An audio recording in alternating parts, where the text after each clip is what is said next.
In ages past, alchemists harnessed the raw power of ley lines and magic stones to forge legendary weapons and brew life-saving medicines. Among these practitioners was a dedicated healer, tirelessly adjusting temperatures and extracting medicinal properties to meet the endless demands for her potions. But the strain of her labor eventually became too much. With a sudden, sickening lurch, she collapsed to the floor as her assistants cried out in alarm. In that moment of fading consciousness, memories of another life surfaced, a life of relentless, soul-crushing toil at a Japanese trading company. She realized with bitter irony that even in a world of magic, she had once again driven herself to the point of total exhaustion, repeating the same fatal mistake. A divine presence observed her plight, noting her repetitive fate and offering a final chance to begin anew with a fresh start in this world. Opening her eyes to a new dawn, she was greeted by the warm, tearful smiles of a couple who named her Mary Asfield. As a babe in her mother's arms, she made a silent vow to finally find the peaceful, quiet life that had always eluded her. Years passed, and the young girl, now known as Meru, arrived at the village center to dutifully pay the barley tax. The village chief welcomed her warmly, noting how much she had grown in the 2 years since her parents' passing and commending her for her strength. He had seen her adapt well to the rural life, but Meru herself was lost in thought, contemplating the 12 years she had spent in this, her third incarnation. Unlike her previous lives, she was far from the trappings of nobility or the stress of overwork, living a humble existence in the countryside. As she makes her way through the village, she is greeted by the familiar, friendly faces of her neighbors. Kate approaches with a basket overflowing with wild vegetables, having anticipated her return and insisting she takes them home. She thanks her elder neighbor profusely, feeling a bit overwhelmed by the constant generosity. Kate simply smiles, telling her not to worry, and that she views her as a younger sister, emphasizing that they are all part of the same community. The light-hearted atmosphere continues as another villager joins the conversation, boasting about the quality of their harvest. They laugh together about the simple joys of rural life, with a man promising to bring over some of his own cooking later that evening. Returning to the quiet of her own home, she feels a deep sense of peace. The genuine warmth of the people around her reinforces her belief that this simple, unburdened life is exactly what she has been searching for. Her daily routine is a series of physical tasks, from tilling the earth to tending to her livestock. She works with a steady rhythm, even as her cow playfully interrupts her chores with an affectionate lick. While laboring in the tall grass, she reflects on the reality of her situation, acknowledging that managing a farm entirely on her own is a daunting task. A wave of fatigue washes over her, and she finds herself wishing for a moment of true respite. That wish is interrupted by a sudden, jarring crack as her tool strikes a hidden stone. She looks down in dismay at her broken sickle, a supposed family treasure she called the Kusanagi sickle, now rendered useless by a single unlucky blow. As the sun begins to set, she finds her bovine companion already drifting off into a deep slumber. She can't help but feel a twinge of envy at the animal's ability to sleep so soundly, completely unbothered by the day's mishaps. She gazes at the sleeping creature with a tender smile, her resolve hardening. Despite the broken tools and the exhaustion, she knows she must keep working to ensure her only remaining family is well fed and cared for. She stood before a wooden cabinet, her mind drifting to the life she had left behind. To avoid the mistakes of her past, she had been intentionally limiting her own potential, but the need for a new tool finally forced her hand. With a determined breath, she began the delicate process of alchemy. Light erupted from her hands as she channeled her energy, the air shimmering with magical residue as she carefully combined the ingredients. The process was a resounding success, yielding several vials of potent liquid.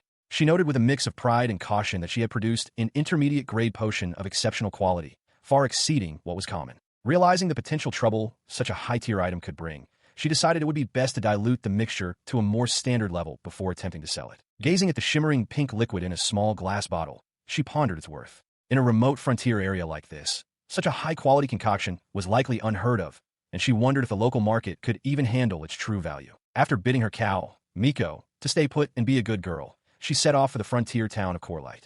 As she walked through the bustling streets, she weighed her options, ultimately deciding that the Merchant Guild offered a safer, more professional environment for her business than the Rowdy Adventurers Guild. Inside the guild, she was greeted by Carla, the professional receptionist, who inquired if this was her first visit. Carla explained that while there was a membership fee, it was currently half price for newcomers, and she confirmed that the young girl was indeed there to sell her handcrafted potions. The transaction proved to be quite lucrative, leaving her with a small fortune of 4 gold and 8 silver coins clinking in her palm. She felt a wave of relief, hoping that this would be more than enough to cover the cost of a high-quality replacement sickle. Her search led her to the forge of a broad-shouldered blacksmith named Gand, who was immediately impressed by her discerning eye. He presented a finely crafted blade, noting that while it was expensive at 1 gold coin, its quality was undeniable. She was pleasantly surprised by the price, finding it much more affordable than she had anticipated given the craftsmanship.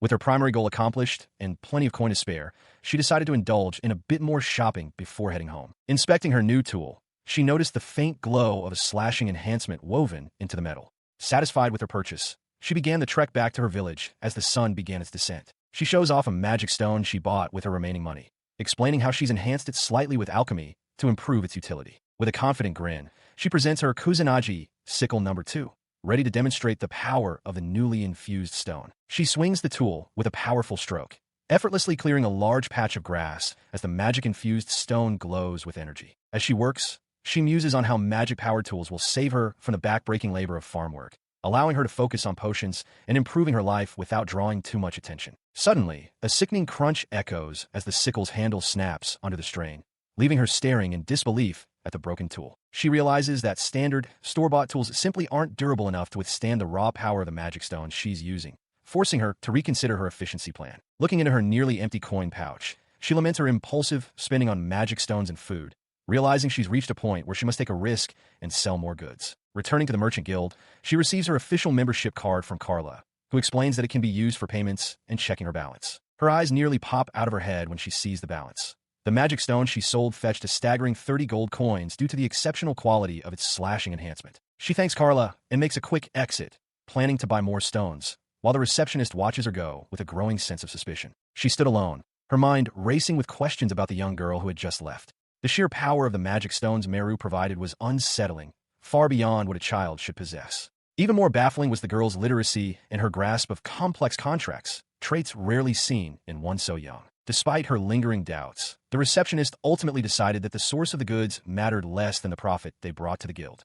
She turned away, dismissing the urge to investigate further, though she couldn't help but wonder if the stones were actually diluted mid-grade gems being sold at a premium. Meanwhile, back in the quiet of her own room, Meru collapsed on her bed with a heavy sigh of exhaustion. The day's events and a long journey back from the city had drained her energy completely. She lay there, reflecting on the physical toll of carrying so many magic stones over such a distance. While she was glad to have the materials, the fear of developing unsightly muscles from the heavy labor crossed her mind, prompting a small, worried frown. Determined to make her life easier, the young alchemist sat up and gathered her new supplies, deciding that more enhancements were the solution. She focused her intent on a small pouch, preparing to apply a spatial expansion enchantment to increase its capacity. With careful precision, she began attaching the glowing magic stones to the fabric of the pouch.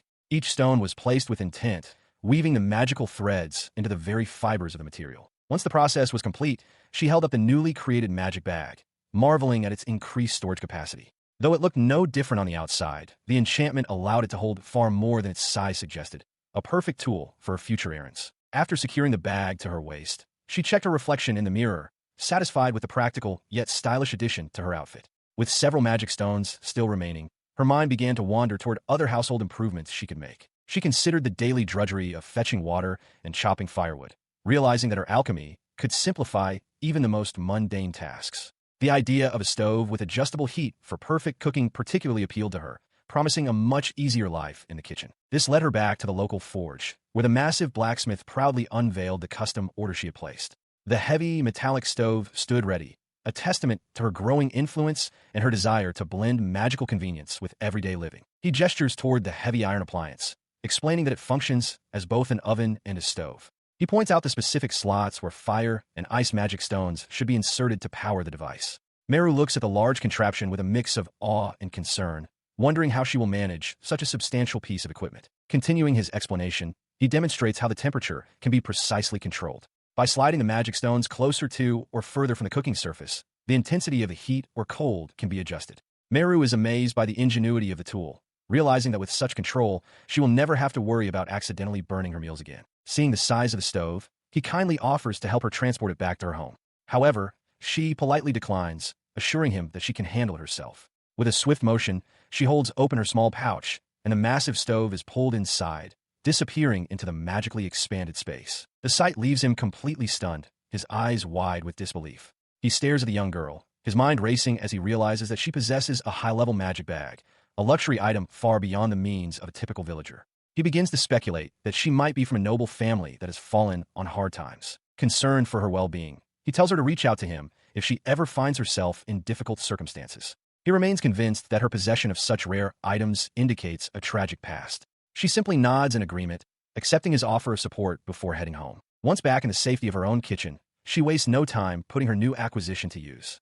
She carefully prepares a batch of dough, her hands moving with practiced ease as she kneads and shapes the mixture on her wooden counter, eager to test the capabilities of the magic oven. After some time, she pulls a tray of freshly baked cookies from the heat, admiring their perfect golden brown hue. The aroma fills the room, and she takes a satisfied bite, noting that the color and texture are exactly what she had hoped for. The flavor is an immediate revelation, causing her to beam with pure delight. She exclaims how delicious they are, her face lighting up with a joy she hasn't felt in a long time.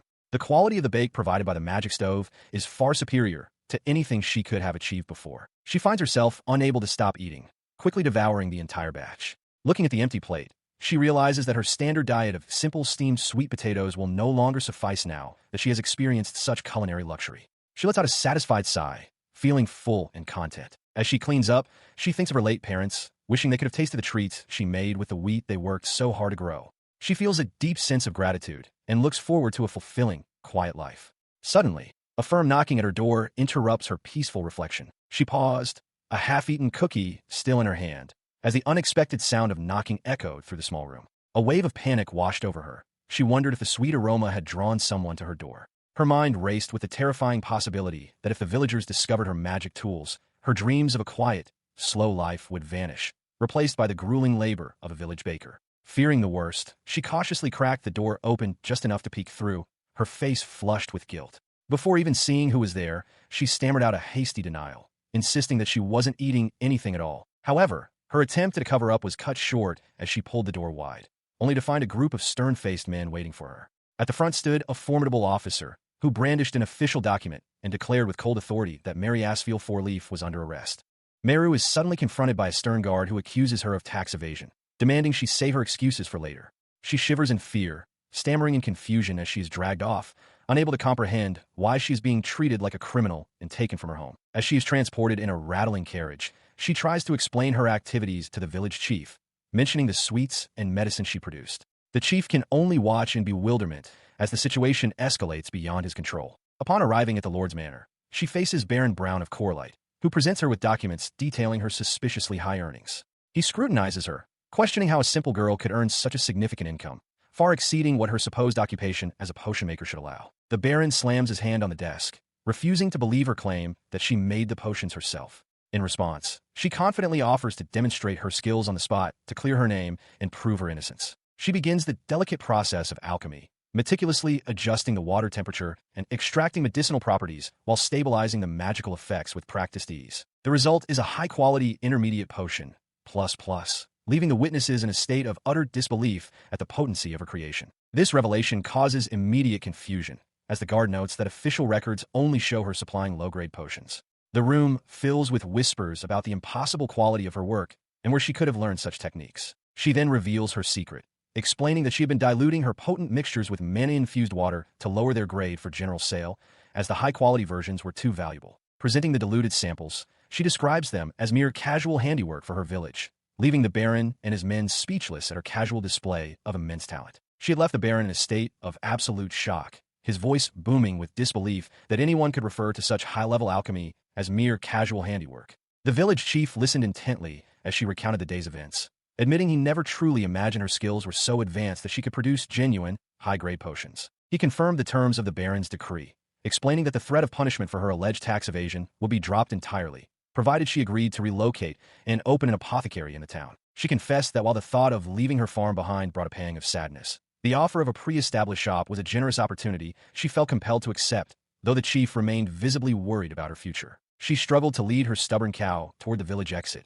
ignoring the chief's stern, parting warning that any further misbehavior would result in the animal being sent to the butcher. He offered a final reassurance, promising to personally oversee her fields and look after Miko the cow's well-being while she established her new life in the city. She paused for a quiet moment of reflection, the reality of leaving her childhood home finally beginning to sink in. She knelt before the weathered grave markers of her family to pay her final respects, just as the voices of the villagers began to call out her name from the path ahead. They gathered around her with warm smiles and heavy baskets, including the blacksmith Gand and the maternal Kate, who insisted she take their gifts of food and supplies to ensure she wouldn't go hungry in the town. She turned to Kate with tears in her eyes, expressing her profound gratitude for the woman who had looked after her since she was left alone, only to be told that the kindness had always been mutual. She listens as the older woman shares a tender moment, admitting that the young girl's presence was a great comfort after the loss of her husband. The warmth of the kitchen and the sincerity in the woman's voice make the impending departure feel all the more poignant. The woman urges her to be mindful of her aunt's advice, but the girl's emotional reaction prompts a playful,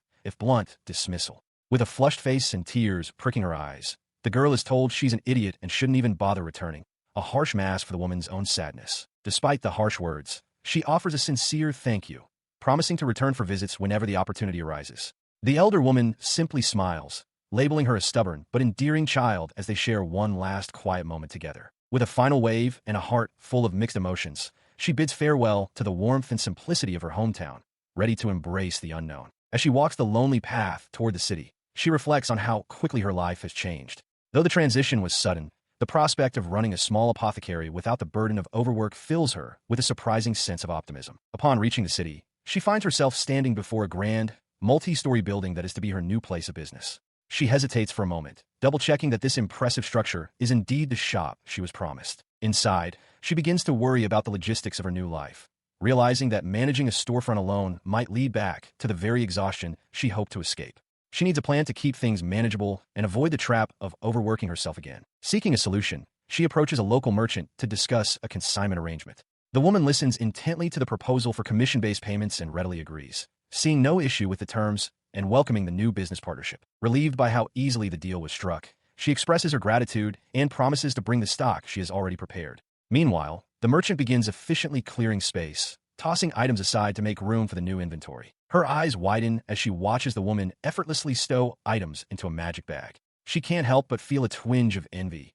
thinking that if only she had a higher quality magic stone, she could craft a vessel with such incredible capacity herself. She's caught off guard when Carla leans in, eyes gleaming with a professional hunger, and asks if she would be interested in selling magic bags. The suggestion hangs in the air, leaving the young alchemist momentarily speechless as she processes the magnitude of the request. Hesitating, she explains the complexities of such a task, noting her lack of materials and the fact that she is primarily an apothecary. She points out that a bag's capacity is tied to the quality of the magic stone used, making pricing a delicate matter. Carla, undeterred by these technical hurdles, proposes a deal. If she can produce just one prototype, the guild will handle all material procurement and sales logistics on her behalf. Grateful for the support, she accepts the offer, her face lighting up with a smile as they finalize the arrangement. Before she departs, she also requests a fresh supply of medicinal herbs, which Carla provides alongside a promise to prepare more potion bottles for their next meeting. As she departs, Carla erupts in a fit of ecstatic joy, squealing at the prospect of exclusive potion sales and the prestige of offering magic bags. Her celebration is abruptly interrupted by the arrival of Grog, the stern-faced head of the Commerce Guild, who demands to know the cause of the commotion. Shortly thereafter, in a more private setting, Grog and Carla report to Baron Brown. The Baron listens intently as they discuss the promising young apothecary, his interest piqued by the mention of her unique ability to craft magic bags. He strokes his chin thoughtfully, acknowledging that while magic bags are rare, the girl's insight is truly impressive. They speculate that while her current creations are decent, providing her with superior magic stones could result in top-tier artifacts of immense value. With a decisive nod, the Baron commands Carla to gather the finest materials immediately. She acknowledges the order with a crisp bow and hurries out of the room, her excitement still palpable even in her professional retreat. Left alone with him, Grog expresses his lingering disbelief, questioning how a simple apothecary could possess the secrets to creating magic tools. The Baron remains silent, his gaze fixed on the documents before him as he ponders the girl's mysterious potential. He leans back, a small smile playing on his lips as he considers the possibility that this girl might be more than even he can handle. He quietly hopes she will continue her lineage in the city, recognizing the rare talent she brings to his domain. Meanwhile, far from the manor, the young alchemist stares in frustration at a handful of wilted, subpar herbs. The gap between her ambitious goals and the reality of her current resources draws a sharp, annoyed groan from her lips. She sat at the table with Kate, examining the herbs provided by the guild with a look of disappointment. The quality was abysmal, far below what she needed for her work, leading her to realize that if she wanted proper materials, she would have to venture out and gather them herself. The journey proved more taxing than anticipated, as she struggled up the steep mountain paths, her breath coming in heavy gasps. Despite the physical strain, her determination remained unshaken as she pushed forward through the dense undergrowth. Pausing to catch her breath, she looked around the rugged terrain, questioning why the most potent herbs always seemed to grow in the most inhospitable environments. She made a mental note to find a more accessible location for her future foraging trips. Her thoughts were abruptly interrupted by a thunderous roar as a massive forest mud bear emerged from the trees. The beast was a formidable sight, but she stood her ground, having anticipated such an encounter in these wilds. Instead of fleeing, she reached for the long weapon strapped to her back, a spark of excitement in her eyes. This was the perfect opportunity to test the capabilities of her newly crafted gear in a real combat situation. The bear lunged with a powerful swipe of its claws, but she moved with surprising agility, ducking low as the massive limb whistled harmlessly through the air above her. Seizing the opening, she delivered a swift, fluid strike that bit deep into the creature's thick hide. She was impressed by the weapon's balance and the effortless way it sliced through the beast's defenses. As she fought, she recalled the conversation with the blacksmith who had forged the polearm to her specifications. It was a sophisticated tool, embedded with two distinct magic stones, one to enhance its cutting power and another to channel electrical energy. With a focused breath, she activated the weapon's latent enchantments, causing bright arcs of lightning to dance along the blade. The air crackled with power as she prepared to deliver a finishing blow. A massive explosion of energy erupted from the polearm, engulfing the bear in a blinding flash of light and force. The sheer magnitude of the attack left no doubt about the devastating potential of her new creation. She stood over the massive, fallen beast, her mind already turning to the practicalities of her victory. While the magic stone within was a tempting prize, she knew that a creature of this size required professional dismantling, a task far beyond her current means in the field. Recalling the rigorous lessons of her past life, she reminded herself that gathering rare materials in treacherous terrain was a fundamental skill for any alchemist, one that her master had drilled into her soul. With a thoughtful hum, she considered whether the local adventurers' guild might be equipped to process such a formidable specimen. Moments later, her search yielded its first reward as she spotted a vibrant healing herb nestled among the mountain flora. A bright smile lit up her face, her youthful features glowing with satisfaction as she carefully plucked the specimen, the gentle mountain breeze scattering petals around her like a celebratory flurry. Continuing her journey, she trekked deeper into the breathtaking mountain pass, her small figure dwarfed by the towering peaks and lush greenery that surrounded her. The untouched wilderness stretched out in every direction, promising even greater treasures for those brave enough to seek them. As she worked, she began the delicate process of drying her finds, confident that this haul would sustain her production of mid-level potions for quite some time. However, her focus was suddenly broken by a peculiar sight nearby, causing her to pause and lean in for a closer look at a flower that seemed different from the rest. To her astonishment, she discovered a cluster of moonlight herbs, a rarity she hadn't encountered even in her previous life. The discovery of such high-grade materials in this untouched area left her questioning the competence of other local apothecaries, as she marveled at the sheer abundance of the mountain's hidden bounty. When night began to fall, she set up a modest camp, utilizing her enchanted magic stove to prepare a warm meal. She marveled at the convenience of her magic bag, which made solo excursions into the wild remarkably manageable, though she couldn't help but daydream about a bag large enough to house an entire portable cottage. The simple joy of a hot meal in the crisp mountain air brought a flush of contentment to her cheeks. She ate heartily, the rich, savory broth providing the perfect restoration after a long day of harvesting and combat. While she enjoyed the meal, her mind remained active, contemplating the need for new magical tools to improve food preservation during her travels. As she dipped a piece of crusty bread into her stew,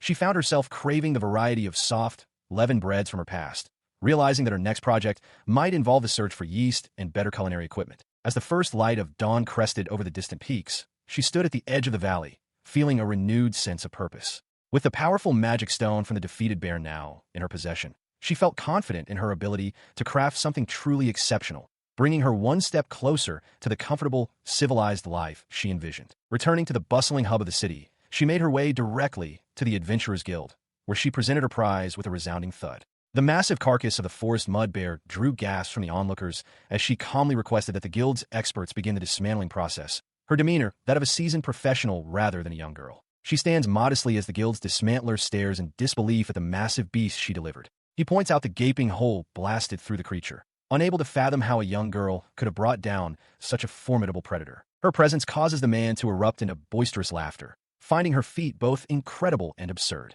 He offers to buy her a drink in celebration, but she politely declines, her focus remaining on business. When she asks to settle the dismantling fee using her Commerce Guild card, his jaw drops once more, stunned that a child of her age is already a registered member of such a prestigious organization. After the commotion, she finds a quiet corner to rest, her small frame slumped over a table as she fills out the necessary paperwork. The day's exertions have finally caught up with her, and her thoughts drift toward the simple luxury of a hot bath and a visit to the blacksmith. A guild attendant approaches, suggesting that she use the waiting time to officially apply for an adventurer's membership. Leaving the guild behind, she walks through the city streets, but a sudden prickle of unease makes her pause. She glances toward a nearby fence, wondering if her imagination is playing tricks on her or if someone is truly watching from the shadows. Meanwhile, at the grand estate of the local lord, a messenger arrives with urgent news. He announces that a formal missive has arrived from a marquis, addressed directly to the master of the house. The nobleman receives the document with a look of mild surprise, noting the unexpected speed of the report regarding the young apothecary. His aide watches closely as the baron prepares to read the contents aloud, sensing the weight of the information contained within. His expression turns grave as he reads the marquis's decree, which identifies the girl as a rare and vital asset to the entire nation. The orders are clear. She is to be provided with covert protection and constant monitoring. Realizing the immense responsibility placed upon his shoulders, the baron begins to contemplate which of his subordinates is capable of shadowing such a unique individual without being detected. In the bustling heart of the city, a mysterious figure draws the attention of the passing crowds. Whispers follow the man as he moves with a quiet, disciplined grace, his presence so commanding that onlookers wonder if the legendary sword saint has finally arrived in their midst. She begins her day by visiting a local vendor, securing a simple meal as she prepares for the tasks ahead. Despite the recent troubles, her slow life seems to be starting in earnest. Clutching the fresh loaf, she walks through the stone-paved streets, though a lingering thought gives her pause. She decides to check her status with the merchant guild, marveling at how convenient it is to track her earnings and make payments directly through her card. As the numbers come into focus, her eyes widen in disbelief at the staggering sum displayed on the card. She understands the importance of using these funds responsibly to maintain her workshop's economy, wondering if the large sum came from the bulk sale of her recent potions. From the shadows of a nearby building, a disciplined warrior observes her, questioning how a child of her appearance could truly be capable of practicing alchemy. Unaware of the watchful gaze, she arrives at the blacksmith's forge to commission new equipment, presenting her detailed sketches for a sealed refrigerator and a proper bathtub. The blacksmith examines the complex designs, his brow furrowing as he considers the labor involved and the difficulty of constructing a functional bathtub. He explains that using iron would lead to rapid rusting, suggesting that a skilled woodworker would be far better suited for constructing the tub. She realizes with a start that water-resistant metals are not readily available here, while the blacksmith offers a sympathetic shrug for the lack of options. She proposed a solution to the material problem, asking the blacksmith if he could handle the rest if she provided rust-resistant iron. Gand was taken aback by the suggestion, wondering if she truly intended to create such a rare metal herself. She then requested to borrow some of the ores lying around the workshop. Though he didn't quite understand her plan, the blacksmith agreed, sensing that he was about to witness something extraordinary once again. Moments later, the process began with the precise extraction of iron and chromium from the raw materials. Nearby, the mysterious warrior watched in silence, his confusion growing as he tried to make sense of her unconventional methods. With a sudden surge of power, she initiated a metal synthesis, causing the liquefied components to swirl and meld in midair. The warrior was stunned, questioning if what he was seeing was truly alchemy or something far more advanced. The result of her work was a gleaming slab of stainless steel, an alloy unknown to the local craftsman. Gand stared at the metal in disbelief, admitting that he wouldn't even know how to begin reporting such a feat to his superiors. As she explained that extracting and synthesizing components were merely basic applications of her skills, the blacksmith remained fixated on the impossible. He was far more shocked by how she had turned the iron soft and malleable without the use of a forge's heat. Satisfied with the material, she handed it over for the final detailing, acknowledging that such fine work was best left to a professional. Gand accepted the task, noting that the labor cost would be significant, though he urged her to be patient while he worked. As she walked away from the forge, the warrior's gaze followed her, his respect for her deepening. He realized that she was far more than a simple apothecary. She possessed the rare talents of a master magic tool maker as well. Suddenly, she remembered another pressing task, the creation of a magic bag. The thought of the looming workload made her laugh nervously, joking that she might actually die from overwork if she didn't pace herself. Upon arriving at the guild, she was greeted by Carla, who had prepared the necessary materials and empty bottles. After inspecting the high-quality magic stone and wyvern leather, she requested the use of a desk to begin her next project immediately. She presents the finished product, explaining that the spatial expansion enchantment allows for a staggering capacity of 300 cubic meters, the equivalent of 10 full wagons. The receptionist, Carla, can hardly believe the ease with which such a feat was accomplished. Before the shock can even settle, the young alchemist recalls her recent herb-gathering trip, where she secured rare moonlight and healing herbs. She begins to prepare for her next task, her mind already several steps ahead. With focused precision, she initiates a complex alchemical process, balancing water temperature and performing a quadruple refinement. The air shimmers with the intensity of the synthesis sublimation as she works. The result of her labor is a pair of advanced potions, glowing with a brilliant blue hue. These are elixirs of the highest efficacy, capable of mending even the most severe injuries with a single dose. She casually places the bottles on the counter, offering them as extras to the stunned receptionist. Carla stares at the multiplying treasures, her professional composure finally beginning to crack under the weight of such impossible quality. Realizing the magnitude of what has just been handed to her, she slams her hands onto the desk and shouts for the guildmaster. This is no longer a simple transaction. It is a matter of national significance. Moments later, she presents the items to Grog, the head of the guild, who peers skeptically at the vibrant blue liquid. He initially warns her not to shout while handling merchandise, unaware of the treasure before him. His skepticism vanishes instantly upon hearing the appraisal. A bag with the capacity of 10 wagons and potions of unparalleled quality, all crafted on the spot. He gasps in disbelief, his eyes wide as he processes the sheer value of Meru's work. The official appraisal confirms the items are genuine, leading him to conclude that they are far too valuable for a local market and must be auctioned in the royal capital. Meru, meanwhile, can only think of the gold such a sale might bring. Outside the guild, the mysterious warrior watches the exchange through the window, his expression grim. He realizes that if items of this caliber reach the public market, powerful eyes will inevitably turn toward the young girl, confirming his suspicion that she is a master alchemist. He expresses grave concern, noting that while local nobles are one thing, the risk of abduction by foreign powers is a far more serious threat that requires immediate judgment from the Marquisate. Meanwhile, the atmosphere is electric within the Grand Royal Capital Auction Hall, where a sea of wealthy patrons has gathered for a highly anticipated event. Taking the stage, the auctioneer unveils the first of the final 2 items, a set of highest quality advanced potions, legendary elixirs said to heal any injury, with a staggering starting price of 10,000 gold coins. The crowd erupts in a frenzy of bidding, the numbers climbing rapidly from 20,000 to 40,000 as even the most seasoned collectors struggle to believe the validity of the appraisal certificates. Suddenly, a single hand rises from the audience, silencing the room with a monumental bid of 150,000 gold coins. Whispers ripple through the hall as onlookers recognize the bidder as the butler of the esteemed Duke Ford family, accompanied by a young man who appears physically exhausted and frail. Following the successful bid, the 2 men retreat to a private room where the butler presents the elixir, expressing his hope that this will finally grant their long-held desire. With trembling hands, the young master uncorks the vial and pours the shimmering liquid directly over his damaged fingers, desperate to test the rumors of its miraculous properties. As the potion touches his skin, a brilliant light erupts, and he watches in disbelief as his injuries vanish instantly, leaving his hand completely restored. While the auctioneer prepares to present the final item of the day, the young noble remains frozen in shock, unable to comprehend the impossible power of the medicine he just used. He could only watch in stunned silence as the auctioneer unveiled the final lot, a magic bag with a staggering capacity of 10 wagons. The crowd erupted, with many whispering that such an artifact was nothing short of a national treasure. Because of its immense strategic value for logistics and trade, the bidding quickly spiraled out of control. Offers of 100,000 and then 200,000 gold coins were shouted across the hall as merchants realized they could transport entire caravans of goods in a single handheld pouch. While the wealthy fought over the price, the leaders of the Commerce Guild exchanged grave looks. They understood that the sudden appearance of such an unprecedented item on the open market signaled a massive shift in the world's power balance. They realized that a master craftsman, someone with the skill to create such wonders, had finally emerged from the shadows.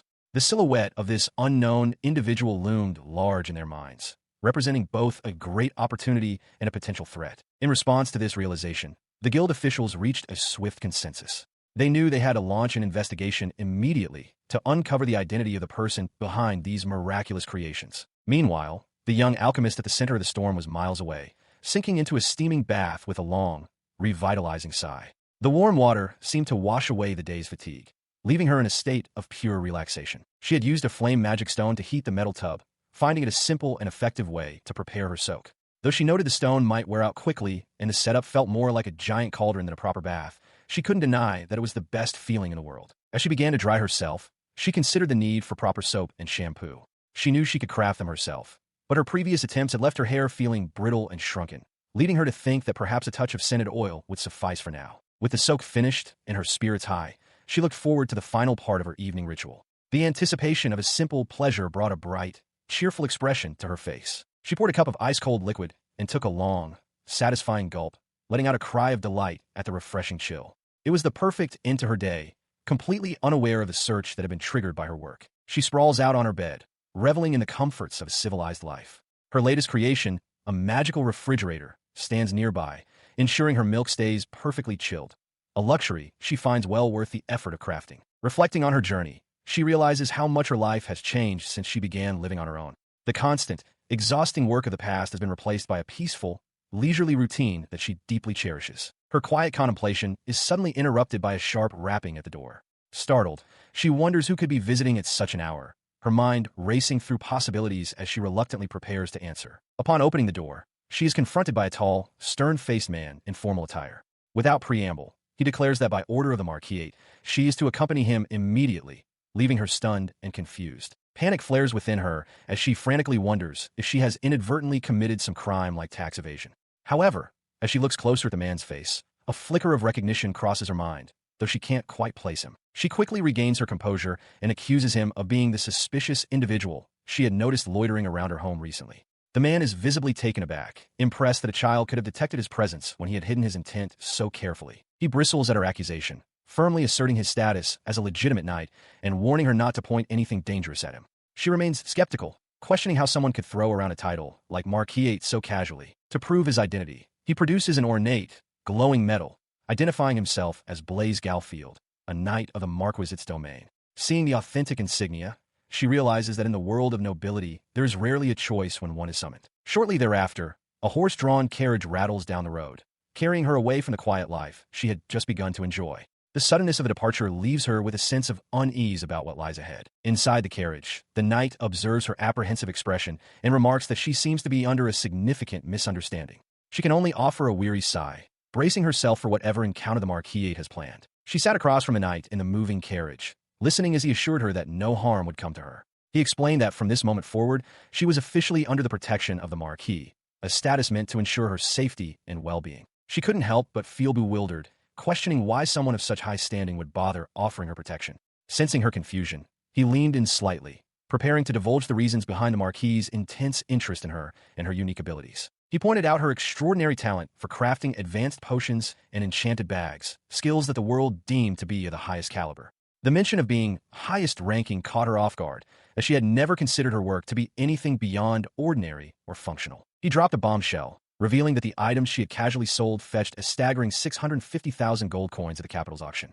The sheer magnitude of the sum left her wide-eyed and breathless, struggling to process the astronomical value placed on her creations. She immediately began to protest, her hands waving frantically as she questioned the very logic of such a price. To her, the idea that she had produced anything so valuable was preposterous, and she insisted there must be some fundamental misunderstanding in their assessment of her work. She continued to downplay her abilities, arguing that her potions weren't even of the supreme grade and her bags lacked the massive capacity of true legendary artifacts. She was convinced that there must be plenty of other people in the world capable of producing similar, if not better, items. He met her frantic denials with a heavy, meaningful silence that made her pause mid-sentence. Feeling the weight of his serious gaze, she tentatively asked what he had just said, sensing that a fundamental and perhaps frightening truth was about to be revealed. He delivered the final, crushing blow to her modesty by stating flatly that there simply aren't any others who can do what she does.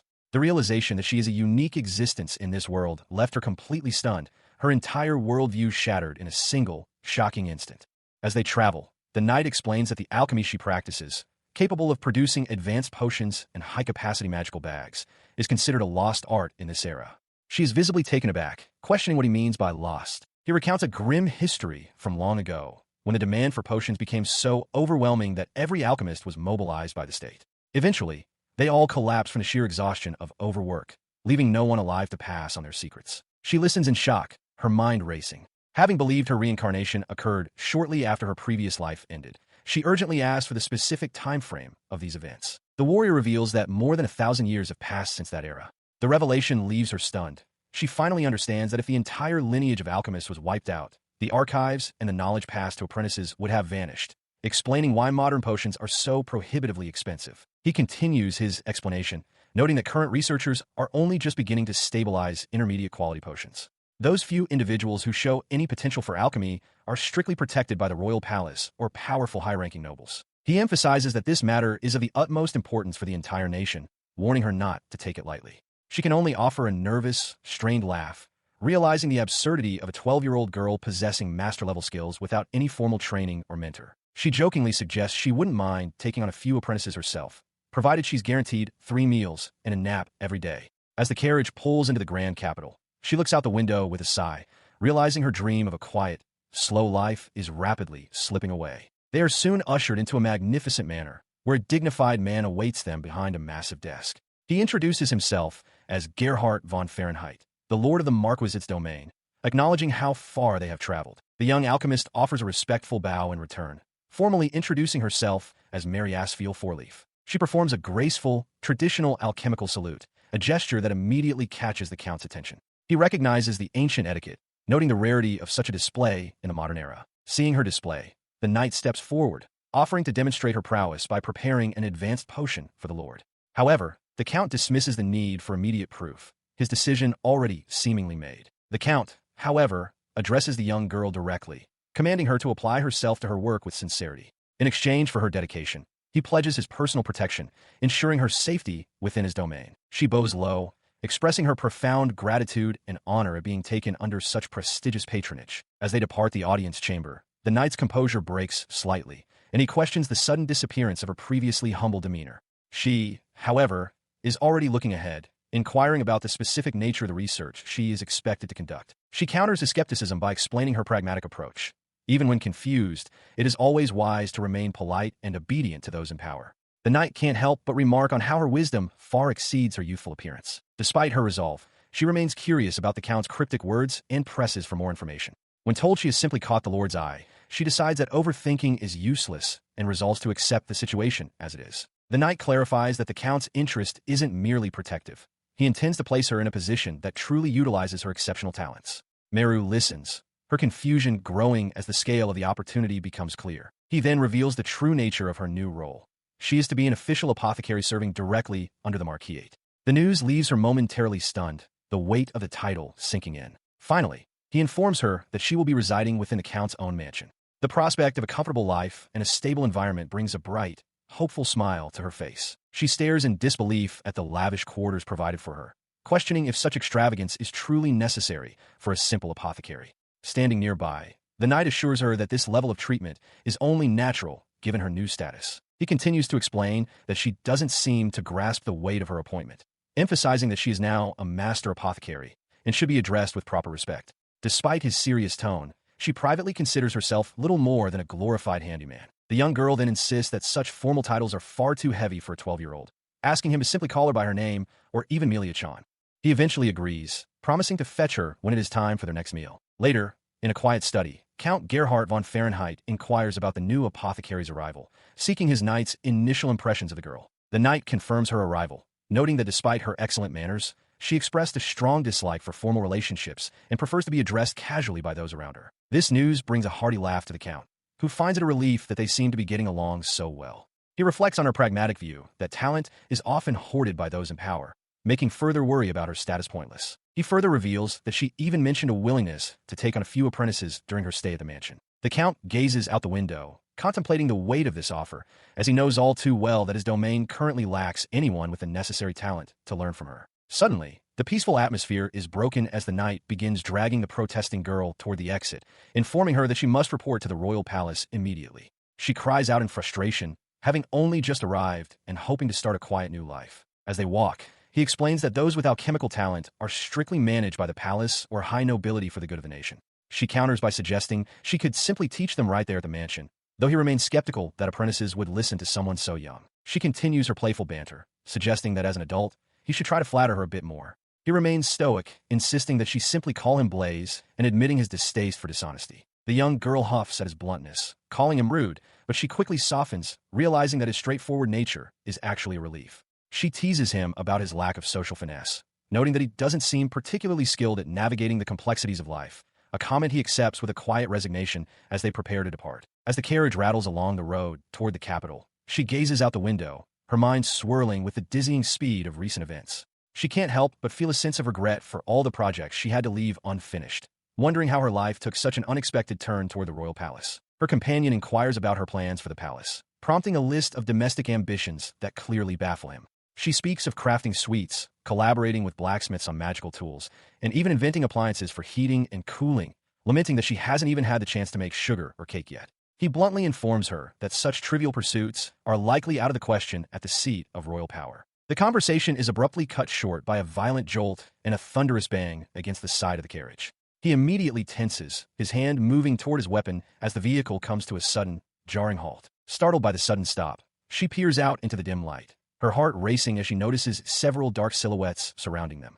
The silence that follows the initial crash is heavy with unspoken threat, leaving her to wonder what could have possibly halted their journey so close to their destination. The source of the disturbance reveals itself as a group of rough-looking men, their leader stepping forward with a menacing demand for their valuables. He tells her to stay calm and follow their instructions, though his own expression remains dangerously composed as the bandits brandish their weapons. The outlaws grow more aggressive, one of them brandishing a blade with a cruel smirk as they close in on the carriage. They seem convinced that they have found easy prey, unaware of the capabilities of the two passengers they have cornered on this lonely road. Before the situation can escalate further, she lunges forward with surprising speed, dousing the nearest attackers with a flask of liquid. Her cry of "strike first, win first" echoes through the air, catching both the bandits and her companion completely off guard by her sudden, proactive defense. The bandits stand drenched and bewildered, their leader scoffing at what appears to be a harmless splash of water.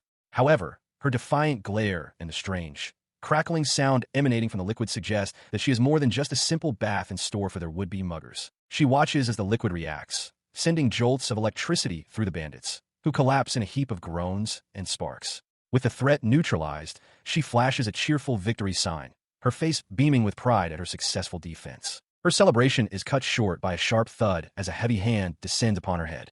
The warrior's voice booms with frustration, calling her an idiot for her reckless stunt. Rubbing the sore spot on her crown, she winces and protests the sudden physical reprimand. He, however, is far from apologetic, shouting that she was the one who nearly gave him a heart attack with her unpredictable tactics. He eventually lets out a weary sigh, looking over the unconscious criminals and muttering about the absurdity of the situation. She simply shrugs it off, explaining that after facing down lethal monsters for ingredients, a few petty thieves are hardly a challenge for an experienced apothecary. The two then set to work securing the captives, deciding it best to bind them and alert the local authorities rather than leaving them on the road. She handles the ropes with surprising efficiency, casually remarking that she is quite used to binding people, before quickly correcting herself to say it is simply the same technique she uses for the wild game she hunts. Once the task is complete, she and her companion continue their journey until they reach the waypoint of a Kurval. After reporting the incident to the local guards, she looks forward with renewed energy, eager to enjoy the peaceful scenery for the remainder of their trip to the capital. This sense of accomplishment leaves her radiating contentment as they walk through the town. She sighs happily, fully satisfied with how she handled the day's excitement. Later that evening, she finds herself sprawled across a plush bed in a high-end inn, marveling at the sheer luxury of their accommodations. Her companion remains more grounded, pointing out that such comfort is merely the standard for a professional of her standing, though she can't help but wonder if this is a taste of the pampered life awaiting her at the royal palace. She ponders aloud whether such a soft lifestyle might interfere with her alchemical craft. He responds with immediate certainty, insisting that the environment one inhabits has a profound impact on their discipline. Listening to his lecture, she hears him explain that alchemy requires precise channeling through the body's internal lines, and a sluggish, pampered physique would only disrupt that vital flow. As he considers the necessity of rigorous physical training for any future apprentices, she can only imagine the poor souls collapsing under such a demanding regime. She walks alongside her companion, her eyes bright with anticipation for the evening meal. He, however, advises her to rest first, reminding her of the long journey to the capital ahead and the need to shake off the day's fatigue before they continue their trek tomorrow. After reaching their room, she collapses onto the bed with a heavy sigh. The physical toll of the long carriage ride is finally catching up to her, and she reflects on the whirlwind of events that have transpired over the past few days. As she stares up at the ceiling, her thoughts drift back across a millennium. She remembers her master, her colleagues, and even her rivals, realizing with a pang of sadness that all their lineages have likely vanished over the 1,000 years she was gone. The realization that she can never meet their successors weighs heavily on her. It was this very sense of isolation and the desire to reconnect with her craft that initially drove her decision to take up alchemy once more in this new era. Apertando o punho com uma nova determinação, ela jura garantir que as tragédias do passado não se repitam. Ela não permitirá que a história dite seu futuro ou que seus esforços sejam em vão novamente. Eventually, exhaustion wins out, and she drifts into a deep sleep. Even in her dreams, her primary goal remains clear.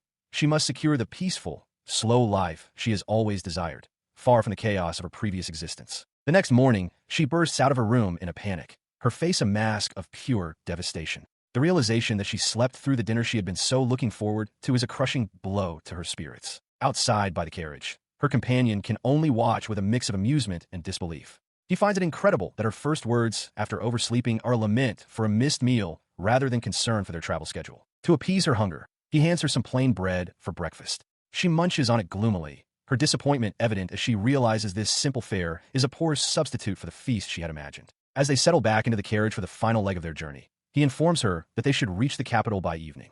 Though she grumbles about wanting better food, she eventually settles in, resigned to the long road ahead. She sat in the rattling carriage, her expression one of pure exasperation as the wooden wheels jolted over every stone. Her companion looked on in disbelief as she voiced her complaints, finding it ironic that she had previously found therein too luxurious, yet now found this fine carriage unbearable despite its cushioned seats. As the vibration continued, she began to muse aloud about the lack of rubber tires and proper suspension, concepts that left her companion utterly bewildered. He questioned what else wheels could possibly be made of besides wood and iron, unable to grasp the advanced manufacturing she described. Exhausted by the primitive technology, she slumped against the wall with a heavy sigh, half joking about the necessity of building an airship.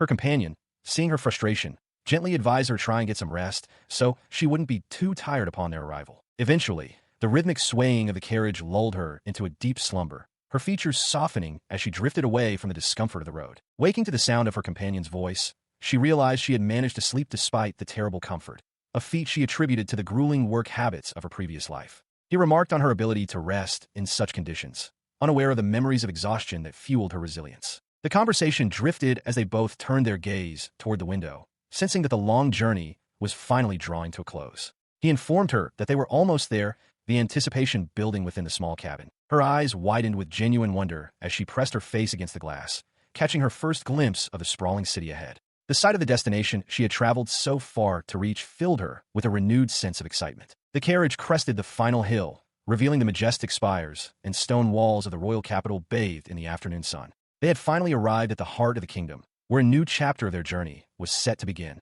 The swordsman leads Meru into a grand estate, explaining that this secondary residence of the ISEKAI'D will be her home while she works at the research building. Meru is wide-eyed at the opulence of the capital, but her stomach soon takes priority. She reminds him that she hasn't eaten since breakfast and is more than ready for dinner. As they sit for dinner, an exquisite appetizer is served, crafted from northern apples and fruit vinegar, a delicacy fit for royalty. Meru savors the flavor, her initial grumpiness fading with every bite of the high-quality meal. Blaze observes her with a hint of surprise, noting that her table manners are remarkably refined for someone of her background. Internally, Meru reflects on the stark contrast of her life, moving from the simple, humble meals of a farming family to the sophisticated courses of the nobility. She bites back a retort about her past lives, knowing she cannot reveal the truth of her reincarnation. Blaze continues the conversation, gesturing toward her as a living example of the potential he sees in her unconventional talents. He suggests that formal etiquette training might be necessary for her future, though he admits that if she maintains the same composure she showed with the ISEKAI'D, she should manage well enough. Meru listens intently, wondering if her previous encounter left a stronger impression than she realized.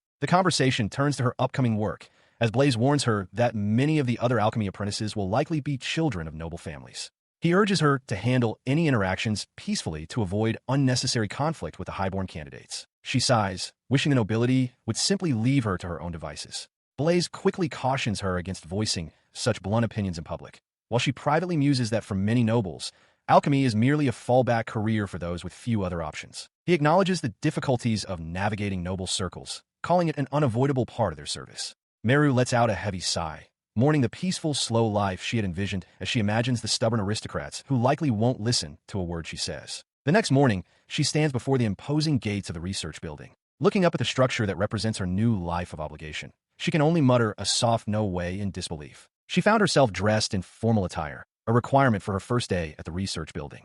The Margrave family's impatience had forced a quick start, and as she walked alongside the knight, she couldn't help but feel a bit overwhelmed by the scale of the magnificent structure they were entering. Upon entering, they were greeted by a woman who introduced herself as Barbara, the research building administrator and the youngest daughter of the foreign family. The knight formally introduced the young girl as Mary Asfiel Fourleaf, the lead alchemist brought from their territory. The revelation that she was considered the lead sent a shock through her, especially as she realized Barbara was a noble woman and not a mere maid. Barbara, however, seemed impressed, noting that the girl was exactly as the rumors described before offering to show her to the laboratory. As they moved through the facility, the administrator pointed out that everything needed for potion making was readily available. The young alchemist looked around in awe at the well-stocked shelves and professional environment, encouraged to use the space as she wished. Testing the limits of these resources, she inquired about the availability of rare ingredients like moonlight herb or spirit herb. To her surprise, the administrator confirmed they were easily obtainable, further solidifying the prestige of the institution. The knight then explained that by simply filling out a form with the desired characteristics and purposes, the staff would procure any material she needed. He noted that she could focus entirely on creating top-grade potions without having to lift a finger for the logistics, a prospect that filled her with excitement. However, the casual mention of top-grade potions caused a momentary lapse in her composure. She realized the weight of the expectations placed upon her, as producing such high-quality concoctions was no small feat. Seeing her reaction, the administrator mused that if she truly possessed such skill, she would likely be expected to take on disciples. This comment caught the knight off guard, as he whispered a question about whether she could actually produce potions of that caliber. Handing over the key to the laboratory, she assured the girl that preparations were still underway and that she should feel free to reach out for anything she might need. The administrator's professional demeanor remained unshaken despite the knight's sudden skepticism. Once the administrator had departed, the young alchemist turned to her companion with a look of betrayal, reminding him that he had promised she wouldn't have to be so tense. He simply shrugged, noting that a facility of this size would naturally require a manager, leaving her to face her new responsibilities with a mix of anxiety and determination. She sighed to herself while organizing her new space, reflecting on the sheer exhaustion that came with navigating the whims of the nobility. It seemed far simpler to just offer a polite yes to everything they said rather than trying to reason with them. Turning to her companion, she explained the nuances of her craft, noting that while common healing grass sufficed for intermediate drafts, the addition of moonlight and spirit herbs would allow her to produce top-grade elixirs. When the swordsman remarked on how straightforward it sounded, she quickly corrected him, detailing the complex quadruple synthesis required for such a feat. He then shifted the conversation to her recent visit to the Commerce Guild, inquiring about her activities there. He warned her that someone had been tailing her, meaning her methods were likely no longer a secret to those watching from the shadows. Despite the warning, she remained upbeat, declaring that an alchemist must always strive for efficiency to ensure a peaceful future. Nearby, a hidden observer watched her with a mix of skepticism and amusement, noting that her modest production rate was quite naive given her actual capabilities. Moments later, she proudly presented a freshly brewed potion, though her companion warned that her high efficiency would only invite more work. He carefully inspected the vial, noting the intricate adjustments she had made to the water temperature during the process to ensure the best possible result. She grew defensive when discussing the limitations of her materials, explaining that even her skills couldn't overcome the poor quality of common herbs. To achieve true excellence, she insisted that materials must be either perfectly fresh or expertly dried immediately after harvest. Otherwise, the synthesis would always be flawed. Determined to improve her results, she began filling out a request form for the specific herb she needed, intending to submit it to the reception desk. Her companion suggested she also specify the required storage methods to ensure the plants remained in peak condition until she was ready to use them. Upon reaching the reception, she casually presented her work to the administrator, Barbara, as a mere sample to demonstrate the relationship between herb freshness and potion quality. Barbara stared at the vials in stunned silence, recognizing them as top-tier intermediate potions that were far too valuable to be treated so lightly. The administrator's professional facade crumbled as she leaned over the desk, her voice rising in a mix of shock and reprimand. She commanded that such precious items never be left unattended again, leaving the young alchemist startled by the sudden intensity of the woman's reaction. As they walked away, she remarked that she was finally starting to feel at home in the research building. Her companion couldn't help but ask if she was actually realizing just how reckless and thoughtless her casual display of skill had been. She leaned back against the vibrating wall of the carriage, feeling every jolt of the uneven road. Beside her, Blaze noted that they had managed to complete the journey without any major incidents, though he noticed her obvious fatigue. She sighed, lamenting the slow pace and the physical toll of the trip, wishing for a more efficient power source than horses to make such travels less of a burden on the body. Suddenly, a spark of inspiration lit up her eyes as she proposed the idea of a carriage powered by magic stones instead of beasts. The sudden outburst caught Blaze off guard, his eyes widening in shock at the sheer audacity of the concept. He questioned where such technology would even come from, noting that while the capital had skilled craftsmen, creating such precise machinery was a monumental task. She was already lost in a vision of a full-scale industrial revolution, imagining steamships, railways, and automated mills transforming the world. The prospect of bringing such advanced technology to life filled her with an irrepressible excitement. Upon arriving at the royal capital, they made their way to a bustling workshop to meet Ted, a renowned blacksmith. Blaze introduced the young alchemist, and though Ted was surprised by her youthful appearance, he welcomed them warmly, mentioning it had been some time since he last saw the knight for sword maintenance. She began to explain her needs, detailing the various magic tools she had commissioned in the past, from heating elements to food preservation storage. She expressed her desire to collaborate with a smith of his caliber to push the boundaries of what was possible with magical engineering. The blacksmith stared at the blueprints she provided, his professional composure momentarily shattered by the complexity of the designs. He realized immediately that he was dealing with someone extraordinary, as the concept for these magic tools were unlike anything he had ever encountered in his years at the forge. While he marveled at the plans, she produced a spear she used for self-defense, asking if he could also handle its maintenance. He accepted the task with a confident grin, assuring her that such a request was simple work for a man of his skill. He took the weapon into his hands, his eyes narrowing as he inspected the fine craftsmanship of the blade. Both he and Blaze were struck by the quality of the piece, realizing that even her defensive equipment was of an exceptionally high standard. She then revealed her intention to gather spirit herbs, casually mentioning that they typically grow near dragon nests. The statement left the men speechless, as they struggled to reconcile her calm demeanor with the suicidal recklessness of venturing into such dangerous territory for mere ingredients. She remained undeterred by their shock, shifting the conversation to the potential cost of a sword that could match the quality of her spear.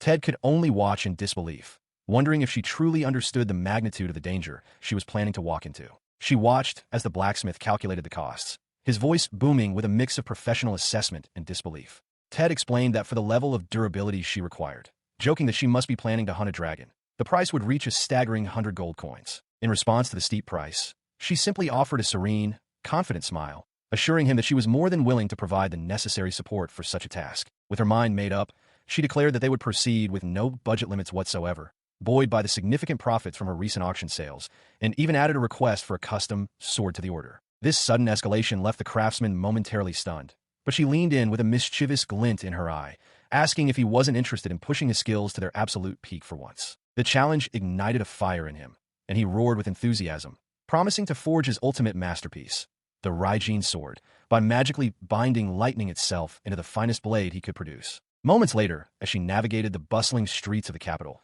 she stopped to inspect a small item in her palm, her brow furrowing in sudden bewilderment. As they continued their walk, she chatted with her knightly companion, rationalizing her extravagant spending as a way to help the local economy, even as she privately lamented how easily she had been distracted from her original goals. Once she returned to the solitude of her room, the weight of the day finally caught up to her, and she collapsed onto her desk with a heavy, exhausted sigh. She stared at her workspace, contemplating the slow life she had envisioned. Without the rare moonlight herb, her alchemical pursuits felt stagnant, reduced to churning out the same intermediate potions day after day. Her quiet reflection was shattered when the door was flung open with a violent crash, and the research administrator burst inside, her face pale with urgency as she called out for her. She delivers the news with a sense of urgency, informing the young alchemist that her supposed disciples are already approaching. The revelation leaves the girl stunned, her eyes wide with disbelief, while the knight nearby observes that the very complications she feared have manifested sooner than expected. Without giving her a moment to process the shock, the administrator begins ushering her toward the door, insisting that her current practical apron is entirely unsuitable for the arrival of the Count's son. Despite the girl's protests about the suddenness of it all, she is swept along by the older woman's determined pace to be properly outfitted for the meeting. As she is hurried along, a sense of dread begins to take hold, leading her to question the wisdom of accepting disciples without any prior consultation. She frets over the lack of choice in the matter, feeling that such a significant responsibility should have been discussed with her first, while the sword saint remains a silent, composed observer of her mounting anxiety. A heavy sigh escapes her as the weight of the situation settles in, her expression clouding with a mixture of exhaustion and resignation. Despite her misgivings, the meeting commences, bringing her face to face with a freckled young noble and a focused young woman who are to be her students. While a part of her hopes for a smooth transition into this new role, an underlying intuition warns her that significant trouble is already brewing on the horizon.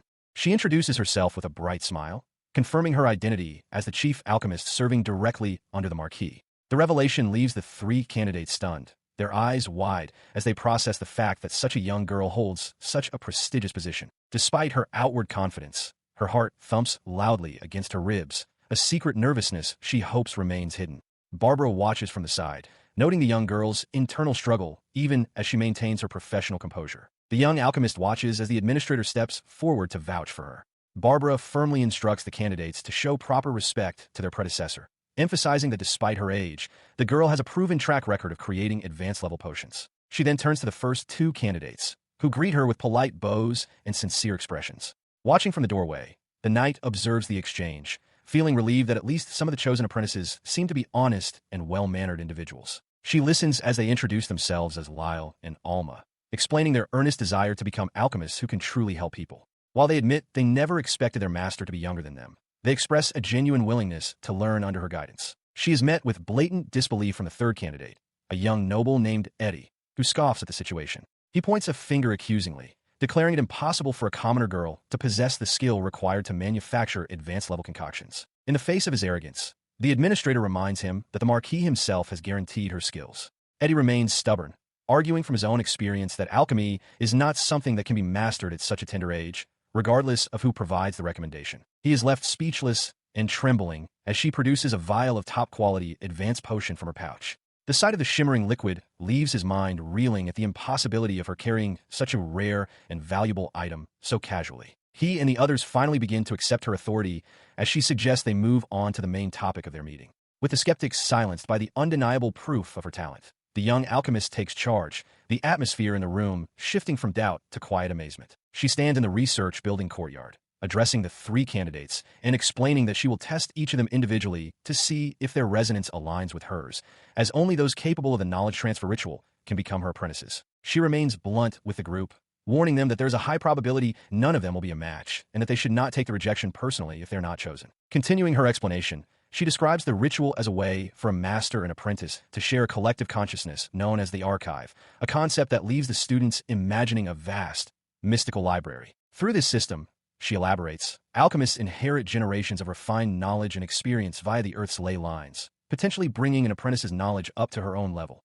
However, the noble boy, Eddie, scoffs at the idea, finding it utterly preposterous. He is ignored as she clarifies that her own ability to craft high-level potions isn't just personal talent, but the result of standing on the shoulders of all the alchemists who came before her through this very archive. When she asks for a volunteer to test their compatibility immediately, Eddie steps forward, determined to prove she is lying, and follows her instruction to kneel and meditate on the grass. The ritual ignites with a violent magical backlash, a deafening boom throwing both of them backward as she realizes their compatibility is catastrophically poor. Enraged and convinced of a trick, he lunges at her with a snarl, but she nimbly steps aside, letting his own momentum send him crashing into the dirt. Before he can strike again, a firm hand grips his shoulder as the Sword Saint intervenes, his calm voice cutting through the tension to command an end to the outburst. He watches as the humiliated noble flees the courtyard, shouting threats of exposure, while the warrior offers his sincere apologies to the young alchemist and the administrator for the disruption. She laughs nervously, trying to brush off the tension Eddie left behind.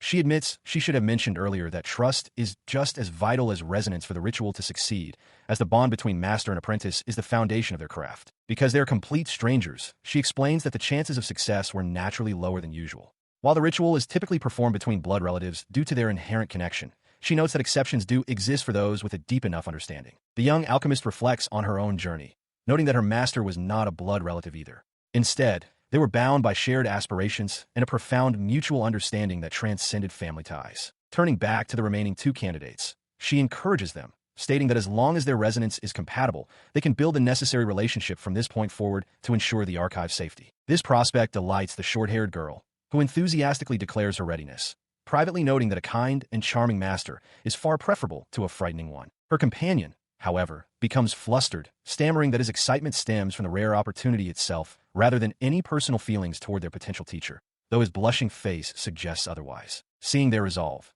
the young girl hardens her own, driven by the desire to become a master alchemist and save as many lives as possible. With a final nod of agreement, they prepare to start the test. The air grows still as she initiates the connection, placing her hands upon them to test the flow of their internal energies and search for a harmonious match. A surge of light confirms the result. The freckled youth possesses the necessary compatibility to become her apprentice, a revelation that leaves him beaming with pure joy while his peer looks on in shock. The administrator offers her congratulations, noting that his resonance is remarkably close to the girl's own, ensuring that the ancient knowledge of the archive can finally be passed to a new generation. Once she has finished processing their paperwork, the young mentor explains the next step of their journey. La will live with her to build the bond necessary for the ritual. He responds with a mix of nervousness and determination, asking for her guidance. Shortly after, she sits with him for a meal in the garden.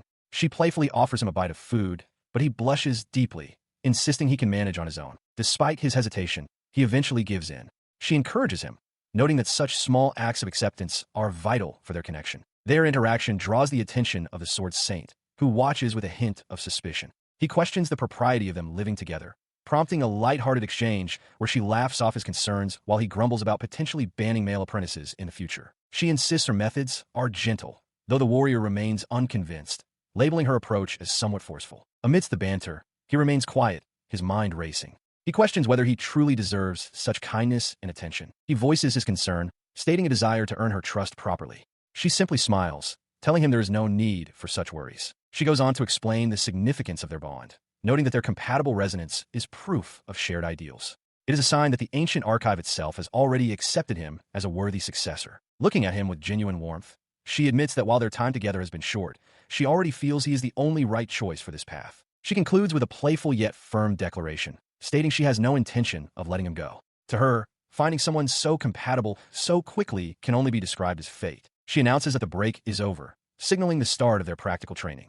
Lyle responds with an enthusiastic affirmation, while Blaze watches from his side, reflecting on how he had worried about the duration of this process. He closes his eyes for a moment, realizing that things might actually be resolved much faster than he had originally anticipated. High above, the clouds drift lazily across the sky as the appointed time for the ritual finally arrives. She reassures the nervous young man, telling him that even if the attempt fails this time, she will handle the consequences. Alma offers her own words of encouragement, and Meru instructs Lyle to begin meditating so they can finally test their compatibility through the ritual. As the ritual commences, a sudden, powerful gust of wind swirls around them, marking the moment of connection. She maintains a sharp, focused gaze, feeling the resonance begin to take hold. They are both stunned to find that it worked perfectly on the first try, a feat that leaves Alma breathless. She explains that connecting to the archive usually requires a deep, family-like bond and rarely happens so quickly. He admits to a strange new sensation, feeling as though his master is constantly right beside him. She confirms this, explaining that sharing the archive means always sensing the other person's presence, while Blaze looks on, confident that his decision to push for this was the right one. She continues the conversation by teasing him, suggesting that while he is fine, she would need the mental strength of a mother with a massive family if she were to take on any more students. He can only wonder what she could possibly mean by such a comparison. He begins to dream of the future, realizing that with this new connection, he will finally be able to create even more incredible potions than before. She quickly adds a new condition to his apprenticeship, declaring that he must also learn to bake delicious cookies. She explains that while potions can heal the body, a truly fulfilling life, encompassing food, clothing, and shelter, is necessary to heal the heart, prompting a determined, if slightly overwhelmed, promise from him to do his best. She beams with pride as her new apprentice expresses a desire to replicate her baking, his eyes sparkling with admiration for her skills. Beside them, the stoic warrior watches the exchange, perhaps hoping for a few snacks himself. Turning her full attention to the young man, she offers a gentle but firm piece of advice, reminding him that maintaining peace of mind is essential, no matter how overwhelming his duties become. She warns that without it, the path ahead becomes treacherous. As she finishes her warning, the serious moment is quickly broken as the sword saint playfully pinches the boy's cheek, teasing him about working himself to death while she looks on with a lighthearted laugh. Though she joins in the laughter, her thoughts drift to the weight of her responsibility. She is determined to pass her knowledge and this newfound joy to her apprentice, ensuring that he and those who follow will never suffer the tragic ends of the alchemists who came before. Standing together beneath the sprawling branches of a great tree, the trio looks out toward a future where the history of their craft will be written anew, free from the shadows of the past. As a single, withered leaf drifts slowly to the earth, it marks the end of one era and the quiet, hopeful beginning of a legacy that will finally be carried forward. Lyle is gasping for air, his face flushed from exertion after a grueling training session. Meru approaches him with a kind smile, offering a word of encouragement and a small token of support for his hard work, while Alma stands nearby, observing the young man's dedication. Despite his efforts, the quality of his latest creation was only standard, a fact that Eddie points out with a hint of disdain. He finds it hard to believe that the boy has been subjecting himself to such rigorous endurance training, especially after seeing the results of his intermediate potion. She explains that while the archive grants vast knowledge, building a body capable of handling mana flow requires genuine physical effort. Eddie, however, remains skeptical, noting that the boy doesn't exactly look like a paragon of fitness despite the claims of hard work. To become a true alchemist, she insists that self-defense is a mandatory skill. She reminds them that the knowledge within the archive isn't limited to brewing. It includes the refined techniques of those who fought monsters while searching for rare materials in the wild. He is encouraged to find a combat style that suits his specific physical abilities, whether it be mastering martial arts or enhancing weapons with magic. The young man agrees to explore different methods to find his own path forward. The conversation shifts to his living arrangements, with Meru questioning why he doesn't stay at the Marquis estate. Blaze explains the delicate political balance, noting that there is pressure to prevent the Marquis from monopolizing all the talented apprentices in the region. Meanwhile, the Count reflects on the rumors that blood relatives inherit abilities more easily, a concern that grows as the boy nears adulthood.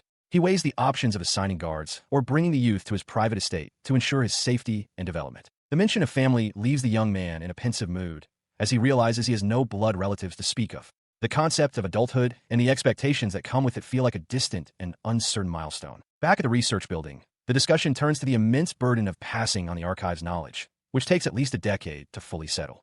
Meru becomes visibly flustered when the topic of raising a child to inherit the knowledge is brought up, her face turning a bright shade of red at the implication. She is then struck with disbelief when she learns that provincial nobles are flooding them with requests to send their own apprentice candidates. The sudden surge in interest and the political complications it brings leave both her and Blaze feeling completely overwhelmed. She walks alongside her companions, her thoughts drifting to Alma and wondering how she is faring. Beside her, the knight remarks on the growing weight of their responsibilities, noting that things might have been simpler if Alma had also become an apprentice. Reflecting on her friend's situation, she realizes there is little cause for concern, as Alma is currently under the protection of a noble in her role as a pharmacist. Still, a sense of curiosity lingers about what her friend might be doing at this very moment. Suddenly, she calls out to the freckled youth, halting their progress to present him with a small, wrapped gift.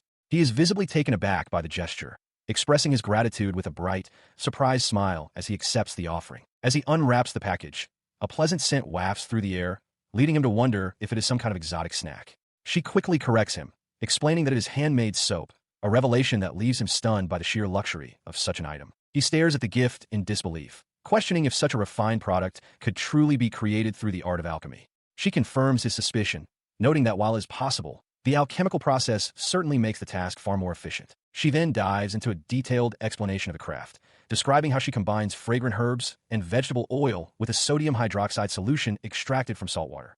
The final step, she explains, involves pouring the mixture into a mold and allowing it to set until it reaches the perfect consistency. Continuing her lecture, she points out the superiority of her creation, explaining that while market-bought soap is often made from animal fat and lye, her alchemical version solidifies more easily and carries a much more pleasant aroma. The knight listens to the exchange before turning to the young disciple, urging him never to cease his exploration of the archive's depths. The youth sighs, admitting that even with access to the same vast well of knowledge, he feels he can barely keep pace with her intuitive mastery. Her mind begins to wander toward future projects, contemplating the development of a new recipe. She wonders silently if the boy would have preferred a sweet treat as a reward instead of the practical gift of soap. When she impulsively voices her desire to start a new project, the knight eyes her with a healthy dose of skepticism, suggesting she simply wants an excuse to indulge her own sweet tooth. She quickly protests, her face flushing as she insists her motivations are purely professional. She watches as Blaze vigorously whisks a bowl of cream in the Marquis's kitchen, his determination evident as he refuses to stop until the texture is perfect. Just as the effort begins to show, Klaus, the mansion's head chef, steps in to offer his professional expertise, demonstrating the precise moment when the cream forms stiff peaks. The result of their labor is a plate of delicate raspberry cookie sandwiches, which the group eagerly begins to sample. He is stunned by the transformation, noting that while he has used cream in savory dishes, he never realized it could become such a light, airy confection known as whipped cream. Despite the success, she finds the flavor slightly lacking in sweetness, though she acknowledges that sugar is a rare luxury and other sweeteners might overpower the delicate cream. This observation prompts Klaus to suggest seeking out local alternatives like sugar beets or sweet roots that could be processed to extract their essence. Excited by the possibilities, she encourages the chef to delve into further research, promising to share more of her culinary knowledge with him. With a cheerful smile, she entrusts the task to Klaus, who accepts the challenge with professional pride while Blaze looks on, impressed by the exchange. However, seeing the physical toll the manual whisking took on her companion, she resolves to create a mechanical solution, a mixer. She begins to visualize the components needed, considering the use of permanent magnets and raw materials from the blacksmith to construct a motor-driven device that would revolutionize their kitchen work. She began by meticulously planning the process, envisioning how to use alchemy to liquefy copper and pour it into a paper funnel to create the necessary wiring. Her mental blueprint was clear: insulate an iron rod, wrap it in the newly formed copper wire, and then use a lightning magic stone to induce a permanent magnetic field. Putting her theory into practice, she marveled at the ease with which alchemy could manipulate metals at room temperature, allowing her to produce a wire of incredible fineness. The liquid metal flowed perfectly, solidifying into the delicate thread she required for her experiment. As she began the final step, the sharp scent of ozone and singed paper filled the room, drawing the attention of Blaze, who peered in with concern. Ignoring the slight charring, she focused entirely on the lightning magic stone, channeling its volatile energy through the coiled wire. With a triumphant cry, she held up the finished product, her eyes sparkling with joy as she announced the successful creation of a permanent magnet. Beside her, the young knight could only stare in silent bewilderment at the small, unassuming rod that had caused such a commotion. However, her excitement was tempered by a practical realization. The raw power of a lightning magic stone was far too unstable for a sustained mechanical motor. While the theory of using a coil and switch to drive a motor was sound, she decided to shelve the project until a more reliable energy source could be secured. Sensing her shift in mood, Blaze questioned the utility of such a device, noting that its only apparent function was to point toward a fixed direction. He suggested they put the parts away for now, unsure of what practical application a simple directional tool could possibly have. She turned to him in utter disbelief, her voice rising as she realized that the concept of a compass was entirely unknown in this world. The thought that travelers had no reliable way to orient themselves without clear skies was a shocking revelation to her. She quickly explained how such a tool would revolutionize travel, providing a constant guide for sailors on the open sea or scouts lost in the depths of a sunless forest. As the weight of her words sank in, the knight looked at the magnet with newfound respect, realizing the strategic value of what he had initially dismissed. Recognizing the potential impact of her work, he advised her to seek a patent, reminding her that the Marquis was keen on protecting the rights to any of her inventions. He noted that between this and her previous work with soap and medicine, she was quickly becoming a prolific creator. While the prospect of licensing fees and commercialization was appealing, she couldn't help but feel a twinge of guilt, knowing that these inventions were merely applications of knowledge from a previous life. Nevertheless, she recognized the benefit of formalizing her contributions to ensure they were used effectively. She reflects on the implications of her work, deciding that if these inventions make the world even a little more convenient, then they are undoubtedly a good thing. Inside the research building, a sudden shout of excitement rings out as Barbara holds up a document, her eyes wide with anticipation at the prospect of a patent application. Blaze and the others watch her outburst, with the knight suggesting that she might be overreacting to the news. She quickly counters his skepticism, explaining that after being told for so long that their research yielded no results, this breakthrough is a monumental achievement. While Blaze admits he initially thought the compass was more suited for an apothecary, Alma remains in awe of the incredible alchemy that made it possible. Meanwhile, the young alchemist considers the broader potential of her creations, specifically the soap she desires for herself but finds too difficult to produce in bulk. She muses that if someone could turn it into a business using a patent, it would solve her problem, though she realizes that while she has the alchemy handled, she will need to consult the commercial guilds for mass production. Looking over the documents, the administrator notes that both the soap and the compass are designed to be reproducible even without the use of alchemy. Alma points out that she included specific details in the application about using dried seaweed to achieve this, ensuring the inventions can be manufactured by ordinary craftsmen. She confidently assures the group that they can leave the rest of the business arrangements to her, firmly believing that the products are of such high quality that the venture is bound to succeed.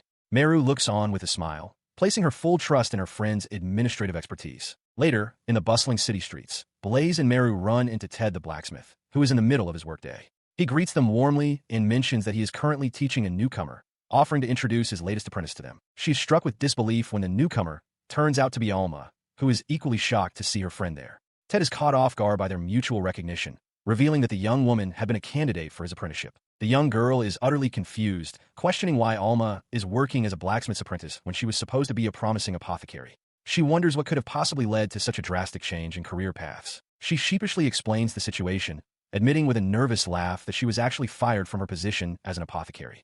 Left with few options, she decided to pivot and try her hand at blacksmithing instead, much to the surprise of her friends. She expresses a desire to experience new things, a sentiment that resonates deeply with Meru, who reflects on the weight of her own multiple lives and how such a perspective hits close to home. Observing the exchange, Blaze notes how dazzling her youth is, prompting a small, flustered reaction from Meru as she internally compares her own age to the younger girl's energy. Ted chimes in with a grin, warning his apprentice that flattery won't earn her a raise, though she quickly credits him for his tireless help throughout the day. The group gathers in the center of the workshop, the heat of the forge surrounding them as they prepare for the next reveal. Breaking the casual chatter, the blacksmith informs Meru that her specific request has been fulfilled, sparking a wave of excitement in the young girl. He then unveils a massive, intricately designed blade, which Blaze holds aloft.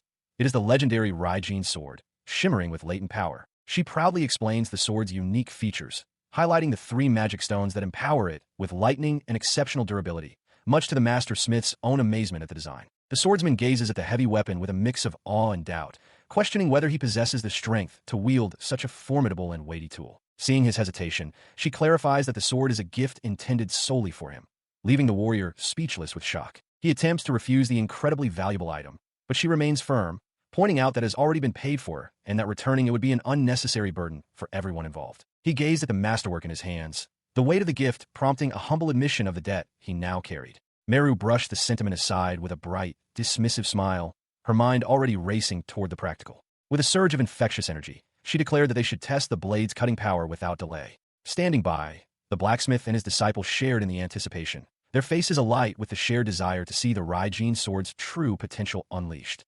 They have traveled to the outskirts of the royal capital, a distance that puzzles the young alchemist. She wonders if being this far away will make it difficult to observe the test but the swordsman assures her that the reason for the distance will become clear soon enough. He takes his stance, gripping the hilt of the newly forged blade with intense focus. With a sharp exhale, he prepares to unleash the weapon's true potential. The resulting strike is cataclysmic, tearing through the landscape with a roar of displaced air and shattered earth. While the girl cheers in triumph at the success of her creation, the blacksmith and his disciple stand frozen, terrified by the sheer destructive force that far exceeded their wildest imaginations. Instead of celebrating, the warrior turns on her with a frustrated shout, demanding to know if she is a fool. He bellows that the strike didn't just fell a tree. It cleaved an entire hillside in two, a level of power that is utterly absurd for a single weapon. He sighs, his shoulders sagging as he declares the weapon a waste because its power is too great to be used safely, suggesting it must be locked away. The young alchemist can only watch, her heart sinking as she realizes her hard work might be for naught. The man remains slumped in visible disappointment, the weight of the unusable power pressing down on him.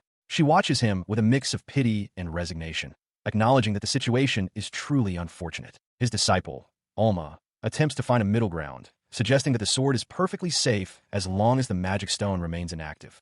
He considers this, his expression softening as he admits she has a point. Seeking to lighten the mood, the blacksmith asks to borrow the warrior's cloak, noting that his current appearance is a bit too intimidating for the public. Seeing an opportunity to help, the girl takes the garment and quickly modifies it, expanding the inner pocket into a functional magic bag. The swordsman is genuinely impressed by the practical enchantment. As they prepare to depart, she warmly invites Alma to visit her for sweets sometime, hoping to build a friendship. However, the other girl notices a flicker of exhaustion or worry in the alchemist's eyes, sensing that something is weighing on her. The blacksmith walks beside her, offering a gentle warning that she must take breaks to avoid burning out. She acknowledges his concern, but remains quietly determined, knowing she still has so much to learn about her craft. She remains tireless, her eyes sparkling with enthusiasm as she discusses the day's tasks. A young man nearby watches in disbelief, noting that she hasn't taken a single break despite the heavy workload. She simply beams, viewing the opportunity to interact with customers and contribute to the shop as a reward in itself. Seeing her handle everything from enchanted swords to spatial bags with such ease, the young man admits he's lost track of what a traditional apothecary is supposed to be. Her versatility is as impressive as it is unconventional. He tentatively asks if she might be able to craft magic tools for him as well, recalling that as a former apprentice candidate, she must have a solid foundation in alchemy. However, his expression soon darkens as he confesses the reason for his current situation. He was fired from his previous position. He asks her to understand the weight of that failure without him having to say more. He continues his somber reflection, explaining that a person of great importance told him he lacked the necessary talent. Despite his ability to manipulate ley lines, it wasn't enough to secure a future as her fellow apprentice. Because of this rejection, he decided to pivot his life entirely, seeking a new path as a blacksmith's apprentice. He looks to her for some sign of understanding as he describes this difficult transition. Hearing this, Master Ted steps in with a boisterous laugh, praising the young man's grit and declaring that he values raw enthusiasm far more than innate talent. He promises to train the promising rookie personally, and as the days pass, the workshop begins to feel like a place of true growth. Elsewhere, she finds herself in a moment of pure bliss, her face lighting up as she tastes a truly exquisite dish. The flavors are so intense and wonderful that she can't help but exclaim her delight to the chef standing nearby. Looking over the spread of chiffon cakes and lemon tarts, she expresses her genuine shock at how quickly the culinary arts have evolved in such a short time. She modestly insists that her own skills could never have produced something so refined. The chef, Klaus, is quick to credit her, noting that it was her recipes, specialized cooking tools, and the introduction of high-quality sugar that made these delicacies possible. In return for her contributions, he vows to support her by providing the best food he can create. He had left the kitchen in capable hands, allowing the young girl to share her secrets of sweetness with the others. Meru explained to the short-haired disciple that the high-quality sugar was a gift from the Marquis family, derived from a specific type of noble tuber they had discovered as a raw power source. She looked at the massive pile of raw materials, wondering if there was any way to process them without relying solely on alchemy. Given the sheer volume of work ahead, she considered asking for assistance from her fellow student, Lyle, to help manage the extraction. She confessed a deep-seated desire to master the alchemical arts herself, though she felt it was out of reach. Meru noted that while manual extraction was possible, it was extremely labor-intensive and often resulted in impure sugar that lacked the refined quality needed for delicate Western pastries. She took a moment to enjoy the fruits of their labor, her eyes lighting up as she bit into a sweet treat. Meru reassured her that she should enjoy her break without worry, even as the girl pleaded for guidance, hoping to learn the secrets of the craft. She suddenly recoiled in doubt, insisting that she possessed no natural talent for such complex tasks. Despite Meru pointing out her proven ability to manipulate ley lines, the young disciple remained convinced that the feat was impossible for someone like her. The young mentor reminded her that her very presence as a disciple candidate was proof of her potential. The girl looked down, admitting that her confidence was shaken by her past failures to properly brew even a standard mid-level potion. The girl explained that while complex potions required a dozen different stages of refinement,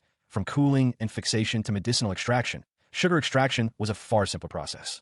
It lacked the grueling requirements of temperature adjustment and precise timing that made other alchemy so daunting. Her eyes sparkled with newfound determination as she declared her desire to attempt the process herself. Meru smiled, offering to guide her, while the disciple reflected on how the lack of written records from past masters had left their entire generation struggling in the dark. Their first attempt, however, yielded a bitter result that left them both grimacing in disappointment. It was a stark reminder that without the guidance of ancient archives, they would have to rely on their own intuition and endless trial and error to succeed. Undeterred by the initial failure, they returned to the workbench to face the pile of tubers once more.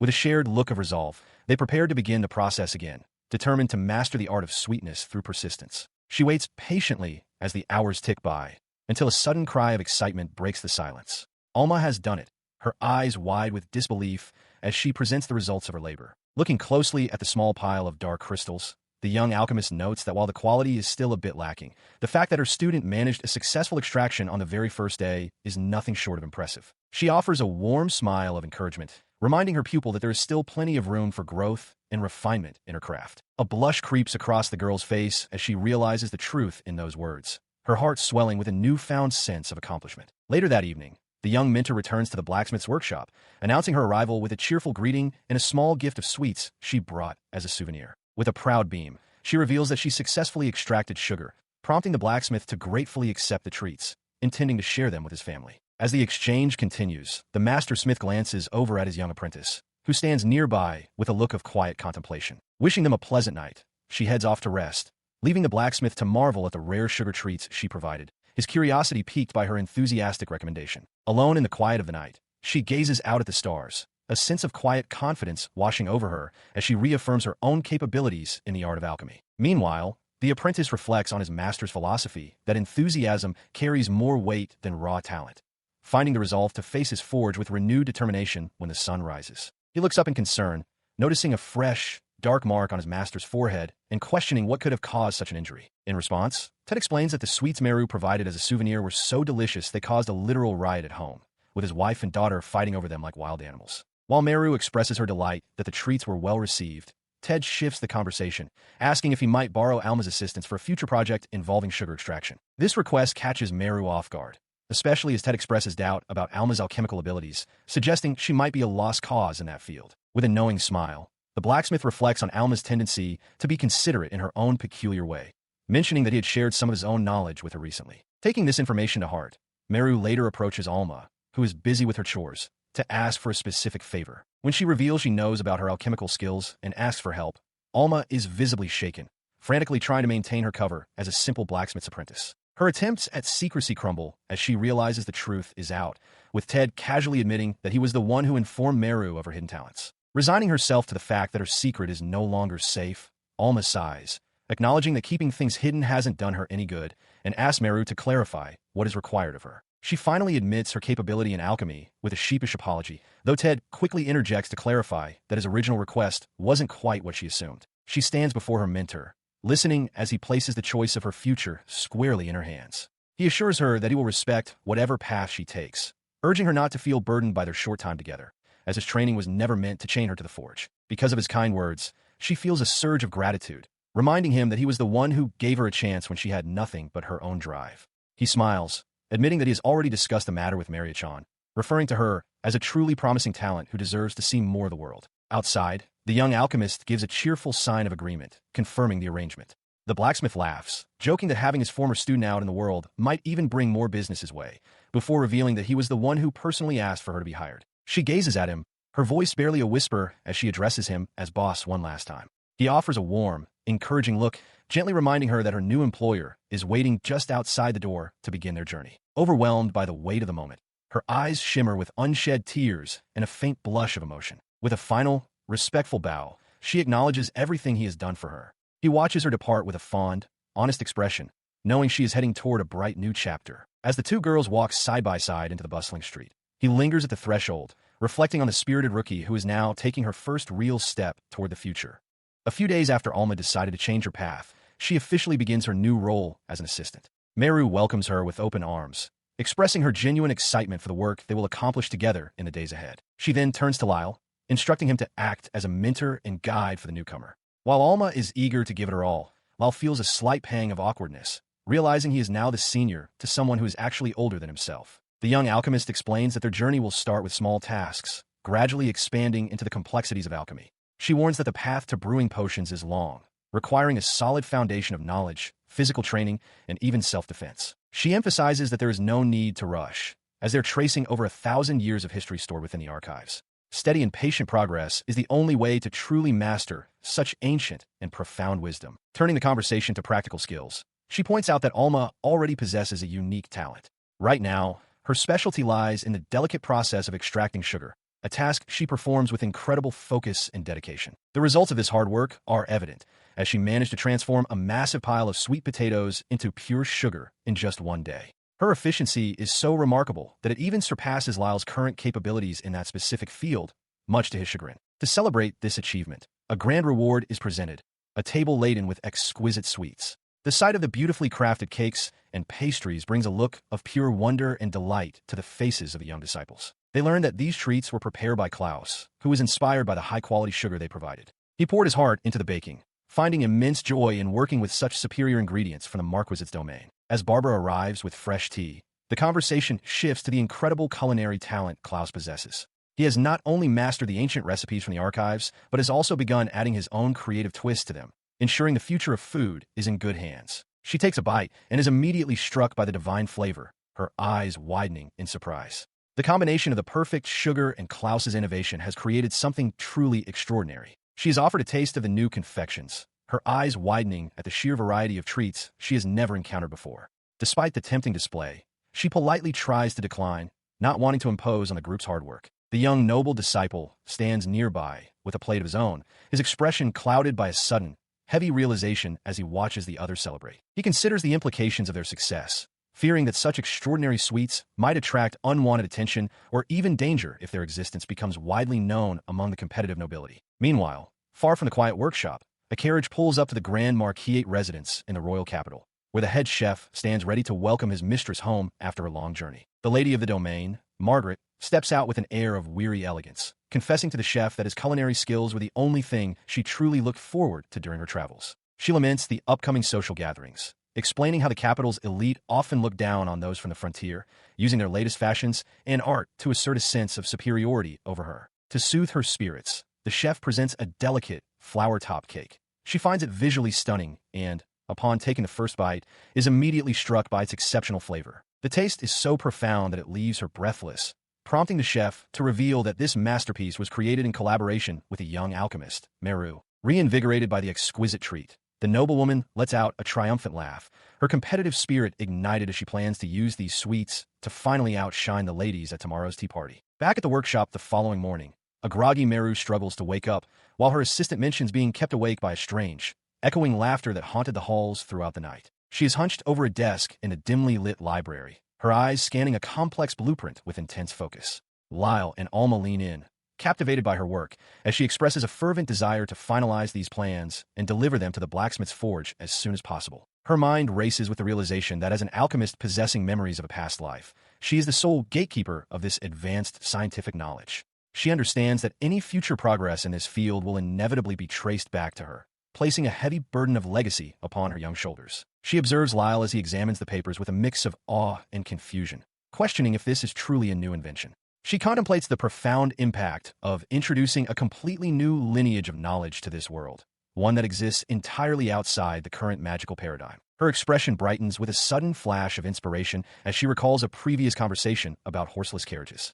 She envisions a revolutionary vehicle powered by the energy of magic stones, though a small part of her worries that such an overpowered concept might once again tilt the balance of the world. She shares a moment of exuberant joy with Lyle over the incredible potential found within the library's ancient records. Nearby, Eddie watches their unbridled enthusiasm with a weary, skeptical gaze, clearly exhausted by what he perceives as their reckless and carefree attitude towards such dangerous ideas. She pauses to reflect on the ethical weight of her discovery, resting a finger against her chin in deep thought. She wonders if the introduction of a steam engine represents too drastic a technological leap for the current era, even if she suspects that scientific progress would eventually lead someone else to the same conclusion. She casts aside her hesitations and slams her hands onto the table with a resounding thud, presenting her finished work to a startled Ted. The blacksmith is left speechless, staring at the mountain of intricate diagrams and wondering what sort of mechanical madness the young girl has unleashed upon him. Her detailed schematic illustrates a groundbreaking system where fire and ice magic stones are used to manipulate water through cycles of evaporation and condensation. This process creates the necessary pressure to drive a piston, which is then converted into rotational energy by a crankshaft and a heavy flywheel. She elaborates on the machine's versatility, explaining that its utility extends far beyond mere transportation. She describes how it could be used to pump water from deep wells or replace traditional water wheels for grinding grain, providing a consistent and powerful energy source for countless industries. She concludes her explanation with a triumphant smile, justifying her shift from alchemy to engineering as a means of self-preservation. She realizes that by training apprentices and automating labor, she can avoid working herself to death, even as Ted remains baffled by how his little apothecary friend became a master of machines. She explained her simple yet ambitious goal, to create tools that would streamline her work while she was still young, ensuring a peaceful, leisurely life in her later years. Eddie listened, struck by how fundamentally different her approach was from anything he had ever encountered. She scrutinized the designs with a critical eye, privately worrying that the amateurish structure might lack durability. To compensate, she planned to bolster the machine's integrity using hardness-enhancing magic stones, a shortcut she considered a necessary cheat, while Ted found the prospect exhilarating. She inquired if Ted had any small molds available, explaining her plan to manufacture copper wires for the motor. Ted cautioned her that achieving the necessary airtightness and friction levels through manual craftsmanship alone would be a daunting challenge. She activated her alchemical powers, drawing a dark, homogenized stream of iron from the container as Ted watched in stunned silence. She then presented a flawlessly formed metal cylinder, explaining that alchemy could replicate any mold with effortless precision. She watched as he marveled at the piece, noting the complete absence of air bubbles or impurities, a level of structural perfection that was normally impossible to achieve at room temperature. She saw him reinvigorated by the demonstration as he eagerly accepted his role in the project, relieved that his skills were still vital to the process. She finalized the plans with Ted, unaware that Eddie was watching from the sidelines, his mind clouded by memories of a previous disaster involving a Rygene sword that had left a wasteland in its wake. He eventually spoke up, calling out to her with a hesitant tone that betrayed his internal conflict, though she turned toward him with an innocent and curious expression. He watched as the blacksmith remained undeterred, giving a confident thumbs up as he asked if she had prepared countermeasures for any potential risks. He senses the shift in the air as the young noble's eyes narrow with intense suspicion. A bead of sweat rolls down Eddie's temple, his mind consumed by a growing sense of dread that this path will lead to nothing but disaster. Blaze stands ready with a massive, ornate shield, his expression serious as he prepares for the experiment. Beside him, Ted explains the mechanics of the steam engine test, noting the pressure involved. Meru watches with trepidation, her eyes wide as she wonders if the contraption might actually explode despite the precautions taken. He remains at his post while the others retreat to a safe distance. The blacksmith shouts encouragement, boasting that the warrior has hit the jackpot with such a shield.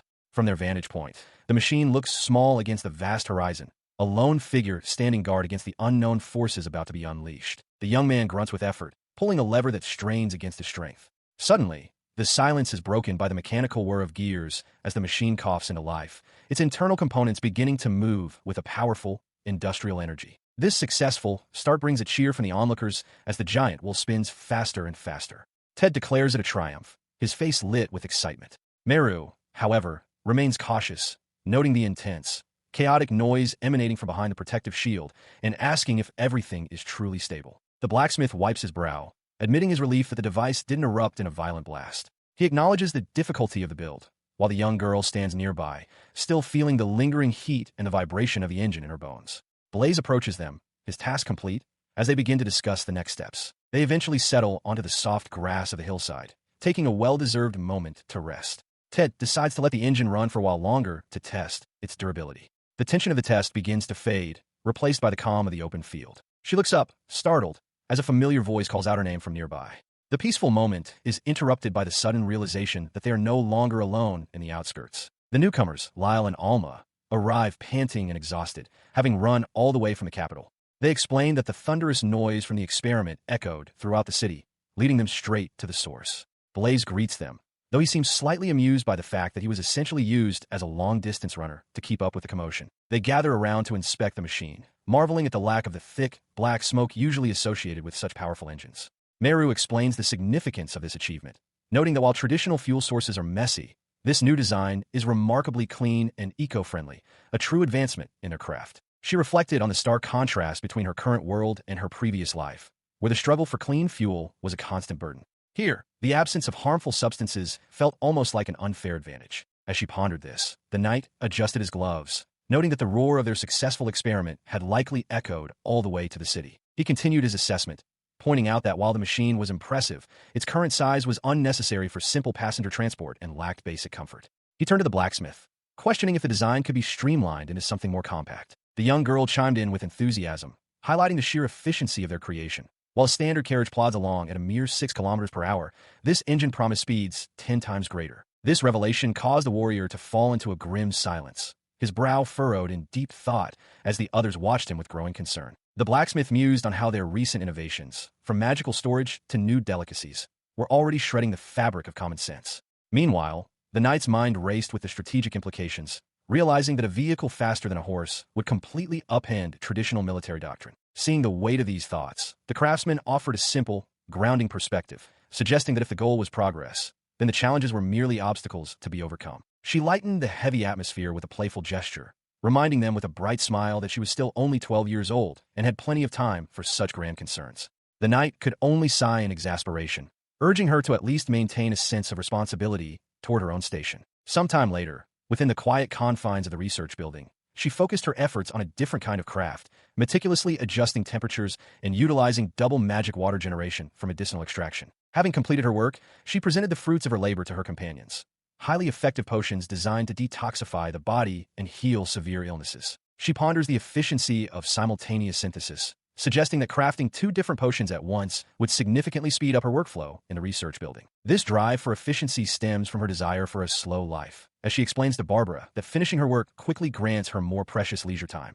Barbara, however, remains skeptical, noting that performing different tasks with each hand is a feat few can master. Turning her attention back to the laboratory supplies, she realizes that the complexity of a potion is often dictated by the rarity of its ingredients rather than a simple classification of skill level. Her thoughts then drift to the creation of holy water, a potent tool against the undead and curses that requires no physical materials but demands an immense amount of spiritual effort to manifest. While she considers these alchemical pursuits her primary duty, she takes a moment to ask Blaze about any recent zombie sightings, a question that catches the warrior off guard. With the day's official tasks concluded, she enthusiastically announces the start of hobby time, much to the confusion of her companions who fail to see how complex engineering projects fit into her vision of a relaxed lifestyle. She then shifts the conversation with Barbara toward their next major undertaking, designing the actual frame of the horseless carriage to house the completed steam engine. The young alchemist warns that simply attaching the powerful engine to a standard carriage would result in a 60-kilometer-per-hour coffin that lacks the ability to safely turn or come to a halt.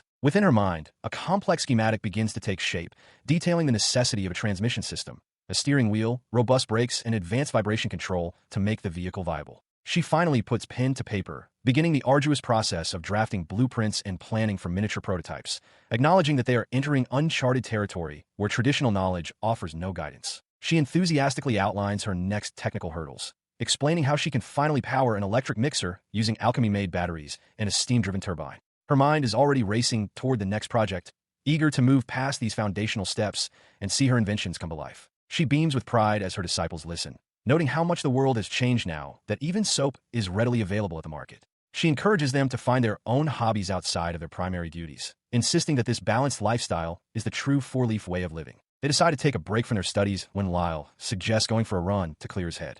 She and Alma agree to join him, though they insist on a quick change of clothes before heading out into the fresh air. He quickly finds himself struggling to keep pace, his breath coming in ragged gasps as he realizes his physical stamina lags behind Alma's.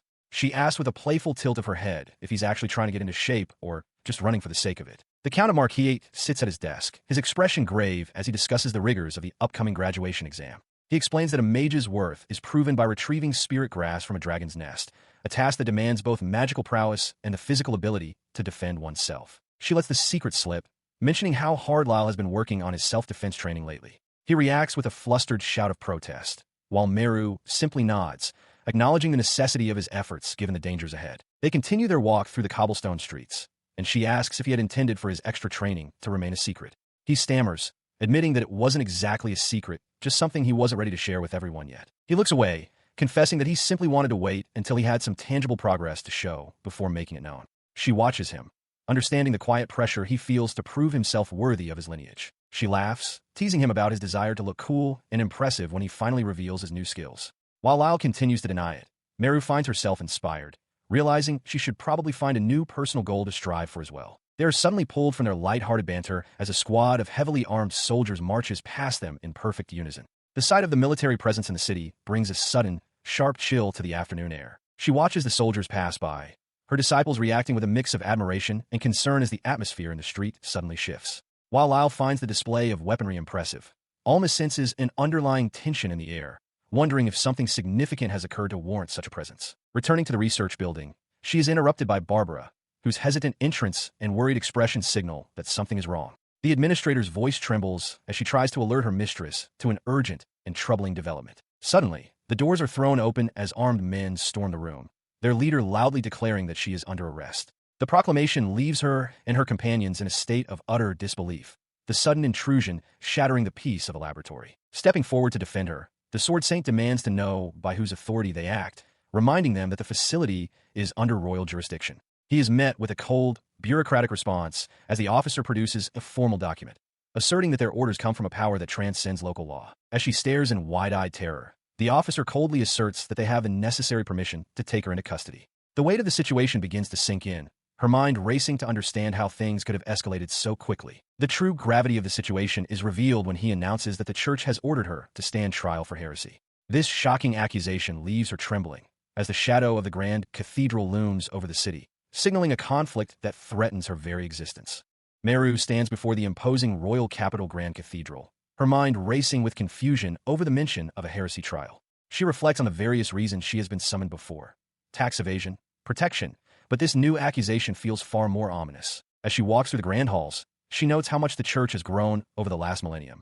In her past life, such places were merely small chapels, but now they stand as monuments of immense power. Entering the main chamber, she considers the dire state of medicine in a world where alchemy is suppressed. Without it, healing is a primitive affair, leaving the sick with little choice but to offer desperate prayers to the gods. The heavy doors close behind her as the proceedings begin. A high-ranking official, his face etched with stern authority, formally commences the heresy trial, reminding everyone present that they stand in the sight of the divine. She glances toward the balcony, searching for a friendly face among the crowd of observers. While she spots familiar allies like Blaze and Barbara, she can't help but feel isolated, wondering if anyone truly stands on her side. Observing her from above, the warrior senses something is amiss, noting the unusual number of high-ranking nobles gathered for what should be a simple inquiry. The official's voice cuts through the tension, demanding she confirm her identity as Marushial Fourleaf. In response, another official produces a shimmering, translucent orb. It pulses with a faint, rhythmic light, drawing the eyes of everyone in the silent room. This device, they explain, will serve as a lie detector during the questioning. She finds the inclusion of such a tool convenient, though the weight of the situation continues to press down on her. The lead official leans forward, his mouth set in a grim line as he prepares to speak. The air grows heavy with anticipation as he begins to lay out the formal charges. He lists a series of preposterous crimes, accusing her of forging a demon sword that raised a hill, creating iron beasts, and even corrupting noble women with devilishly sweet desserts. She can only stare in disbelief, her mind reeling at the sheer absurdity of the allegations. She stands firm before the tribunal, her voice steady despite the confusion swirling around the accusations. While she acknowledges the creation of a certain blade, the rest of the charges seem like nonsense to her, and she delivers a sharp, singular denial to the question of her heresy. In response to her defiance, the presiding official gestures toward a glowing crystal orb, which now displays a harsh, luminous X. He declares the device's verdict as absolute proof of her guilt, prompting her to cry out in frustration at the unfairness of a system that branded her a liar for a single admission. Feeling the weight of the judgment, the young alchemist scans the room for her missing ally, Blaze, silently pleading for him to intervene. Meanwhile, the judge coldly announces that the verdict is final and that no further objections from the accused will be entertained. Just as hope seems to fade, a sudden, brilliant light erupts from the spectator's balcony, drawing every eye in the cathedral upward. Still trapped in her own worry, she remains oblivious to the source of the light, her mind racing with irritation at the Sword Saint's ill-timed disappearance. She reflects bitterly on how he always seemed to be lurking nearby until the moment his presence was truly required, leaving her to face this trial alone. However, The silence is shattered not by the warrior, but by Barbara, who rises with a commanding shout of objection. She identifies herself as the supervisor of the research wing and boldly asserts that her own records of the girl's activities contradict the church's baseless claims. The judge remains unmoved, narrowing his eyes as he challenges the administrator to prove that no crimes were committed during the moments the girl was out of her sight. The logic is a trap, and it leaves the woman momentarily speechless. Despite the setback, a new idea takes hold of the administrator, as she turns back to the defendant with a desperate question. She recalls ancient records of alchemists producing holy water and asks if such a feat is possible now. Though the mention of holy water brings strange thoughts of the undead to her mind, the young girl confirms that she can indeed produce the substance. This revelation offers a potential lifeline, as the ability to create something sacred would surely refute the charge of heresy. She suddenly has a moment of clarity, realizing that Barbara's suggestion is the perfect solution. If she can demonstrate her faith by creating holy water, the heresy charges will have to be dropped, proving once and for all that she has not turned her back on the gods. In response to her claim, the presiding official recoils in disbelief, his face contorted with skepticism. He argues that such a feat hasn't been accomplished in centuries and that her ignorance of this fact only proves she is a heretic of the highest order. Undeterred, the young girl looks at the high-ranking man before her and questions how they, who claim such authority, are unable to produce the very substance they hold sacred. The judge roars back, insisting that the church is the sole purveyor of divine goods. She counters sharply, asking what purpose the institution serves if a person of simple faith like herself can achieve what they cannot. Taking a steadying breath, she drinks from a small container, preparing herself for the task ahead. She realizes that the church's own failure to produce holy water has inadvertently given her the perfect opportunity to prove her worth. She then settles into a kneeling position, placing a glass on the floor before her. With a focused expression, she begins an invocation to Philiastin, the creator god, while the officials watch with growing unease. Closing her eyes in deep concentration, she humbly beseeches the divine for a single, pure drop. A faint, ethereal glow begins to emanate from the circle where she sits, signaling the start of something miraculous. After the intense effort, she collapses backward, gasping for air. Into the glass, a single, shimmering drop of liquid falls, a special grade of holy water, more potent than anything seen in generations, effective against the darkest of curses. Catching her breath, she holds the vessel out toward the stunned judges. She pointedly asks if they would still dare to label her a heretic now that she has succeeded where they have failed. The officials are left speechless, their faces pale with shock. One of them realizes with a start that she spoke the secret name of the deity, a name known only to the highest ranks, leading him to wonder if the legends of the Holy Maiden are true. He recoiled, his face contorted in a mix of shock and indignation as the other officials questioned the validity of the appraisal. The suggestion that he had somehow tampered with the holy vessel was beyond insulting, yet the results before him were impossible to ignore. While he struggled to maintain his composure, Meru stood her ground, her voice steady as she questioned the relentless drive to brand her a heretic despite the evidence. Frustrated and determined to find the truth, the high priest snatched the appraisal orb, declaring he would settle the matter himself. He stared into the depths of the crystal, his eyes widening and sweat beading on his brow as a strange light began to emanate from within. This was unprecedented. In all his years of service, the divine vessel had never reacted with such overwhelming intensity. As the light coalesced into legible script, the message revealed was not a condemnation, but a divine blessing from the creator god Philiastin himself. It was a peculiar decree, simply stating that this young girl was never to be worked to the point of exhaustion, a revelation that left everyone in the room stunned. She, however, was far from impressed, looking at the orb with a mix of disappointment and annoyance as she grumbled about the lack of a more practical cheat ability. Meanwhile, the officials were gripped by a sudden, icy terror, realizing they had come perilously close to invoking divine wrath by persecuting one so clearly favored. The tension in the room shifted instantly from accusation to frantic finger-pointing as the priests began to turn on one another. They realized the gravity of their error, each trying to distance themselves from the decision to bring the girl to trial in the first place. Their hushed, urgent whispers filled the hall as they acknowledged the truth. She was never the problem. The realization dawned on them that the true source of the chaos was the one who had brought these baseless charges to their doorstep, not the girl standing before them. Moments later, the heavy doors of the cathedral creaked open as she finally stepped out into the fresh air, letting out a long, weary sigh. The ordeal had been a draining spectacle of incompetence, and she was more than ready to put the entire mess behind her. Barbara was waiting for her. A hand pressed her chest in a gesture of profound relief now that the girl's innocence had been officially recognized. Though the situation had been a chaotic disaster, the administrator was simply glad that the threat of the Inquisition had finally passed. As they walked away from the church, they began to unravel the absurd rumors that had fueled the trial, from misunderstood magical tools to simple tea party snacks. It became clear that every crime, was merely a mundane event twisted into a legend by those who didn't understand the girl's unique talents. She immediately demands to know where he has been, her voice sharp with frustration. He calmly replies that he was doing some digging around while the trial unfolded. She listens as he explains that the root of the trouble was a noblewoman's envy. She was used to being the trendsetter of the capital and couldn't stand being outshone by Meru's sweets. The sheer popularity of the treats had driven her to a state of desperate frustration. He recounts how the Count explained that high-ranking nobles had bribed a cardinal to orchestrate a fake inquisition. Their goal was to isolate the Marquis's house and seize both the young girl and her valuable recipes for themselves. His words leave her reeling with indignation, and she shouts about how unfair and corrupt the entire situation was. He can only agree, admitting he had a bad feeling from the start and that the church's inability to produce holy water while focusing on fancy buildings is a disgrace. She and her companions walk through the city, but Barbara's displeasure is evident. She is deeply upset that he chose to leave Meru's side during such a critical trial. He senses her gaze and asks what she means by her silence. She watches as he defends his actions, explaining that the presence of so many high-ranking nobles was highly suspicious, prompting him to investigate. He points out that, as a commoner in that setting, there is little he could have done by simply staying in the courtroom. He notices her silence as she processes his reasoning with her eyes cast downward. He acknowledges that while he was away, she managed to resolve the situation on her own, though the weight of the conspiracy still lingers. She suddenly snaps, grabbing his cloak and demanding a proper apology for his disappearance.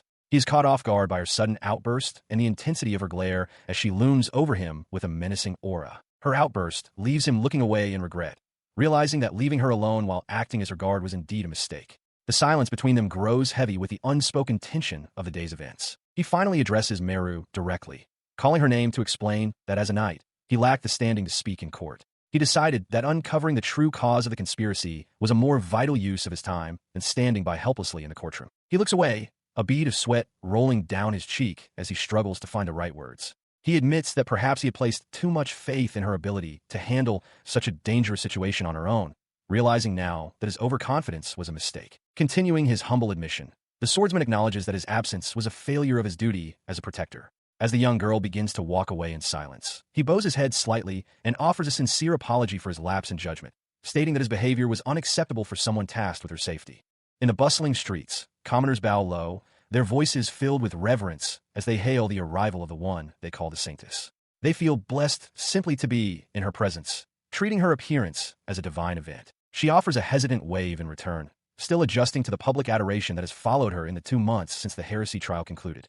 The transition from accused to icon has been jarring, leaving her feeling more awkward than honored. Later, while seated at a quiet table, she confides in her companion that this unwanted worship brings her little joy, though he reminds her that such is the burden of one carrying a divine blessing.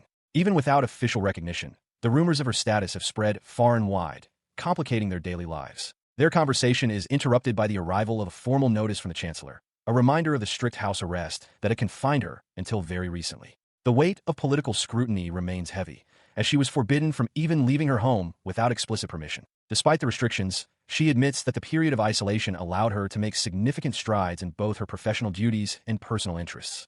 The forced solitude provided a rare opportunity for uninterrupted focus, leading to what she describes as terrifying progress. With her newfound freedom, a sudden spark of inspiration strikes her, and she declares her intent to finally venture beyond the familiar walls of her confinement. The frustration of being cooped up for months has fueled a desperate need for a change of scenery. She turns to the stoic warrior with a bright smile, suggesting a journey to the remote countryside where the whispers of her supposed divinity have yet to take root.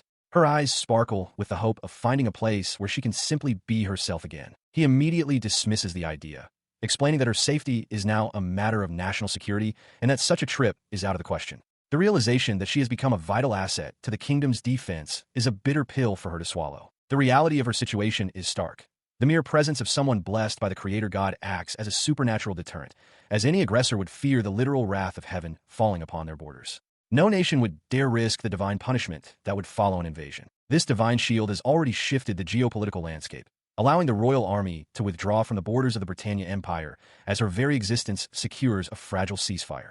The map of the region has been redrawn not by swords, but by the perceived protection of a single girl. Meru and Blaze share a drink, enjoying a rare moment of tranquility. She beams, remarking that peace is truly a wonderful thing. They discuss the possibility of a trip, and he agrees to at least check with the authorities, though he warns her not to get her hopes up. He listens as she immediately begins brainstorming, wondering if a day trip to the Marquis territory might be permitted for testing or exploration. She is quickly corrected as he reminds her that the journey to the capital alone took 2 full days, making a day trip impossible. He watches as she shifts the conversation to the progress she's made on her personal projects over the last 2 months. They soon arrive at the workshop of the local blacksmith, who greets the young girl with a respectful nod, acknowledging her status as the saintess. He proudly presents his latest achievement, a successfully miniaturized steam engine, laughing heartily at their success. He then asks what she has brought this time, prompting her to declare that she hasn't been idle during her confinement. She triumphantly unveils a miniature horseless carriage, a complex machine designed to revolutionize travel. The swordsman stares at the contraption with a skeptical expression,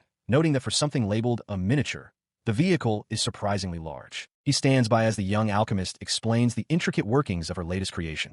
She admits that while it began as a mere toy-sized prototype, the necessity of safety features caused the design to swell in complexity and scale. The blacksmith listens, though the girl's references to strange, distant concepts leave them both somewhat bewildered. Looking at the machine, the knight feels a sudden weight of responsibility, wondering if his role has shifted from protector to a mere test subject for these mechanical marvels. Even a man of his discipline has his limits when faced with such unpredictable ingenuity. The blacksmith interrupts his thoughts, pointing out that the frame is finally large enough for a rider and perfectly accommodates the miniature steam engine they developed. Despite the technical success, the warrior remains silent, his gaze fixed on the contraption with a mixture of duty and dread. With the operation explained and the final components in place, the master smith expresses confidence that the vehicle is ready for its maiden voyage. The young girl prepares the last piece, her excitement mounting as the moment of truth approaches. He lets out a resigned sigh, knowing that if he refuses to take the helm, someone less capable might be put at risk. As he climbs into the seat, she offers frantic last-minute advice, urging him to maintain a safe speed and be prepared to abandon ship if things go south. He can only offer a silent prayer that the engine holds together. Suddenly, the engine roars to life with a violent shudder, propelling him forward at a startling velocity. From the sidelines, his companions watch in awe, their cheers nearly drowned out by the mechanical thunder of the speeding carriage. As the wind whips past his face, the knight finds himself surprised by the sensation, realizing that the speed provides a peculiar sense of freedom he hadn't anticipated. However, the thrill quickly turns to concern for those watching as he pushes the machine even harder, tearing across the open ground. The blacksmith stares in disbelief, questioning the sanity of the man behind the wheel as the vehicle continues to gain momentum, far exceeding what any of them expected. Eventually, the mechanical beast slows to a halt,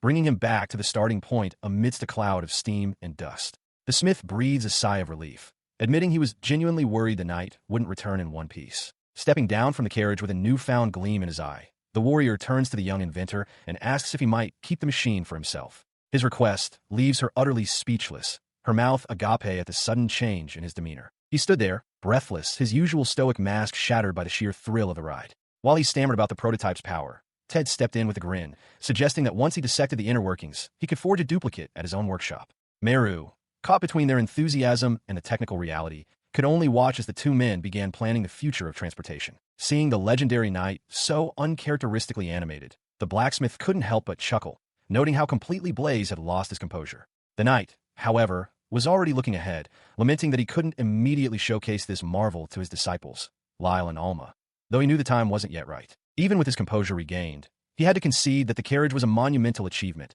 a sentiment echoed by the wide-eyed wonder of the young disciples standing nearby. The excitement proved infectious as Alma eagerly reached for the vehicle, her eyes sparkling with the desire to experience the speed for herself. Meru quickly intervened, warning the girl to be careful with her hands around the complex machinery as the group's focus shifted to the practicalities of the new invention. As they watched the carriage, Meru's thoughts turned to the progress of the two students, noting that while Alma had been diligently honing her swordsmanship under Blaze's tutelage, Lyle seemed to be stuck in a cycle of simple weightlifting, still undecided on his own combat style. Feeling the weight of his indecision, the boy finally admitted that perhaps it was time to reveal what he had been working on in secret. Alma encouraged him, acknowledging that the sheer volume of martial arts stored within the archives was enough to overwhelm anyone, but she believed in his potential to find his own path. With a sharp exhale, he stepped forward, focusing his energy into a single, decisive strike against a sturdy tree trunk. The impact was explosive, a burst of raw power that left the observer stunned. Blaze watched in silent surprise, realizing the boy wasn't using a blade at all, but rather the disciplined strikes of Kenpu.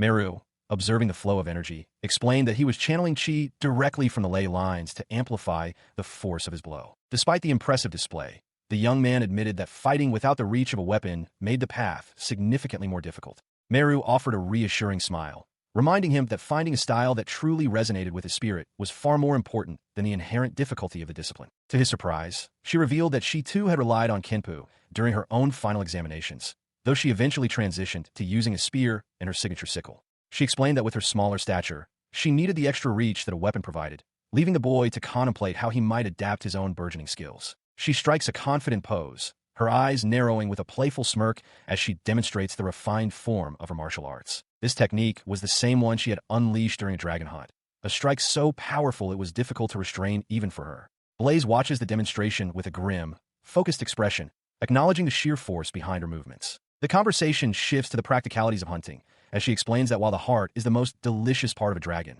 a strike from within tends to ruin the meat. The sword saint remains skeptical, questioning the wisdom of holding back against such a lethal predator just for the sake of a meal. Reflecting on Lyle's progress, she realizes that his reliance on Kenpu presents a significant culinary problem. They won't be able to enjoy dragon heart steak if he continues to crush his targets. She sighs, noting that his examination process is likely to be a lengthy affair. Suddenly, a bright idea strikes her, and she enthusiastically proposes assigning a nightly bodyguard to Lyle. Alma voices her concern, fearing that without proper guidance, the young man will simply devolve into a mindless fitness enthusiast. Blaze ponders the difficulty of finding someone capable of taking down a dragon, noting that for true growth, one also needs the vitality that comes from having a partner.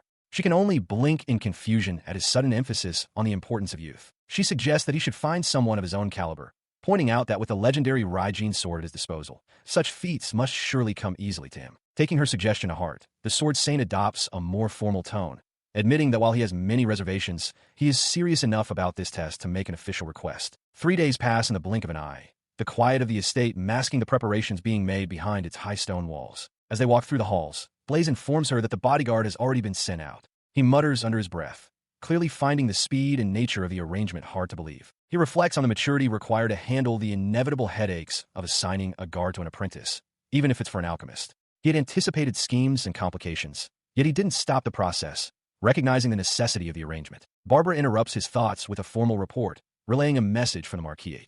She explains that the selection for the guard was both immediate and beyond any dispute, though the message offered no further details regarding the individual's identity. Hearing this, he realizes the chosen ones have already arrived.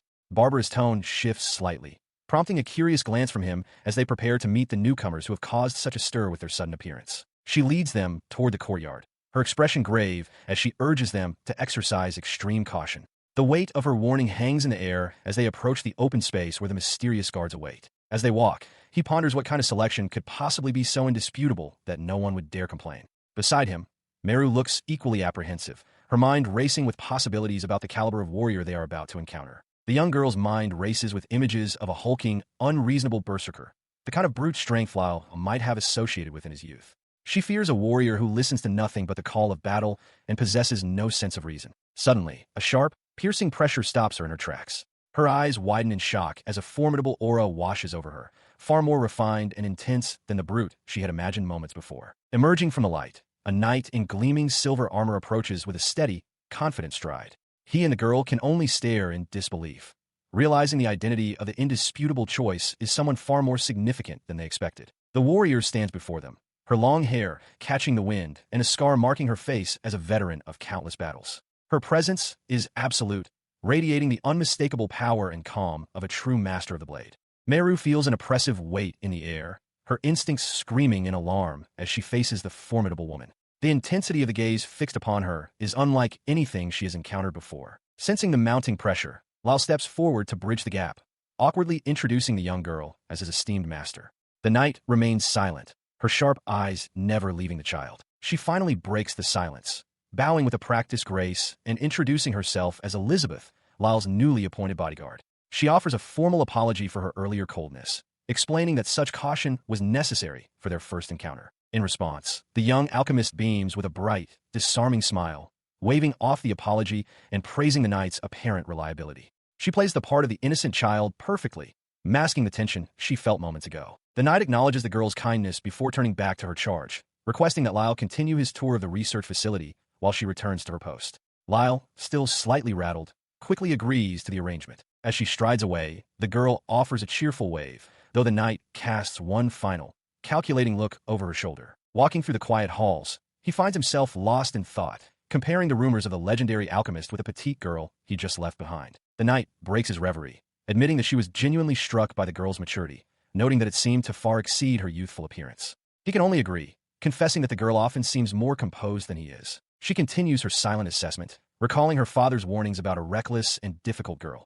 If those reports had been true, she had fully intended to enforce strict discipline. She concludes that the girl was not only completely unfazed by her deliberate display of killing intent, but even had the presence of mind to respond with genuine consideration. She remains calm as the knight observes her, leading the warrior woman to realize her father had a very good reason to take an interest in such a peculiar child. The knight then turns away, stating she will return to her duties without further delay or idle conversation. Watching her go, the young girl notes how incredibly stiff and serious the woman seems to be. Beside her, the seasoned warrior exhales a long breath of relief, his clothes damp with the sweat of nervous tension. While the girl acknowledges the intensity of the bloodlust they just felt, he suggests that the pressure of the encounter was far more complex than simple intimidation. He explains that her strength is undeniable, having earned the rank of general through merit alone rather than noble birth. This news leaves the girl stunned, prompting her companion to ask if she was truly unaware of who she was dealing with. The reality of the situation is staggering.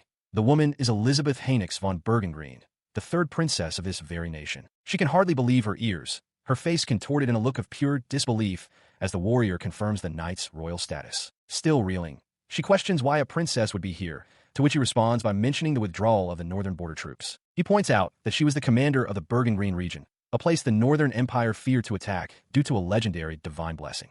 The girl then recalls hearing something about that specific protection. She tries to wrap her head around the logic of the situation, concluding that the princess's sudden lack of duties at the border is a direct result of the world becoming more peaceful thanks to her own efforts. It seems that with no threats to repel, a high-ranking general has found herself with far too much free time. Her instincts are screaming in protest at the idea of a rigid former general being a princess, while the young man beside her agrees that assigning such a high-ranking figure as a bodyguard is an extreme measure. He still can't quite grasp the reasoning behind placing a royal in such a subservient role, even if it is for protection. He worries about the complications of having royalty involved in dangerous tasks like dragon slaying or even simple graduation exams, fearing the consequences if anything were to happen to her. Meanwhile, she mourns the death of her slow life plan, realizing that her dreams of peaceful days and steak dinners are slipping away. Their conversation is interrupted by the arrival of the administrator, who approaches with a calm smile and a document in hand. She announces that their planned excursion is indeed possible, much to the surprise of the young girl who is just beginning to lose hope. She presents a written permit from the princess herself, detailing a day trip to Lake Crane within the Duchy of Phyllis. The young man looks on in disbelief, realizing that the wheels are already in motion for a journey he hadn't fully expected to be authorized. She continues to explain the benefits of the trip, noting that it will serve as excellent field work for the apprentices and mentioning the abundance of herb fields near the lakeside villa. The prospect of gathering rare ingredients and visiting a scenic location begins to lift the young girl's spirits. She then reveals the most shocking detail. The princess will be accompanying them on this outing. It turns out that the royal hasn't visited Lake Crane in a long time, having been occupied with her duties guarding the border for years. The young man clenches his fist in frustration, realizing that any hope for a truly relaxing journey has vanished now that royalty is tagging along. He notes that the Duchy of Phyllis is the home of the princess's mother's family, making the trip even more official and high-stakes than he anticipated. He watches as the administrator's enthusiasm peaks, as she suggests using their demonic sweets to charm the local noble ladies and win over the princess herself. The young girl is quickly swept up in the excitement, cheering at the prospect of their sugary conquest. They eventually settle on the plan, though the young man remains the voice of reason, pointing out that they don't actually have a formal excuse for such a scheme. Nevertheless, he concedes that it's time to reset their expectations and begin the final preparations for the trip. He watches with a growing sense of trepidation as Meru's list of preparations spirals out of control. She enthusiastically suggests commissioning a cooler box and a portable heater from the blacksmith, while also planning to have the head chef prepare specialized summer sweets. To him, it seems she is using the princess's presence as a justification to double her usual demands. As he offers a pragmatic and blunt alternative to her suggestion of a portable toilet, she responds with a silent, judgmental stare. The idea of simply using the woods does not seem to have pleased the young girl, who remains deeply immersed in her logistical brainstorming for the long journey ahead. He can only let out a weary groan as the weight of her ambition sinks in. The sheer complexity of what she intends to present to the princess is enough to make his head spin, leaving him wondering how they will manage to coordinate such an elaborate and equipment-heavy excursion. While he worries, she remains undeterred, moving on to the logistics of transportation by suggesting both a large buggy for the main trip and a smaller one for leisure. Although she secretly delights in using the princess as a perfect excuse to indulge her passion for crafting, she casually mentions her desire to go for a swim in the lake, a suggestion that catches the others completely off guard. Her casual mention of swimming triggers a frantic lecture from the administrator, who insists that such an activity is absolutely forbidden for a young lady of 13. As the woman frets over the impossibility of guarding her in the water, the girl remains baffled, questioning if they mistakenly equate swimming with indecency. Yet, amidst the chaos, a sudden spark of inspiration strikes the swordsman.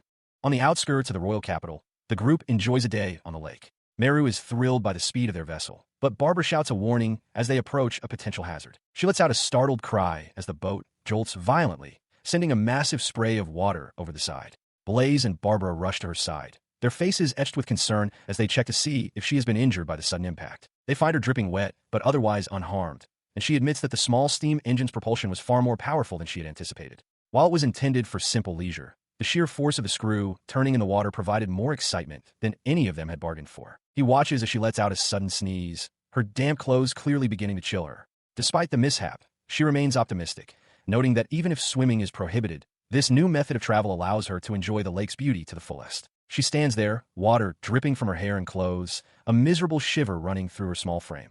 The initial thrill of the ride has been replaced by the uncomfortable reality of being completely soaked through. They decide it is best to find dry clothes immediately to prevent her from catching a cold, and she agrees, realizing that her current outfit has become quite snug. She reflects on how her health and stature have improved since leaving her difficult life on the farm, a change that Blaze notes with a look of quiet surprise. She is taken aback when Barbara gestures to her height, questioning if she hasn't already grown significantly.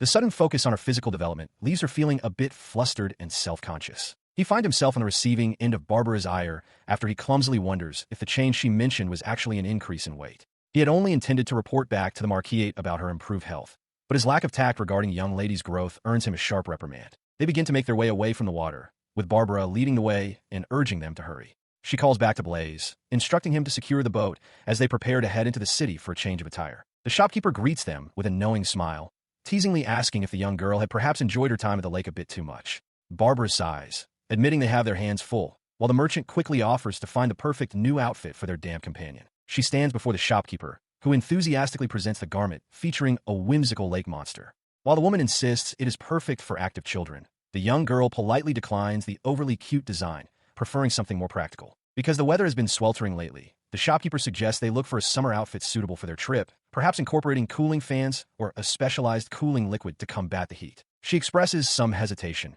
finding the idea of a fan a bit unappealing, but the merchant clarifies that the goal is heat protection, leading the girl to admit it might actually be a sound plan. Taking the initiative, she requests a custom modification, a small pocket added to some ready-made undergarments.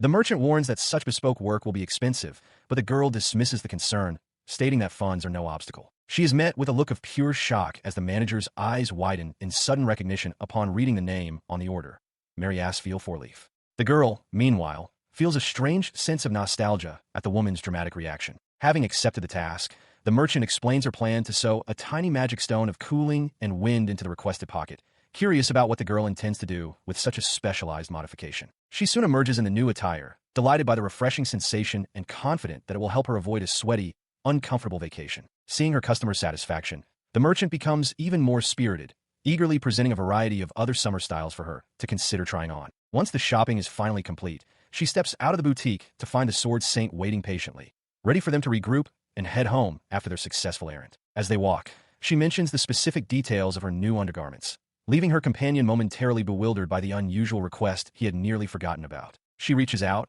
offering a small, shimmering magic stone to the knight, suggesting he tuck it into a pocket to experience its effects. As he accepts the gift, a sudden, refreshing gust of wind swirls around him, prompting an immediate sense of relief from the oppressive heat.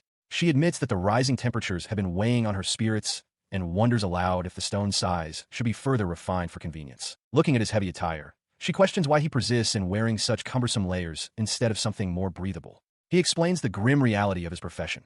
Armor must be worn beneath his clothes at all times, a necessity that leaves little room for comfort or style. In response, she proposes a revolutionary idea, infusing everyday garments with blade-resistant enchantments to mimic the protection of chainmail without the bulk. This would allow for both safety and the pursuit of fashion. While he cautions her against overconfidence in such enchantments, she privately muses that such an innovation might very well render traditional armor shops obsolete. She ponders the nature of the threats they might face, but he is quick to temper her expectations, noting that while the fabric might resist a blade, it offers no defense against the devastating power of a master strike or a concentrated magic attack. A few days pass in preparation, and soon the group stands together, ready to embark on their journey. Turning to their companions, she expresses her deep gratitude to the blacksmith and the chef for their tireless efforts in readying the supplies on such short notice. Behind them, a cart sits heavily laden with everything required for the trek ahead. The two men dismiss her thanks with humble gestures, insisting that their contributions were merely part of their duty. However, their professional masks slip as they contemplate the young girl enjoying the meals they prepared, their faces flushing with an intensity that leaves her feeling slightly unsettled by their overwhelming enthusiasm. She stands before a marvel of engineering, a horseless carriage. The driver is cautioned to handle the vehicle with extreme care, especially given the prestige of their passenger and his own reputation for reckless speed. Turning back to her companions, she receives a warm smile from Ted, who admits that her confidence is strangely reassuring. He and Klaus agree that their preparations have reached a perfect conclusion, satisfied with how everything has turned out. Their conversation is interrupted by the arrival of Lyle and the other disciples.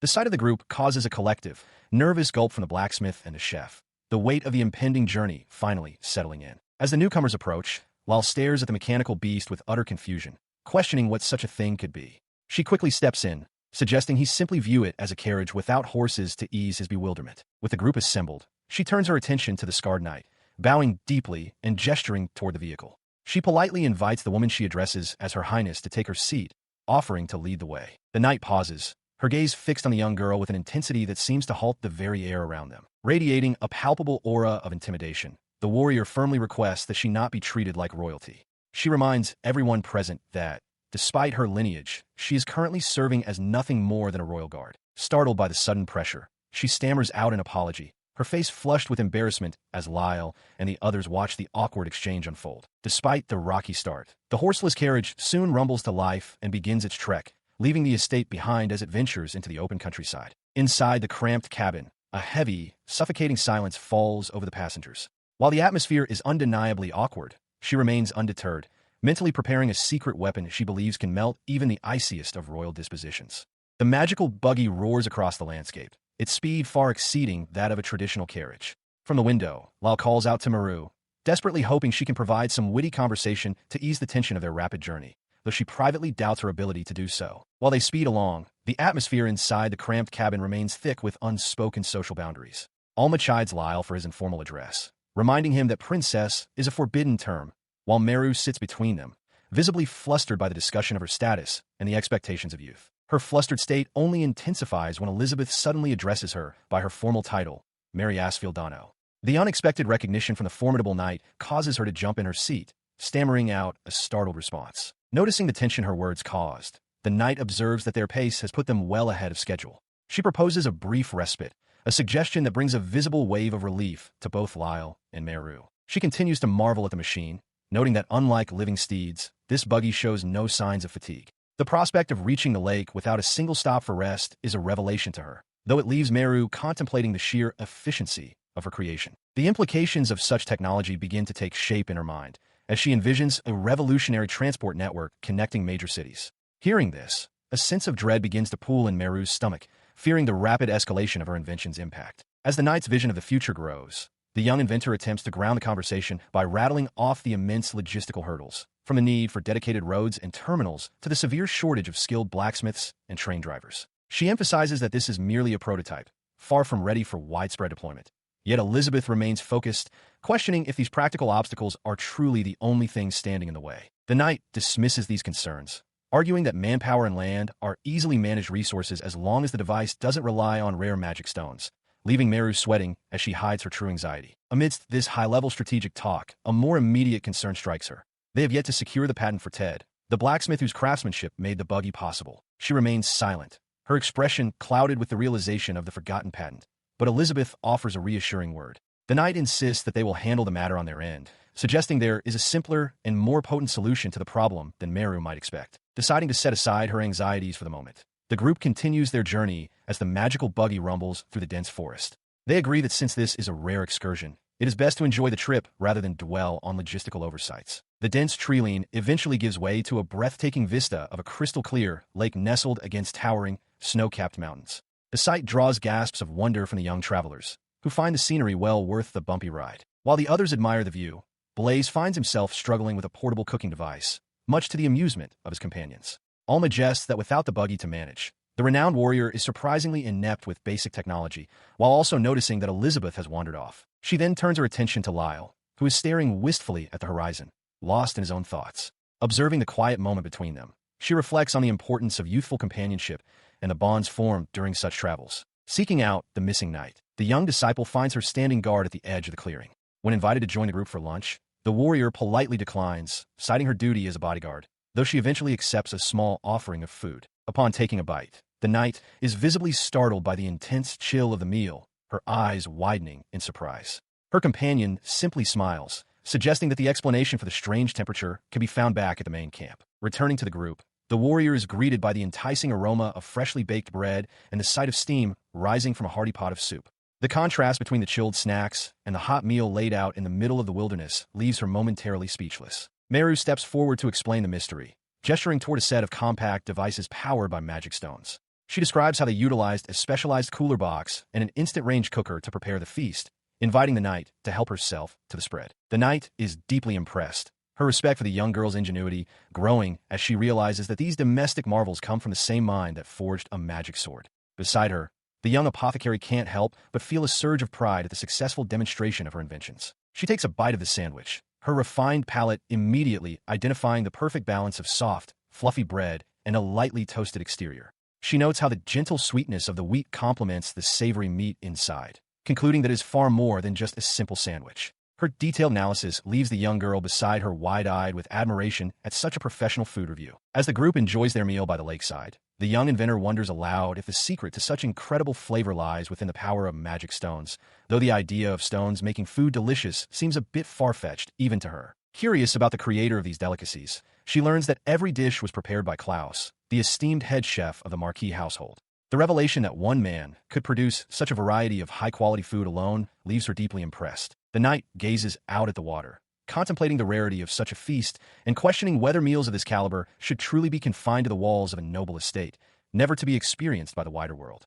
Sensing an opportunity to further impress her guest, the girl reaches for a special container she has been keeping ready. With a flourish, she reveals a bowl of chilled ice cream, proudly announcing it as the head chef's latest masterpiece. A mischievous glint enters her eyes as she watches the knight's reaction, confident that this frozen treat is the ultimate secret weapon that will finally break through the noblewoman's composed exterior. However, her confidence is shattered when the warrior politely declines, explaining that she makes it a point to avoid indulging in sweets or unnecessary luxuries. The rejection is so unexpected that it leaves the young girl reeling in shock. Panic begins to set in for the inventor, who had pinned her hopes on this dessert to win the knight's favor and perhaps mitigate any trouble they might face for their disruptive arrival at the lake. In a final, desperate attempt, she points toward the stoic swordsman, noting that even he, a man known for his distaste for sweets, is currently partaking in the dessert. The warrior looks on with a mix of reluctance and quiet enjoyment, caught in the middle of the girl's persuasive efforts. She watches as Blaze enjoys the cold treat, his initial skepticism melting away with every spoonful. He admits that despite his harsh critique of her food reviews, the sensation of something so cold in the summer heat is undeniably pleasant. Seeing his reaction, the stoic knight finds her curiosity piqued by the contents of the pot. Nearby, the young girl can't help but laugh, delighted that her plan to win them over with the frozen dessert is finally working. The knight admits that her interest is thoroughly captured, especially after hearing such high praise. She takes a tentative spoonful, her expression shifting from professional detachment to genuine intrigue as she prepares for the first taste. As the sweetness hits her tongue, her eyes widen in a moment of pure, unadulterated shock. She finally understands why such a thing is called a devilish temptation, the intense flavor overwhelming her senses in a way she never expected. She confesses that the experience has completely overturned her understanding of food, bringing back memories of flavors she hasn't encountered since early childhood. The young disciples watch in awe, seeing their formidable mentor so deeply moved by a simple dessert. Watching the knight's transformation, the girl wears a smug, knowing grin, while Blaze notes how easily even the most disciplined warrior can fall to the charm of ice cream. Lost in the experience, the knight politely asks if she might have just a little bit more. However, a little more quickly turns into the knight, claiming the entire container for herself. The others can only watch in stunned silence as she abandons her usual restraint, urging her to take it easy before she overindulges. The consequences of her greed manifest almost instantly as a loud, ominous rumble echoes from her midsection. She clutches her stomach in sudden agony, her face pale as she realizes she has made a grave tactical error, much to the horror of those around her. Realizing the situation has turned dire, the young girl signals to her companions that it is time to deploy their secret weapon. She calls them over with a sense of urgency, knowing that the knight's dignity and comfort depends on what happens next. With a triumphant flourish, she reveals her latest invention, the Anywhere Emergency Toilet.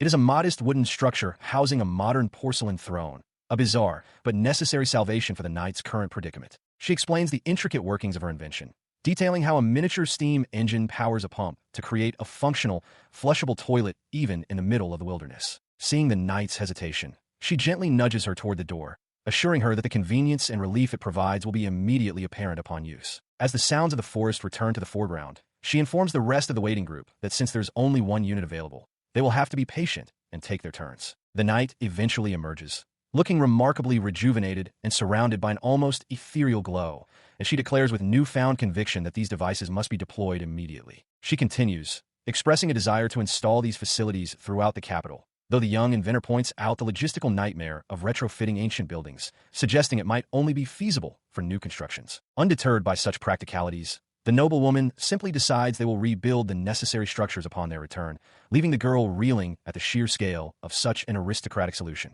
The sound of quiet laughter draws her attention to the sword saint, and she demands to know what he finds so amusing about the situation. While the young disciple looks on awkwardly, she laments that her own sense of normalcy seems so at odds with theirs, having hoped they would finally understand her perspective. Shaking off the moment, she realizes that with the knight's full support secured, they can now proceed at maximum speed with their specialized vehicles, though she reminds everyone not to neglect their task of gathering medicinal herbs. As they trek deeper into the woods, the group begins their search, though the young disciple quickly discovers that not everything in the forest is as beneficial as the herbs they seek. She and her companions spent the day immersed in the forest's wonders, from racing rugged buggies across the terrain to navigating the river's currents in a sturdy boat.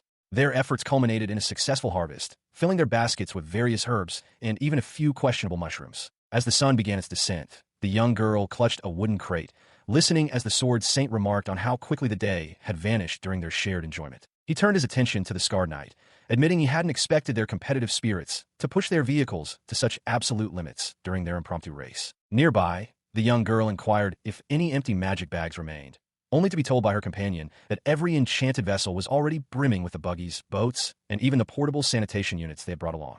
The knight watched them, realizing that her initial concerns about persuasion had been entirely unnecessary. The problem became physically manifest as several massive sacks, overflowing with the day's herbal bounty, were dropped heavily onto the forest floor. Looking at the mountain of supplies, the young girl and the knight realized the passenger carriage, designed for only 4 people, could not possibly accommodate both the group and their massive haul. Despite the spatial constraints, they resolved to cram every last item into the vehicle, determined to bring their hard-earned harvest home regardless of the tight squeeze. After a journey spent amidst the cluttered interior, the carriage finally came to a halt, and its occupants began to disembark onto the familiar grounds of the research facility. The sword saint offered a word of praise to the administrator, who stood waiting to receive them, noting with a sense of relief that the excursion had concluded without any significant mishaps. Inside the carriage, the young disciple had finally succumbed to exhaustion, prompting the warrior to gently announce their arrival as the long day reached its end. He quietly pulls open the carriage door, only to find a scene of peaceful exhaustion within.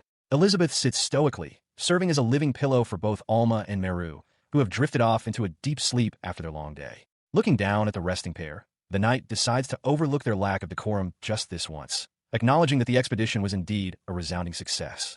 Even in her slumber, Meru murmurs happily about their achievements.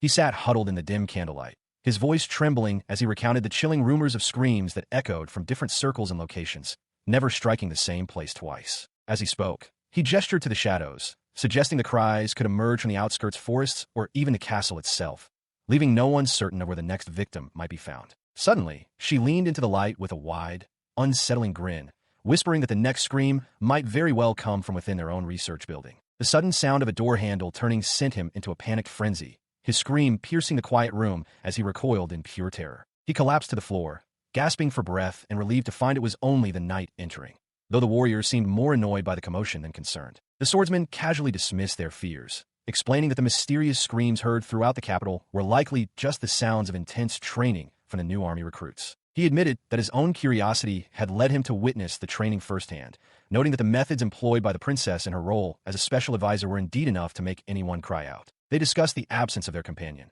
acknowledging that her diverse responsibilities prevented her from focusing entirely on her duties as a guard, a situation they all understood and accepted. Despite his explanation, the young disciple remained puzzled by the shifting locations of the screams, until the knight clarified that moving the training grounds was a deliberate tactic to test the recruit's ability to adapt to different environments. The warrior then attempted to pivot to a new legend about a cursed elder, but his blunt delivery only served to irritate his companion, who felt he had sucked all the mystery and excitement out of their storytelling. He enters the room, his sharp gaze scanning the area as he asks the two young disciples if they're the only ones present. Gesturing toward the furniture, he indicates their master, who lies in a heap nearby. She is completely spent, draped over the sofa like a discarded doll, as the disciples explain her inability to snap back to reality after their recent travels. They had even tried to liven things up with scary stories, but to no avail, leading the swordsman to remark on how pathetic she looks. Despite her lethargy, she manages a weak stretch, insisting that the current lack of customers makes her absence acceptable, much to the warrior's irritation as he chides her for making her students worry.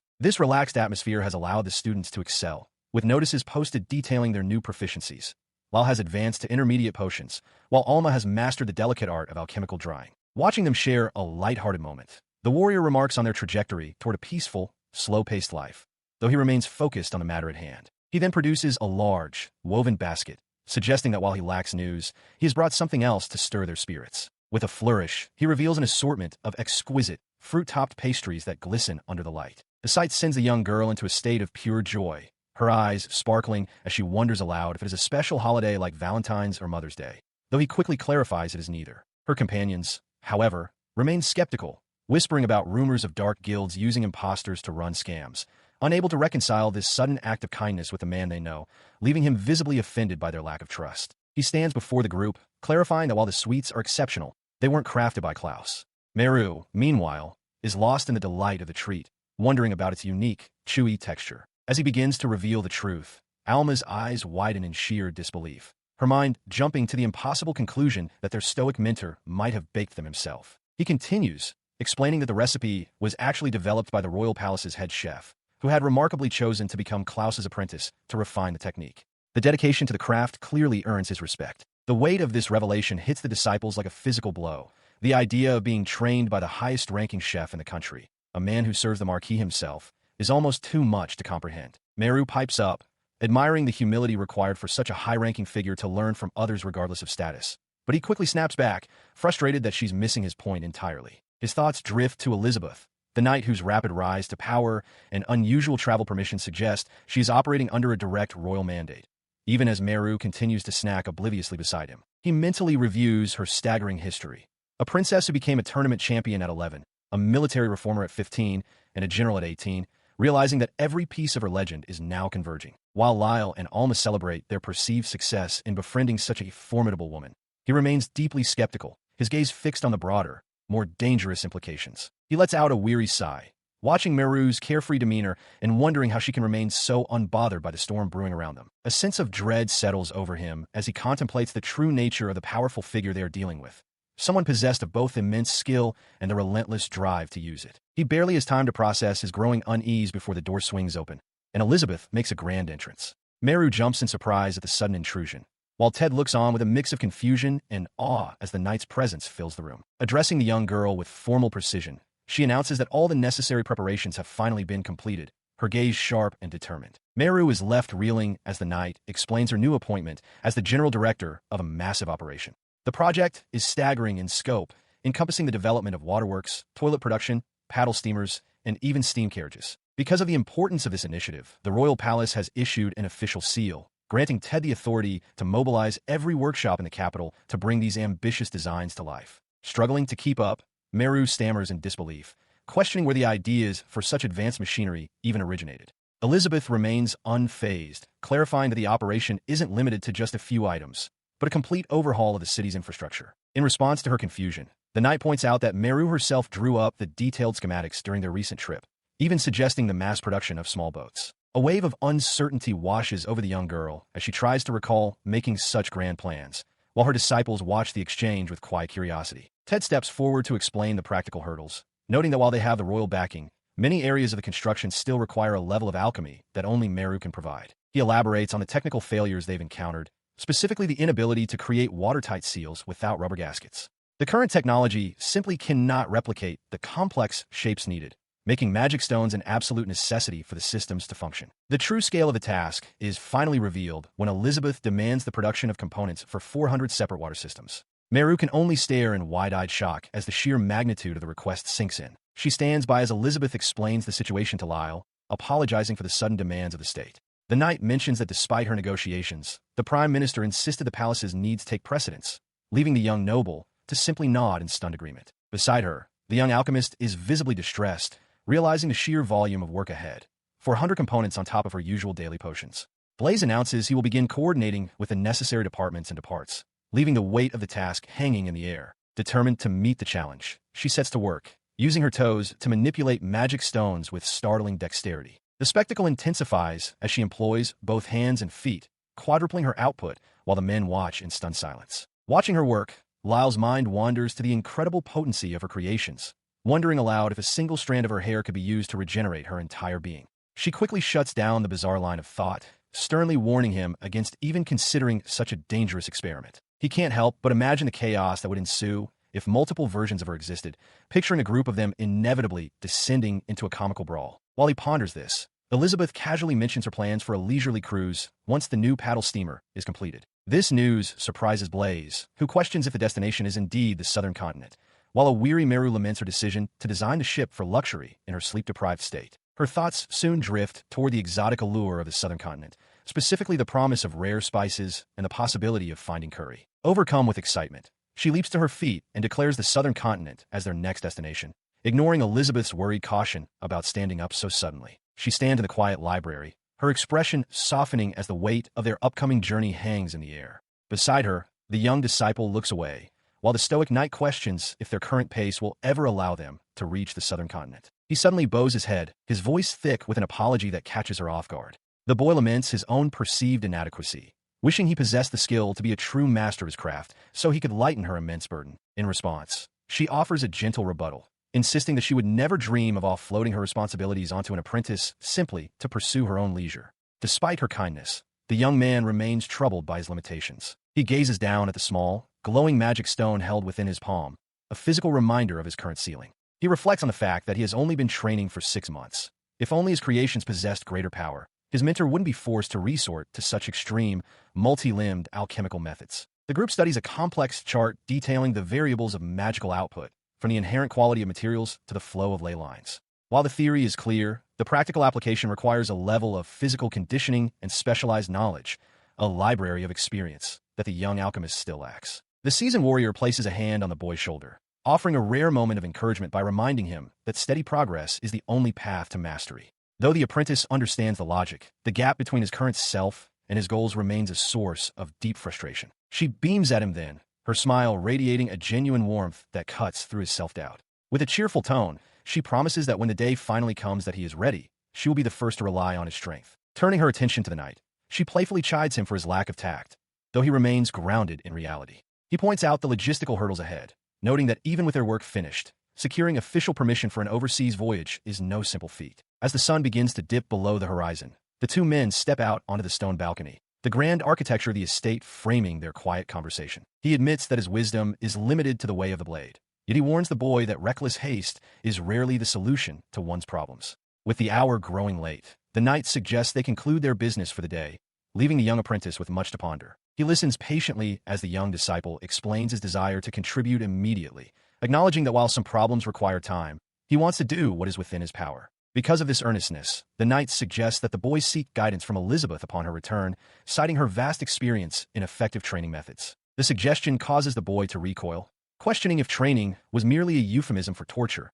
though the knight reassures him that such extreme measures aren't forced upon important guests. As a sudden sneeze echoes from nearby, the swordsman chuckles, advising the youth to leave the heavy lifting to the professionals and to avoid reckless behavior that might be difficult to manage. Continuing their walk through the corridor, he admits that even their own master wouldn't resort to the legendary intensity of the training they were discussing. Moments later, the young noble walks alone through the quiet halls, his head bowed in deep contemplation of the path ahead. He gazes down at the small stone in his palm, struck by the realization that his current strength is barely a fraction of what his companion possesses. His mind drifts back to the sight of her working, remembering how she synthesized complex potions with a speed and dexterity that seemed almost supernatural. The gap between them feels immense. He calculates that by the time he masters quadruple synthesis, she will likely have advanced even further beyond his reach. Gripping his staff with renewed resolve, he watches her from the window, knowing he must accelerate his growth if he hopes to keep pace with those leading the way. He narrowed his eyes, a newfound resolve hardening his gaze as he spoke with Blaze. He declared his intention to surpass even their master's expectations by attempting something unprecedented. Blaze, standing tall beside him, could only remark on the sheer audacity of the plan, noting that even their mentor would likely hesitate to take such a drastic step. Driven by this conviction, he bolted through the iron gates of the estate, his boots pounding against the cobblestones. He sprinted through the city streets, his breath coming in short bursts as he neared a towering, multi-storied structure. As the destination loomed ahead, he questioned if this was indeed the place where his grueling new path would begin. Elizabeth pushes her troops to their absolute limits, treating the training ground as a literal battlefield where stopping is not an option, even for those coughing up blood. Amidst the shouting and the dust, an aide approaches her with urgent news, stating that the Prime Minister requires her presence for an immediate discussion. She takes the offered document, her brow furrowing as she processes the startling news of envoys arriving from the southern continent, a development that clearly demands her full attention. While she deals with the weight of political affairs, Meru is focused on her own growth, straining as she heaves a practice sword through the air with a determined grunt, her small frame vibrating with the effort. Watching her progress from a distance, Blaze remarks that her swings are finally showing some promise, a rare bit of praise that brings a small, supportive smile to Alma's face. He watches as the young girl's eyes light up at the encouragement, and she eagerly draws her blade, suggesting they jump straight into a duel. But he quickly reins her in, warning that she's still far too inexperienced for such risks. Her gaze then drifts to the far end of the grounds, where she catches sight of Lyle engaged in a fierce, sparring match with Elizabeth, confirming her suspicions about where he had been spending his time. She watches as Blaze reflects on the passage of time, noting that a full month has already slipped by and admitting that the absence of their full group makes the training sessions feel strangely quiet and lonely. He then presents a letter to the group, which reveals that Lyle has dedicated himself to training under Elizabeth's strict guidance in a desperate bid to close the strength gap between him and his mentor. He listens as Alma expresses her deep anxiety for their friend, prompting him to playfully tease her about her initial opposition to Lyle joining them, though his own expression remains thoughtful and concerned. She listens as he admits that the total silence from Lyle's camp is unsettling, especially since the boy's constant movement makes it impossible for them to verify his safety or his progress. He stands among the trees, listening as Alma suggests that checking on Lyle would only cause the boy embarrassment. She teases him, noting that his concern borders on that of an overprotective parent. In response to this, the young girl chimes in, advising that a true father should trust his child and wait patiently. He bristles at the comparison, sharply questioning who exactly she is calling a father. A sudden realization strikes her, her eyes lighting up as she defines her ideal image of a patriarch. To her, a father is someone reliable and solid who provides whatever their child desires. She then attempts a bold negotiation, asking for his beloved buggy in exchange for the privilege of calling him Papa.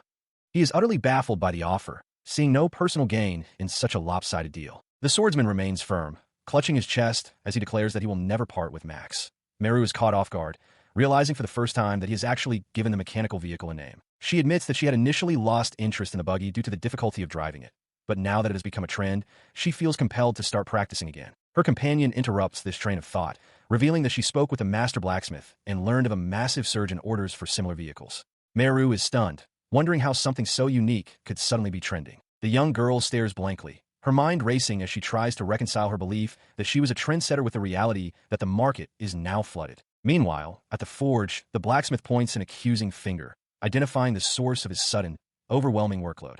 He explains that the knights who came to place orders cited a specific individual as their inspiration. The swordsman stands under the weight of this revelation, a dark aura of gloom surrounding him as the girls watch in silence. The unintended consequences of his actions have finally caught up with him. He is reported to have been driving with reckless abandon, taunting other riders and questioning if their beloved steeds were truly that slow before challenging them to aggressive races. He is the reason the workshop is currently in such a state of upheaval, as the blacksmith explains to the young alchemist and her companion that the knights have become utterly obsessed with the vehicles, as if a strange curse has taken hold of the entire guard. The blacksmith's complaints are met with a defense from the swordsman, who points out the undeniable tactical advantages. The buggies offer superior speed and endurance compared to horses, and their ability to be stored in a magic bag makes them the perfect tool for royal guards during sudden emergencies. His logic does little to appease the young alchemist, who watches him with a look of weary judgment.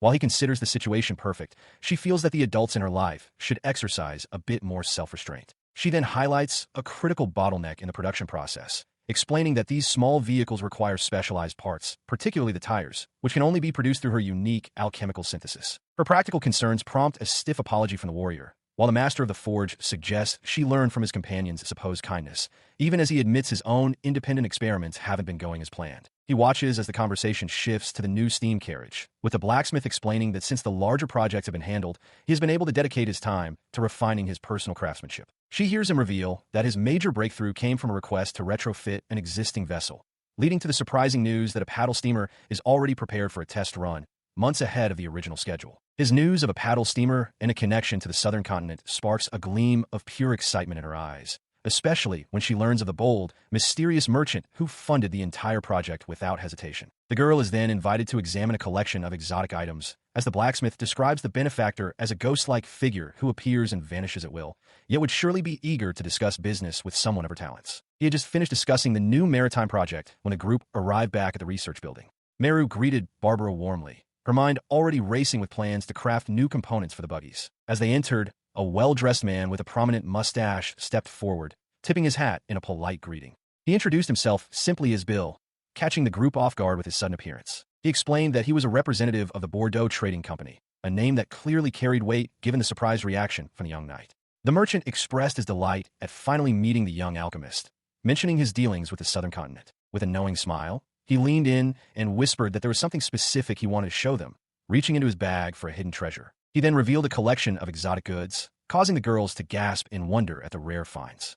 The knight noted that a merchant's greatest assets were information and preparation, and this man seemed exceptionally well equipped. He gestured to the items, explaining that they were primarily importing spices and a few select fruits from the southern continent, items rarely seen in these parts. As he finished his explanation, she took a moment to inspect the spices, her eyes widening as she realized the curry blend was practically perfect. The aroma alone was enough to convince her of their superior quality. She then held up a large, dark pod with a look of pure joy, recognizing it immediately as cacao. The discovery seemed to be the highlight of the encounter for her. While she marveled at the cacao, her companion eagerly showed a handful of coffee beans to the knight, though he remained skeptical, unable to grasp the significance of the small, dark seeds. He squinted as he examined the items more closely, observing that neither the cacao nor the coffee were mainstream goods in their region.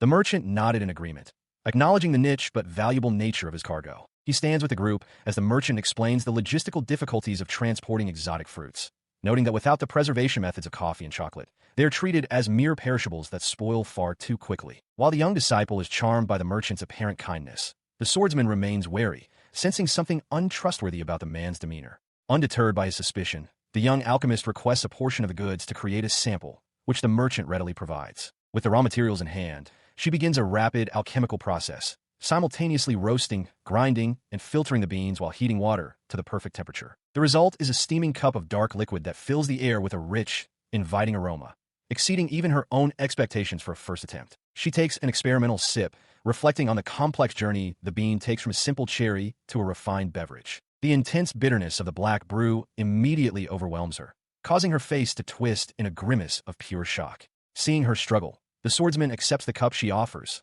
though the young disciple frantically warns them about the social implications of sharing the vessel. Still reeling from the sharp flavor, she can hardly believe anyone would enjoy such a drink, while her companion notes that the unadulterated brew is likely too potent for a child's palate. The swordsman takes a calm sip of the dark liquid, seemingly unaffected by the strength that had just floored his young companion. He acknowledges the sophisticated, addictive nature of the flavor, agreeing with the merchant that it possesses a distinct appeal for those with more mature tastes. Looking toward the future, they discuss how the addition of milk and sugar could make the drink accessible to everyone, while the merchant envisions a world where this caffeinated stimulant becomes a staple of every morning routine. She thanks the merchant for his interest in the coffee, promising to provide updates once the next batch of prototypes is ready. However, she quickly shifts the tone of the conversation, sensing that the pleasantries are merely a prelude to a far more significant matter he has yet to disclose. He acknowledges her sharp intuition with a nod, admitting that while the business discussion was genuine, it served as a cover for his primary objective. He confesses that he carried a hidden agenda, one that requires her specific expertise beyond simple trade.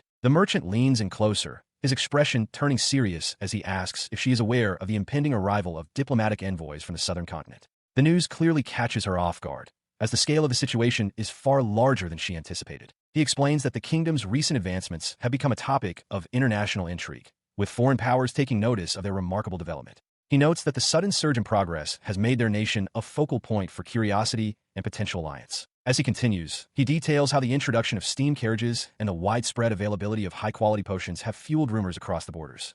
Stories of a legendary saintess and a mystical magic sword have only added to the mystique, prompting other nations to send official representatives to investigate. The knight questions why a merchant would be tasked with such a high-level diplomatic affair, but the man clarifies that the trade guild specifically requested his involvement. Because he is well-versed in local culture and customs, he has been appointed to manage the delicate interactions with the foreign visitors. Despite the extensive preparations already in motion, he admits that a critical issue remains unresolved, casting a shadow over the impending arrival. The group listens intently as the gravity of the situation settles over the room. He points out that all the rumors and technological leaps currently fascinating the world are centered around a single person. Without that individual's direct input, no one in the official delegation can adequately explain the origins or the mechanics of these wonders to the envoys. The realization hits her as the merchant explains that Princess Elizabeth, the very person who had appointed her, was the one who secretly requested this favor. It becomes clear that her involvement is not just a suggestion, but a direct, albeit covert, order from the highest levels of the knightly order. He concludes his proposal with a startling request. He wants her to pose as his daughter during the upcoming diplomatic meetings. By acting as his subtle support, she can provide the necessary explanations to the envoys without drawing undue attention to her true identity or the source of her knowledge. He observes with a satisfied smile as the young girl's eyes light up at the mention of exotic imports, noting that she is already completely hooked on the idea. While she eagerly anticipates the flavors of the southern continent, the knight beside them remains focused, agreeing that the plan to hear more about their goods and cuisine is a sound strategy for their upcoming diplomatic efforts. He continues the discussion, pivoting to the logistical challenges of acquiring rubber trees, a resource not included in the initial manifests. The merchant explains that while they aren't dealing with it yet, he can arrange for someone to bring it if described properly, prompting the knight to realize they should begin prototyping curry and chocolate as soon as possible to capitalize on these new ingredients. She, meanwhile, is completely captivated by the array of spices, sampling them with an intensity that borders on obsession. As she declares each one to be super addictive, the men realize that serving gourmet dishes made from these southern ingredients will undoubtedly seal the deal for even more imports, ensuring a prosperous trade relationship. The official request is soon delivered to the visiting delegation at the southern port, specifically asking for any flora that yields a thick, white sap. The messenger presents the document with a formal air, emphasizing the importance of this particular botanical acquisition for the kingdom's ongoing development projects. He accepts the proposal with a measured curiosity, his sharp eyes scanning the document as he considers the implications of such a specific interest. With a calm confidence, he assures the officials that he has an idea and will have the requested items prepared, looking forward to their continued cooperation. They depart the meeting shortly after, the larger man expressing his skepticism about the request, recalling the painful rashes such trees caused him in his youth. The leader remains thoughtful, acknowledging the oddity of the request, but recognizing that there must be a significant purpose behind the kingdom's desire for the sap-producing trees. The group soon arrives at the bustling docks, where their attention is immediately seized by a massive vessel unlike any they have seen before. The ship is equipped with large mechanical paddle wheels, a stark contrast to the traditional sailing ships anchored nearby, signaling a major shift in maritime technology. They marvel at the engineering of the ship, particularly the enormous paddle wheels mounted to its sides, speculating on whether such a design could function on land as well as sea. The guard wonders if removing the wheels would make the vessel lighter, but the leader correctly identifies that the rotating wheels are essential for generating thrust. The conversation shifts to the mechanics of the return voyage, noting that the prevailing southern winds will provide a significant advantage for their departure. They discuss how the current wind conditions are ideal for testing the ship's capabilities, allowing them to utilize side sails in conjunction with the new mechanical systems. They conclude that the integration of these mechanical wheels allows for a far more efficient journey, eliminating the need for the tedious zigzagging required by traditional sailing vessels when moving against the wind. By folding the sails and relying on the wheels for straight-line movement, the ship can maintain a direct and rapid course back to their homeland. He stands with his guard, his mind already dissecting the mechanics of the vessel before them. While his companion marvels at the connection to the rumored horseless carriages, the envoy leader focuses on the logistical impossibility of traditional power sources, noting that neither human labor nor livestock would be efficient enough for such a feat. As they walk, the guard praises his master's seemingly boundless knowledge, but the young man remains humble, dismissing his insights as mere logical deduction based on common knowledge. Despite his calm exterior, his gaze sharpens with a deeper suspicion, realizing that the mechanical marvels are merely a symptom of a much larger mystery, the true catalyst behind Bergen Green's sudden and rapid advancement. Reaching into his own reserves of knowledge, the alchemist of the southern continent reveals a glowing tome, confident that the ancient wisdom of his predecessors will guide him to the truth behind these rumors. The two travelers from the south walk through the bustling streets of Bergen Green, taking in the sights of the developed city. The leader, Damien, reminds his companion that their primary objective is to investigate the connection between this nation's sudden advancement and the field of alchemy. He continues his instructions, advising the guard to maintain a confident air and to keep his own identity as an alchemist a secret. He notes that if they are prompted for a gift, it might serve as the perfect opportunity to gain more information about their hosts. Their conversation is abruptly cut short by the piercing screech of metal on stone as a large, mechanical vehicle grinds to a halt beside them. A jovial man in a wide-brimmed hat, Bill, steps down from the driver's seat, apologizing for the sudden stop and introducing his famous horseless carriage. Once they are settled inside the moving vehicle, the guard marvels at the smooth ride and the incredible speed, noting that it is far superior to traveling by horse. Damien watches the passing scenery, his mind already racing with questions about the machine's design. Seeing their reaction, Bill chuckles and asks if they aren't fond of horses. The guard admits with a sheepish grin that animals have never quite taken a liking to him, making this mechanical alternative much more appealing. Damien, however, is focused on the mechanics, wondering how a simple metal frame can transport 3 grown men and their heavy luggage with such efficiency. He confesses to himself that even seeing it with his own eyes, the underlying principles of this sorcery remain a complete mystery. Their host proudly explains that the carriage is powered by a perfect, clean system that utilizes alchemy to its fullest potential. He assures them that these steam engines are far safer than any beast of burden, though the guard still finds the absence of a horse slightly unnerving. As the explanation continues, a sharp glint of realization appears in the alchemist's eyes. He has spotted something, a detail in the construction or the way the energy flows, that demands closer inspection. He leans forward, his voice steady as he asks Bill for a more detailed explanation of the engine's inner workings. He emphasizes that a simple description won't be enough for the report he must eventually deliver to his superiors in the South. Sensing the growing intensity of the conversation, the guard interjects with a boisterous comment about the local food, eager to find a good meal after their long journey. Damien relents, suggesting they find a place to eat and rest first,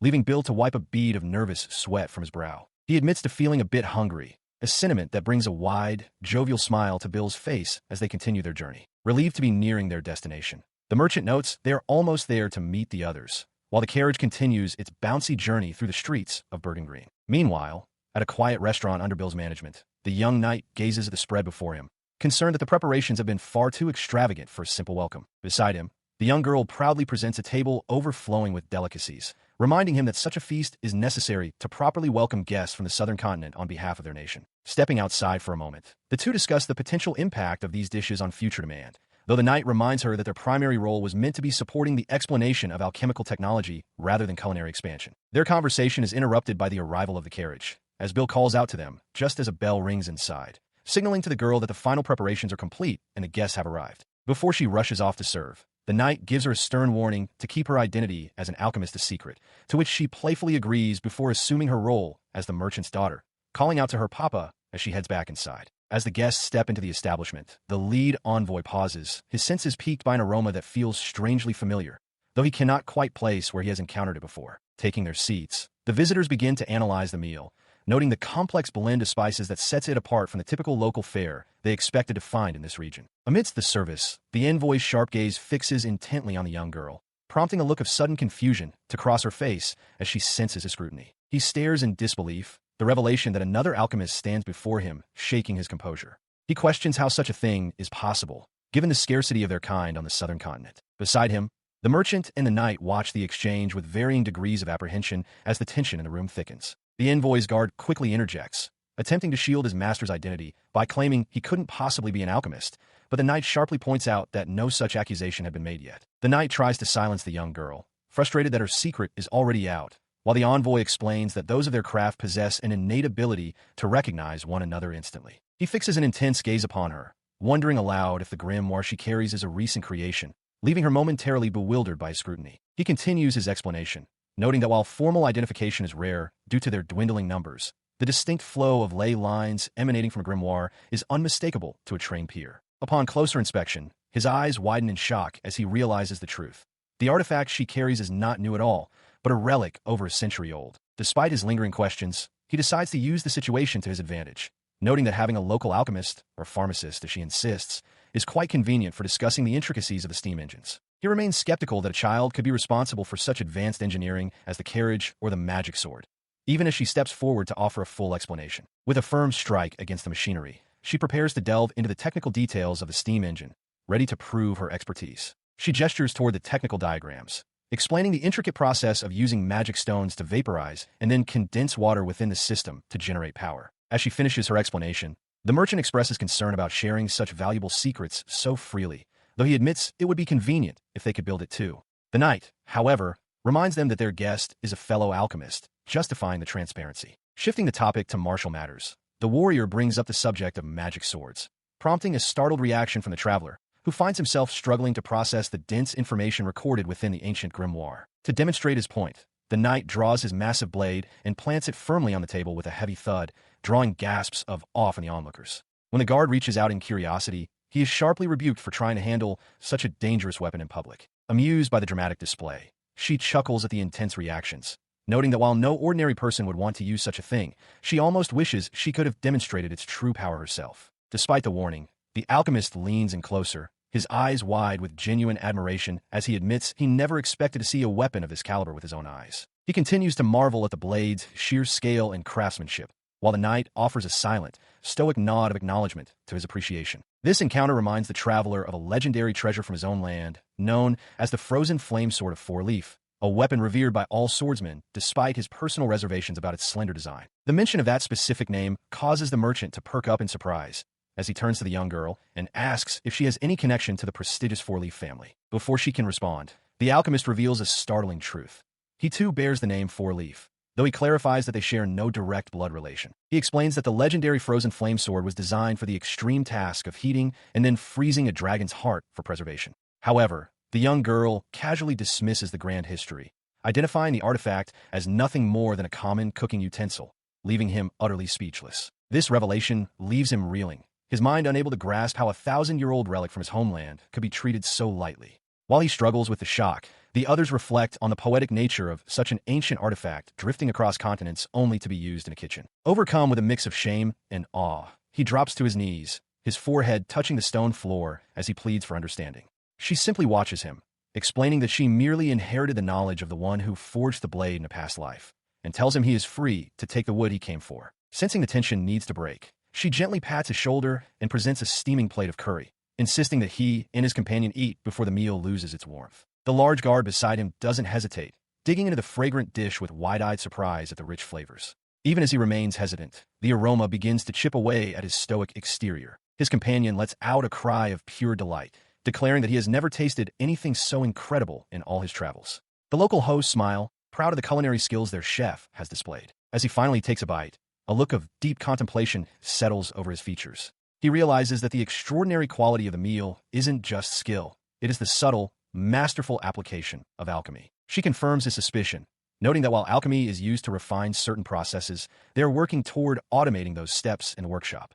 His guard laughs, teasing him about the possibility of using his own alchemical talents for something as humble as cooking. She turns more serious then, cautioning that while alchemy is a powerful tool, it should never be the primary focus. History, she warns, shows that those who rely too heavily on such arts often meet a bitter end. Looking at him with a gaze that belies her years, she concludes that the true value lies not in the magic used to prepare it, but in the bounty that the land itself has nurtured and brought forth. He stands with his guard as the young alchemist explains that the merchant, Bill, will assist with coordination. She expresses a desire for further cooperation, listing various exotic goods they might trade. As the negotiations conclude, he makes a silent vow to report these extraordinary findings back to his homeland. Soon after, their vessel cuts through the waves, beginning the long journey across the sea. While leaning against the ship's railing, the guard reminisces about the incredible curry they shared, eagerly suggesting a return trip. He remains seated in the shadows, his expression heavy with uncharacteristic doubt. The sudden shift in his demeanor prompts a concerned inquiry from his companion, but he can only stare at the deck,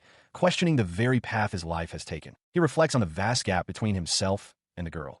Despite being twice her age, he feels his alchemical knowledge doesn't even reach a tenth of hers. He realizes that a true alchemist's worth is found in the depth of their grimoire, and his previous arrogance, believing he was the continent's best, now feels utterly laughable. When he offers a quiet apology for his usual haughty behavior, his guard is visibly shaken, pleading with him to return to his arrogant, confident self. The warrior's voice rises with conviction as he insists that his master's vast knowledge is exactly what makes him amazing. He declares with fierce pride that there is no greater honor than serving as the bodyguard to the finest alchemist in their nation. Stunned by this unwavering loyalty, he looks up at his friend and softly acknowledges the man's incredible spirit. He quickly masks his emotion with a familiar jab, calling the guard an idiot and noting that being smarter than him is hardly a high bar to clear. Despite the insult, a sense of camaraderie returns as they walk together across the deck. He steps onto the familiar soil of his homeland, the long voyage across the sea finally at an end. Standing before the grand, domed architecture of the capital, he formally concludes his report on the mission to the northern lands.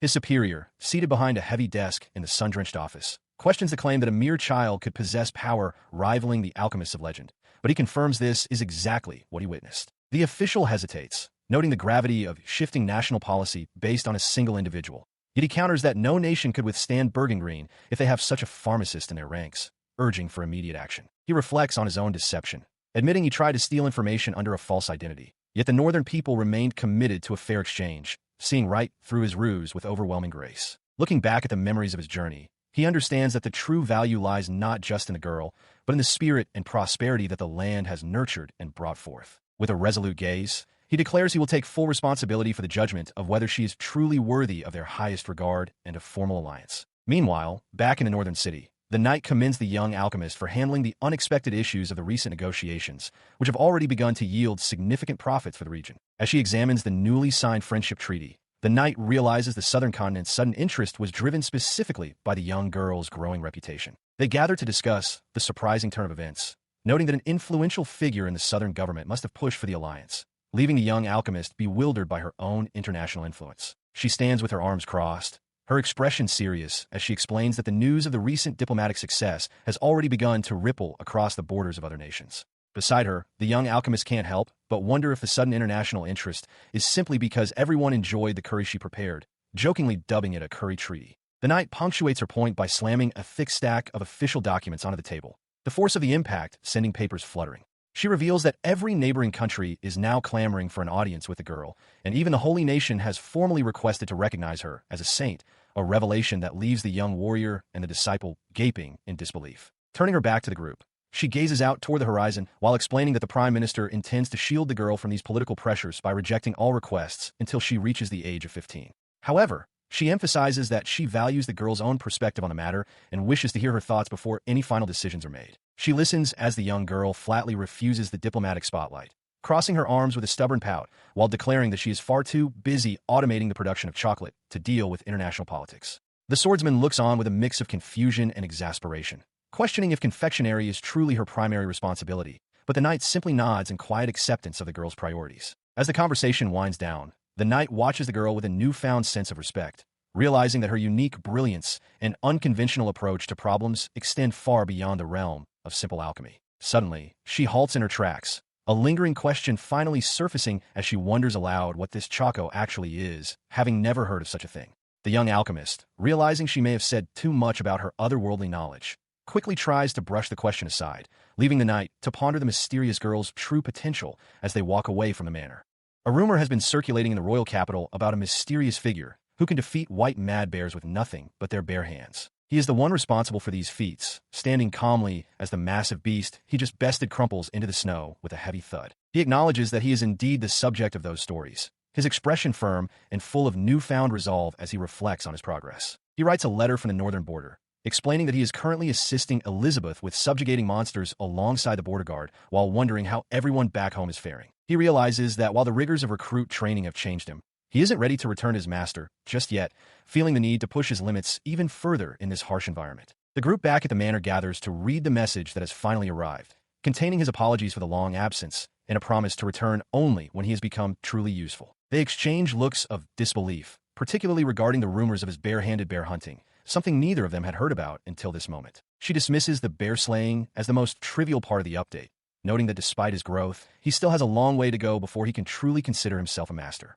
She, meanwhile, finds herself questioning the wisdom of their current mission in the high mountain region, where monsters far more dangerous than bears lurk, even as she acknowledges the trust placed in his strength. They conclude that he is truly on the same wavelength as them, observing that the essence of the four-leaf style is naturally manifesting in him, even without direct instruction. She dismisses the idea that an alchemist's true nature is found in isolation. Blaze observes her with a mix of respect and curiosity, noting that even after their grueling training sessions, she possesses an unyielding drive to push herself further. Standing beside Alma, she boldly proclaims that the secret to her success isn't complex theory, but pure, unadulterated guts. The declaration carries a weight of determination that leaves her companion momentarily stunned. He questions this unconventional philosophy, but she admits with a wink that she actually knows very little about formal alchemy. She credits her ability to clear a mountain of mundane requests, from plumbing to repairs, entirely to her stubborn refusal to quit. She acknowledges that the past 2 months have been a whirlwind of activity, largely due to Elizabeth's influence bringing in a surge of new tasks.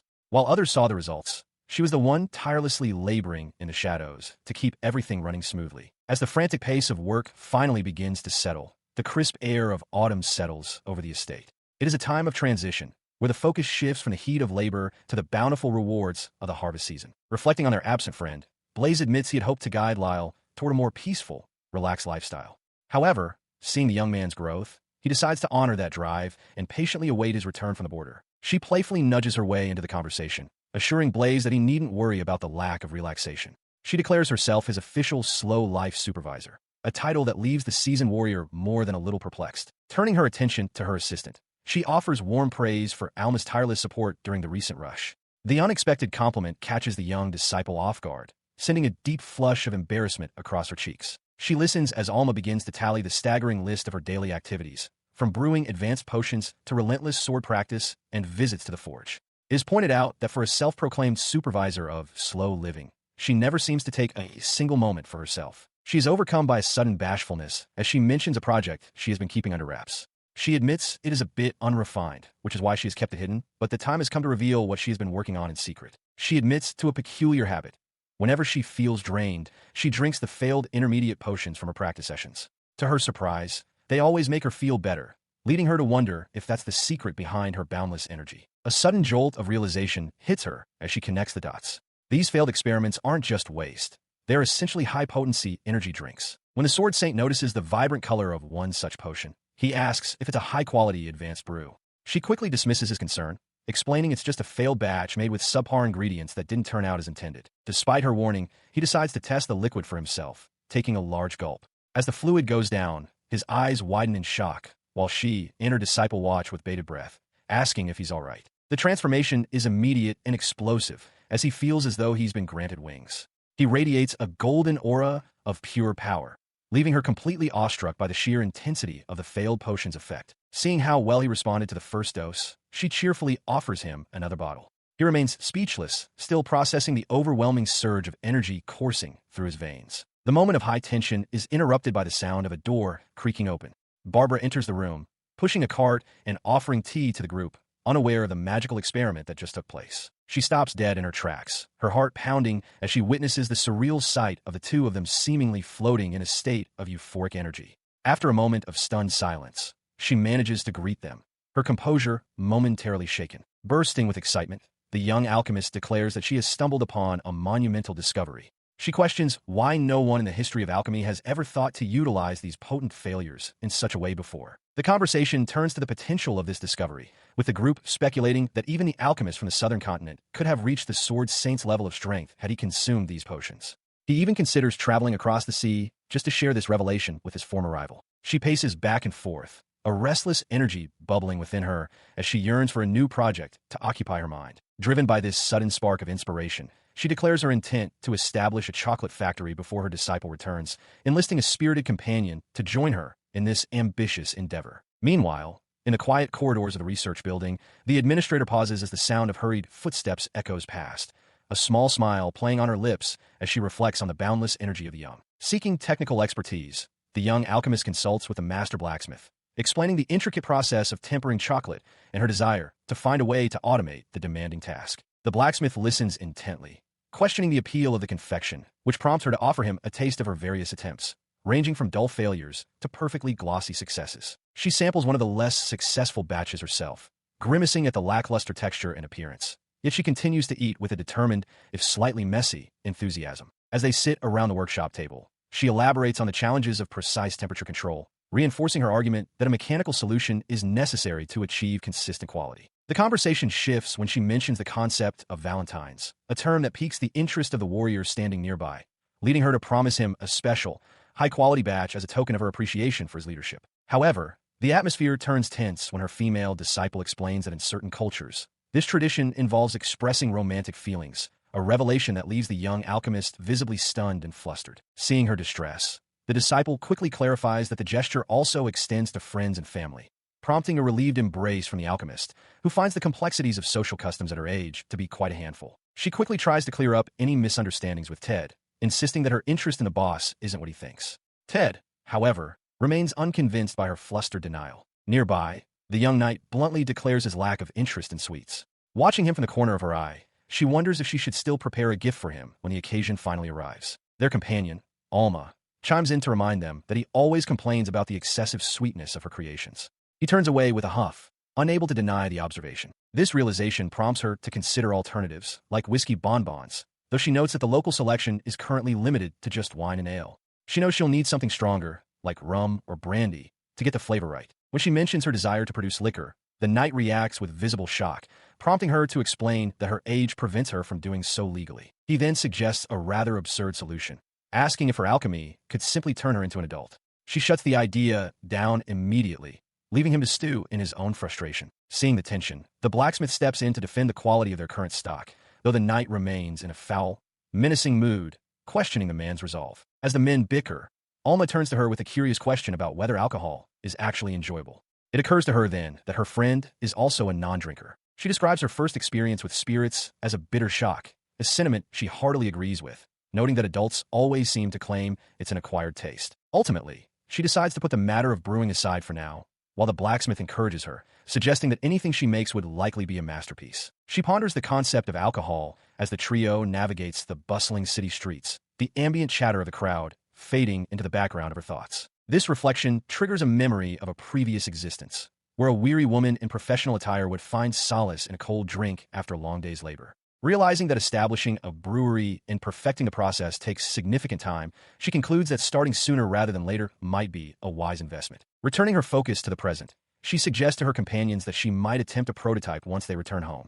While the prospect of sweet alcoholic treats sends her female companion into a state of joyful anticipation, the stoic warrior beside them dismisses the very idea of such a concoction as nothing short of heresy. As the group continues their stroll, oblivious to their surroundings, they are being watched from the shadows of a nearby alleyway by two figures who question if she's indeed their target. Unaware of the predatory eyes fixed upon her, she maintains her cheerful demeanor while the men confirm her identity using a detailed sketch, noting her distinctive hair as they reiterate their orders to capture her alive. Meru and Alma walk through the quiet streets, unaware of the predatory eyes, tracking their every move from the shadows. The group of thugs watches them intently, discussing their plan to wait until the pair is isolated before launching a decisive ambush. One of the men lets out a sinister chuckle, suggesting they let the girls enjoy what will surely be their final meal. Meanwhile, within the safety of the manor, Barbara leads the count through the dimly lit corridors as the moon hangs high in the sky. She admits that she hasn't heard the full details herself, but notes that Klaus has been summoned, prompting them to wonder if it involved a new culinary request. They arrive at the room where the head chef is waiting, with the count expressing his anticipation for whatever surprises Meru's cooking might bring next.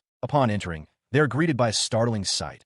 Alma is sprawled across a plush sofa, looking completely dazed and clutching a bottle. She cries out in alarm at the girl's disheveled state, while Meru stands nearby, looking increasingly uncomfortable under the scrutiny. The count quickly realizes that the bottle contains alcohol, and Meru sheepishly explains that she gave Alma too much because she seemed to be enjoying it so much. Despite the young girl's attempts to justify it as a simple taste test, Barbara sternly reminds her that minors are strictly forbidden from drinking, especially now that Alma is completely incapacitated. She extends an invitation to Barbara, suggesting she try some of the wine since they have lost their female taster. Barbara looks startled by the sudden offer, her eyes widening in surprise. Beside them, the sword saint indulges without a hint of remorse, claiming that for him, alcohol and water are practically the same. Barbara remains hesitant, noting that she is still on duty and should maintain her professionalism. However, she quickly rationalizes the situation, deciding that if the request comes directly from her young mistress, it essentially qualifies as a necessary part of her professional duties. Accepting the task, she moves to assist, pouring a glass while the other disciple remains slumped over on the nearby sofa, completely overcome by her earlier indulgence. The warrior observes the light-colored liquid, remarking that it is essentially juice intended for those with a low tolerance for spirits, suggesting it poses no real challenge. He then inquires about his own serving, prompting the young alchemist to point out the difference between a standard store-bought bottle and the refined red wine she has prepared specifically for the adults. She explains her motivation, noting that most wines available on the market are far too young, which led her to use alchemy to artificially replicate the lengthy maturation process that usually occurs within a barrel. Her method involves a precise sequence, removing skins and seeds, lightly crushing the fruit, and then using her unique skills to skip the traditional aging steps to produce both red and white varieties instantly. The Count and the Sword Saint take their first sips, immediately struck by the profound aroma and the exceptional quality of the vintage, finding it far superior to anything they expected. Even the administrator finds herself captivated by the flavor, drinking even as she continues her work, while the warrior watches her with a mix of amusement and disbelief at her sudden lack of restraint. She watches intently as the young alchemist reveals yet another prototype.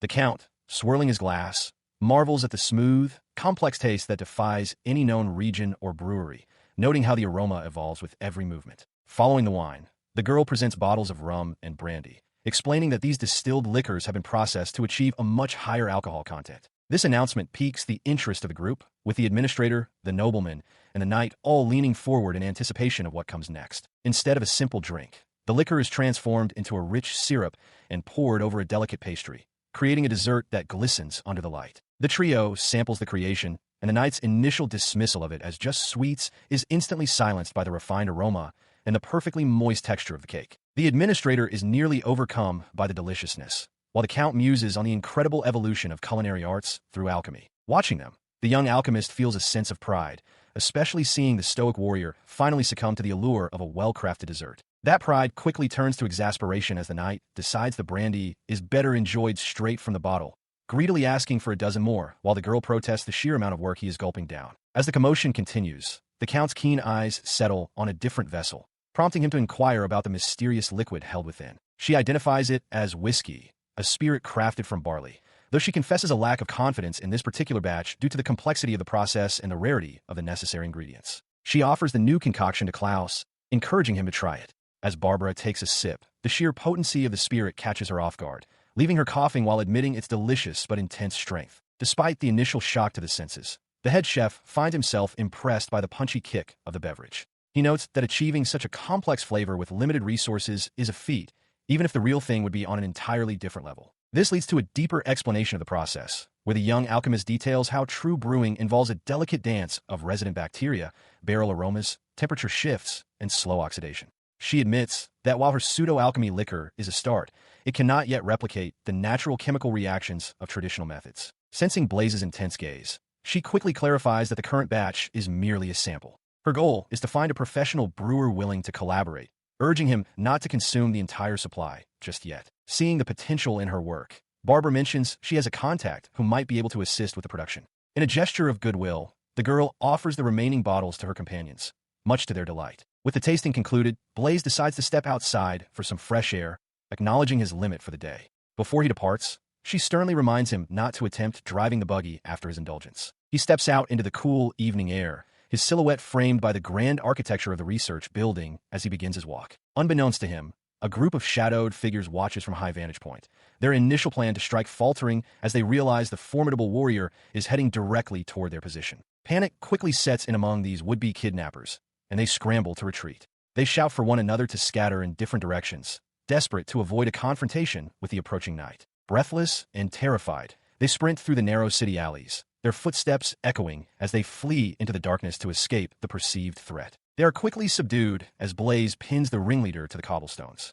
The man grunts in pain, his face contorted as the knight demands to know who sent them. The thug stammers, feigning ignorance about any orders. He tries to claim they acted alone this time, but Blaze isn't fooled, noting that while their presence was detectable, their escape maneuvers showed professional training. Blaze identifies this particular man as the leader of the group. The captive sneers, mentioning a big brother who won't take this defeat lightly. Blaze remains unimpressed, informing the man that they chose the wrong target to harass. With a final, ominous warning, the thug tells Blaze that they are far from the only ones hunting for their prize, and that he should live in constant fear. Blaze ponders the cryptic threat, wondering what exactly they are after. Deciding that the royal guards can handle the formal questioning, the knight prepares to depart. He secures the prisoner, intending to return to his companions without further delay. Before leaving, his eyes catch a glimpse of something tucked away. He reaches down and retrieves a crumpled piece of parchment from the unconscious man's person. As he smooths out the paper, his expression shifts from professional detachment to genuine surprise.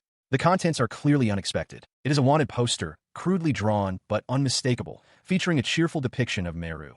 The text declares an astronomical bounty on her head, a revelation that leaves the young girl reeling when she sees it. Back at the research building, the group stares at the document in disbelief. Barbara jokingly asks how many meals one would have to steal to earn such a price, while Meru can only stammer in confusion. Examining the paper more closely, he points out that it lacks the official seals of a government warrant.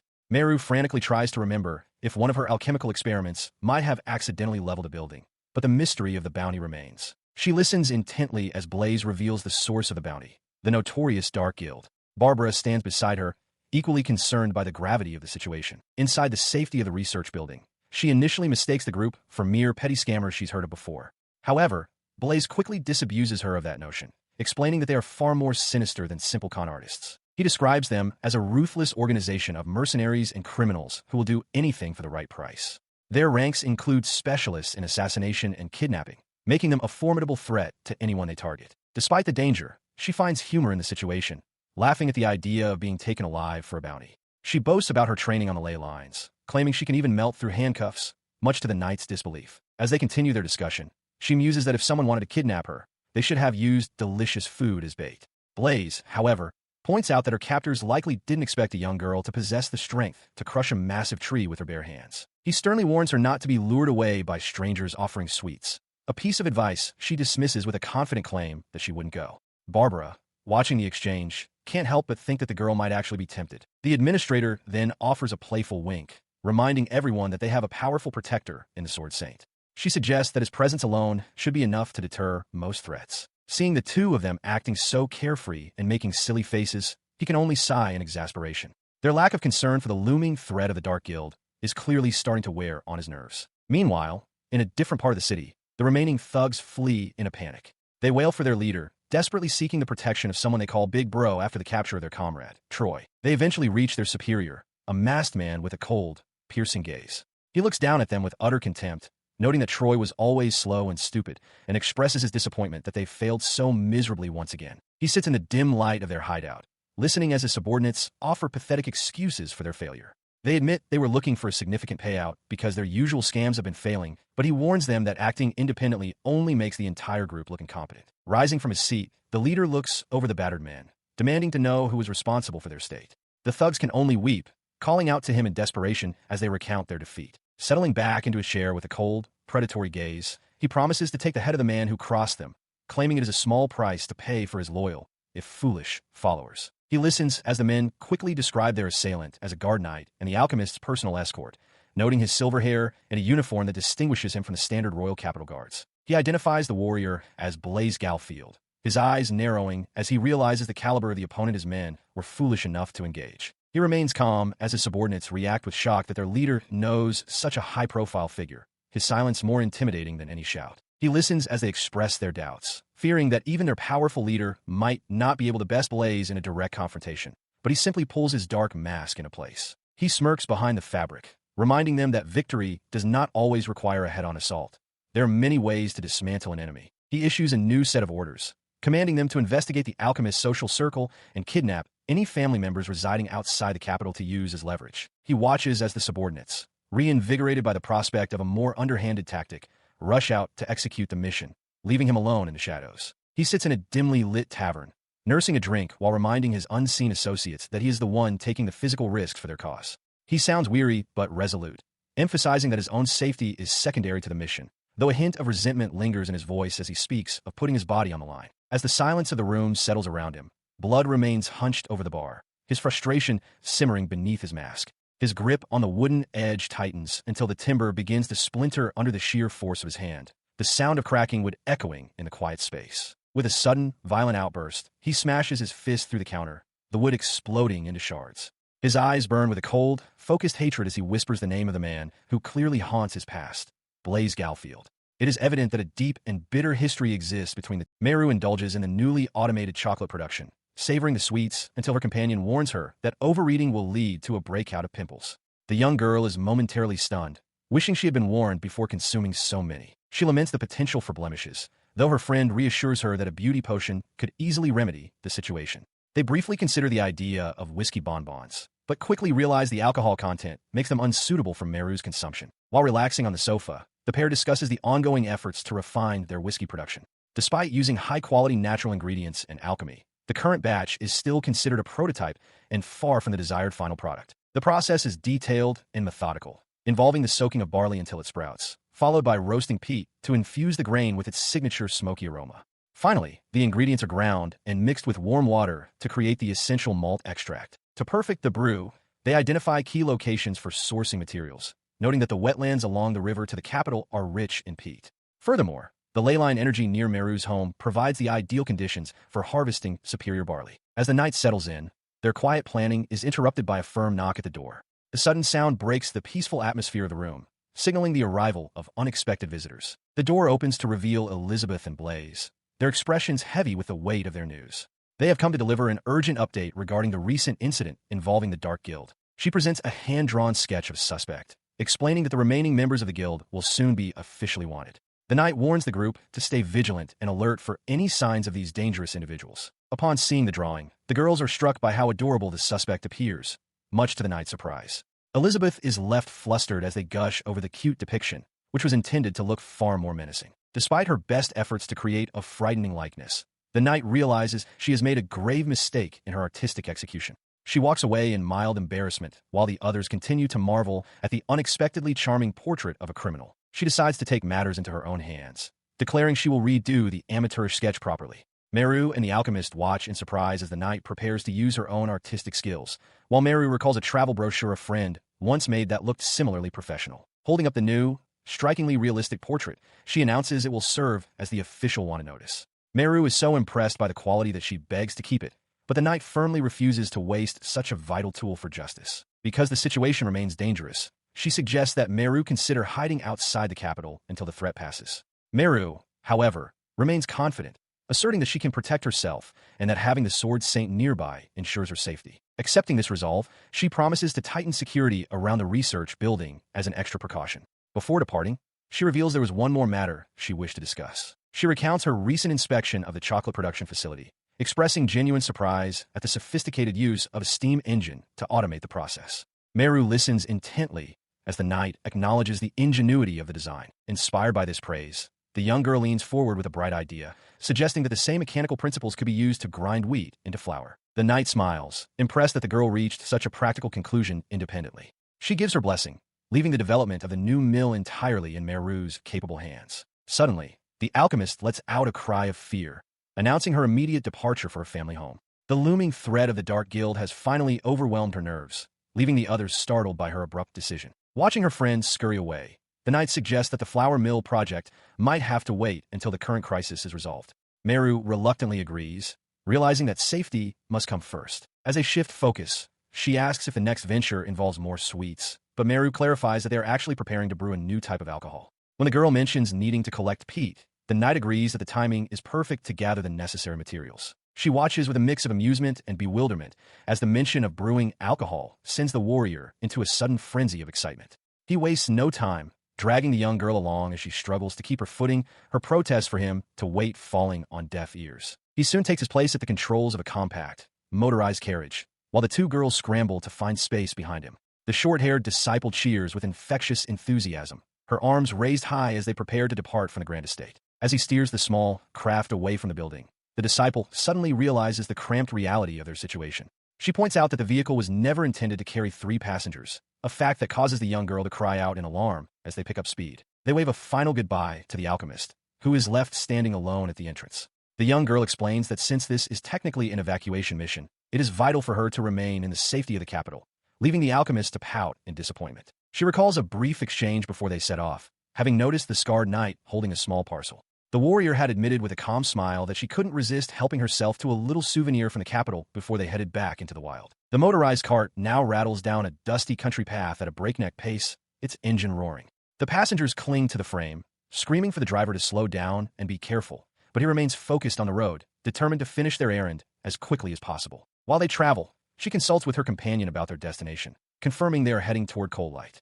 Their plan is to follow the river upstream to find the peat they need, though the disciple notes that their loud, conspicuous transport makes staying low profile an impossible task. She defends her choice, arguing that since she rarely gets the chance to leave the capital, she intends to enjoy every moment of the journey. She even suggests a detour to a patch of medicinal herbs near her hometown, much to the driver's silent but visible exasperation at her lack of focus. She then realizes that despite their long association, the warrior has never actually visited her home village. She reminds him that by the time the Marquis had ordered him to keep watch over her, she had already established her shop and presence within the town. He curtly warns her to keep her eyes on the road and avoid any further distractions while they are in motion. His stern demeanor serves as a reminder of the potential dangers of their journey, even as they speed through the peaceful countryside. He steers the motorized cart with a steady hand, admitting his difficulty in imagining his companion ever leading a mundane life. In response, she looks back with a soft expression, explaining that before all this, she was merely a farmer's daughter who enjoyed the company of friends.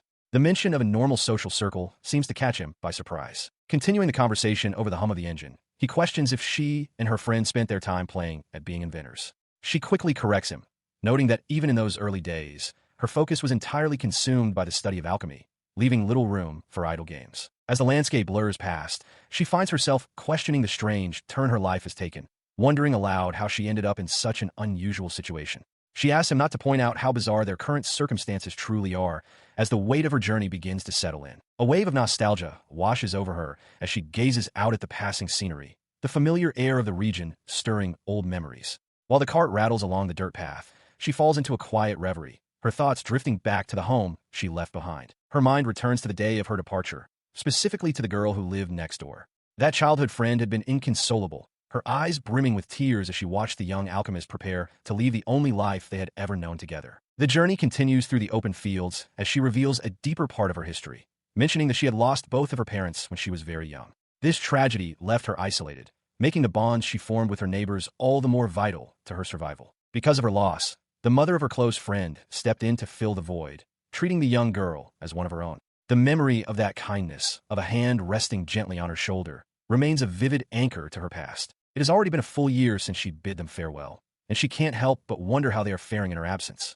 A bittersweet smile touches her lips as she hopes that both the mother and daughter are living well and happily. He remains silent, his gaze fixed firmly on the road ahead as he absorbs the weight of her story. His expression is unreadable, but the intensity in his eyes suggests he is deeply considering the life she sacrificed to pursue her current path. Tightening his grip on the cart's controls, he offers a brief, non-committal acknowledgement of her reflections. The simple word hangs in the air, a quiet end to their exchange as the destination draws ever closer. He guides the motorized cart along the winding dirt path, the vehicle's steady hum the only sound in the vast landscape. While he drives, Meru's thoughts return to her childhood, remembering when the village chief would visit her and her guardian, Kate, bringing fresh vegetables while the young girl struggled with a persistent cough. The kind man would often check on her, expressing his concern and reminding her that she didn't have to face the world alone, offering her a place in his own home. Despite his offers, her heart remained tied to the small plot of land where a simple wooden cross stood, a silent promise to her departed mother that she would never be truly abandoned.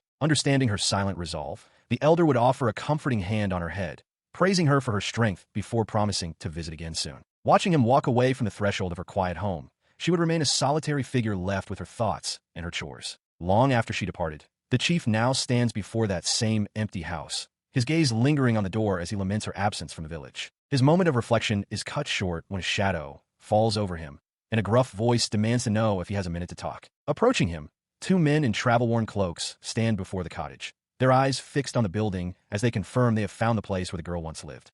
Meru and Blaze reach the outskirts of her home village, the young girl's face lighting up with a mix of excitement and nostalgia as she announces their arrival. They move stealthily behind a modest wooden house, with a knight advising her to keep a low profile to avoid any unnecessary commotion. She clarifies that her sudden reappearance might cause undue alarm among the humble villagers, though he finds it ironic that they are sneaking around her own residence. While she gathers what she needs, he muses on the intricacies of a young girl's heart, realizing that wealth alone cannot solve every problem or mend every memory. She softly apologizes for the detour, and while he heads off to collect some barley, she pauses before three simple wooden crosses to offer flowers and a silent prayer. He stops for a moment, his expression softening as he observes the quiet solemnity of the grave she left behind. Shortly after, she reappears with a small pot, her efficiency catching him off guard as she explains her intent to use the barley to cultivate fresh yeast. The next 3 days are a blur of activity as the pair traverses the surrounding lands, harvesting medicinal herbs and digging for peat to fuel her future endeavors.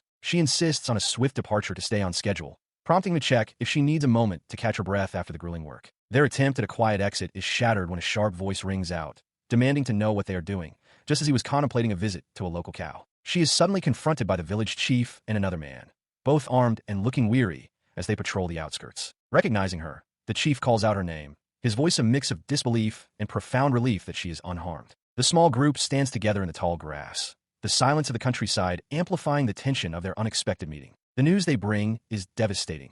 Kate has been kidnapped, taken by shadowy figures who had been seen prowling around her former residence just days prior. They explain that the search has been ongoing, sparked by the sight of a mysterious figure near her old home, which they now realize was her. Trembling, she asks for more information about her aunt, but the chief's pained expression and averted gaze signal that the situation is even worse than she feared. He begins to explain the hardships Kate faced in her absence, starting with the illness that claimed her mother shortly after she departed. The sight of a lonely wooden cross in the field confirms the tragic loss, leaving her to grapple with the fact that Kate had been mourning in isolation before her disappearance. The chief adds a final, terrifying detail. The abductors were specifically seeking out her kin, making it clear that her past has put those she loves in direct danger. As the weight of the revelation settles over them, the younger villager curses his own inability to protect their neighbors, while she stands paralyzed by the guilt of what her return has uncovered. She stands in heavy silence, her gaze fixed on the grass as the weight of the situation settles over her. Beside her, the sword saint watches with a somber expression, sensing the inner turmoil of the young girl who has just learned of her family's plight. He breaks the quiet,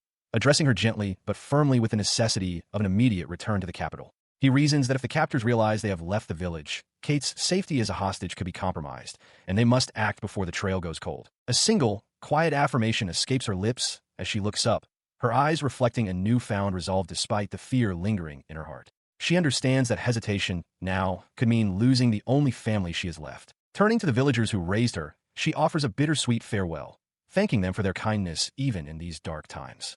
They respond with warm wishes, urging her to find Kate and return to them safely once the danger is past. As they prepare to depart, the village chief approaches the warrior, his face etched with the deep-seated worry of a man who has seen too much tragedy befall his people. He bows deeply, pleading with the knight to protect both the young girl and the kidnapped Kate.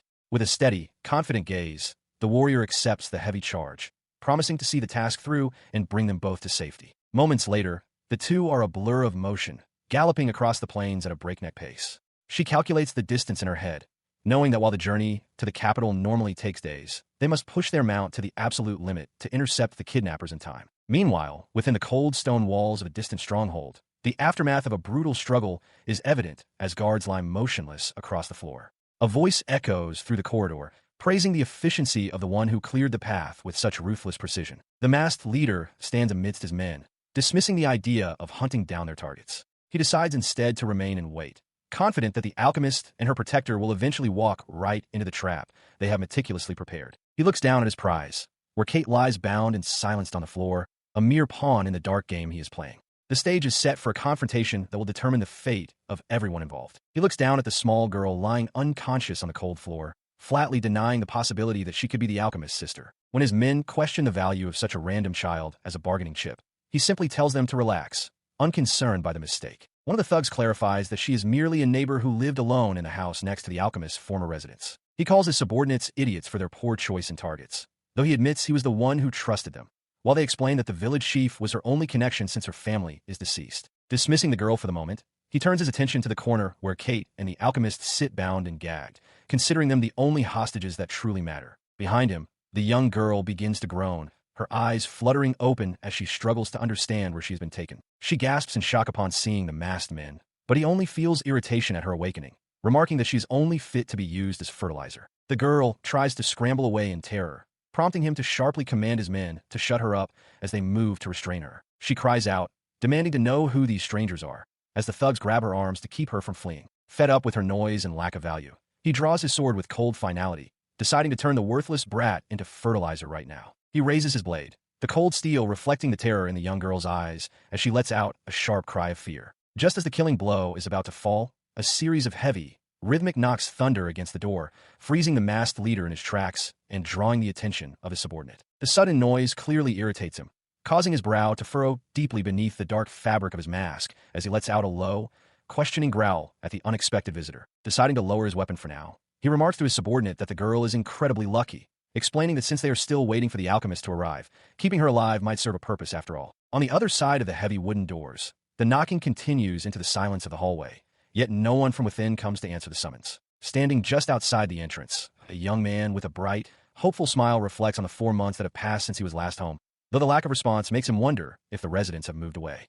The young traveler approaches the building, pausing as a sense of unease washes over him while he observes the quiet exterior. Inside, a hooded thug questions if their targets were truly just an alchemist and a knight, but his leader dismisses the thought, focused on the task at hand. His masked leader, Blood, clicks his tongue in irritation, looking out at the newcomer whom he considers nothing more than a shabby brat. They decide to lure the boy inside to finish him off immediately, hoping to avoid any commotion on the street that might alert the authorities. He maintains a tight grip on Meru, pressing a blade near her as he warns her to stay silent if she values her life, while she worries about the escalating danger. Meanwhile, The traveler pushes the door open, noting with a start that it wasn't even locked, unaware of the ambush waiting for him. She screams a desperate warning for him to stay away, but her voice is drowned out as he cheerfully announces his return and steps into the room. They spring their trap instantly, lunging at the confused young man with lethal intent as he reels back in shock. He collapses to his knees in a fit of terror, frantically apologizing and claiming he has entered the wrong house and isn't a thief. He then blinks in confusion,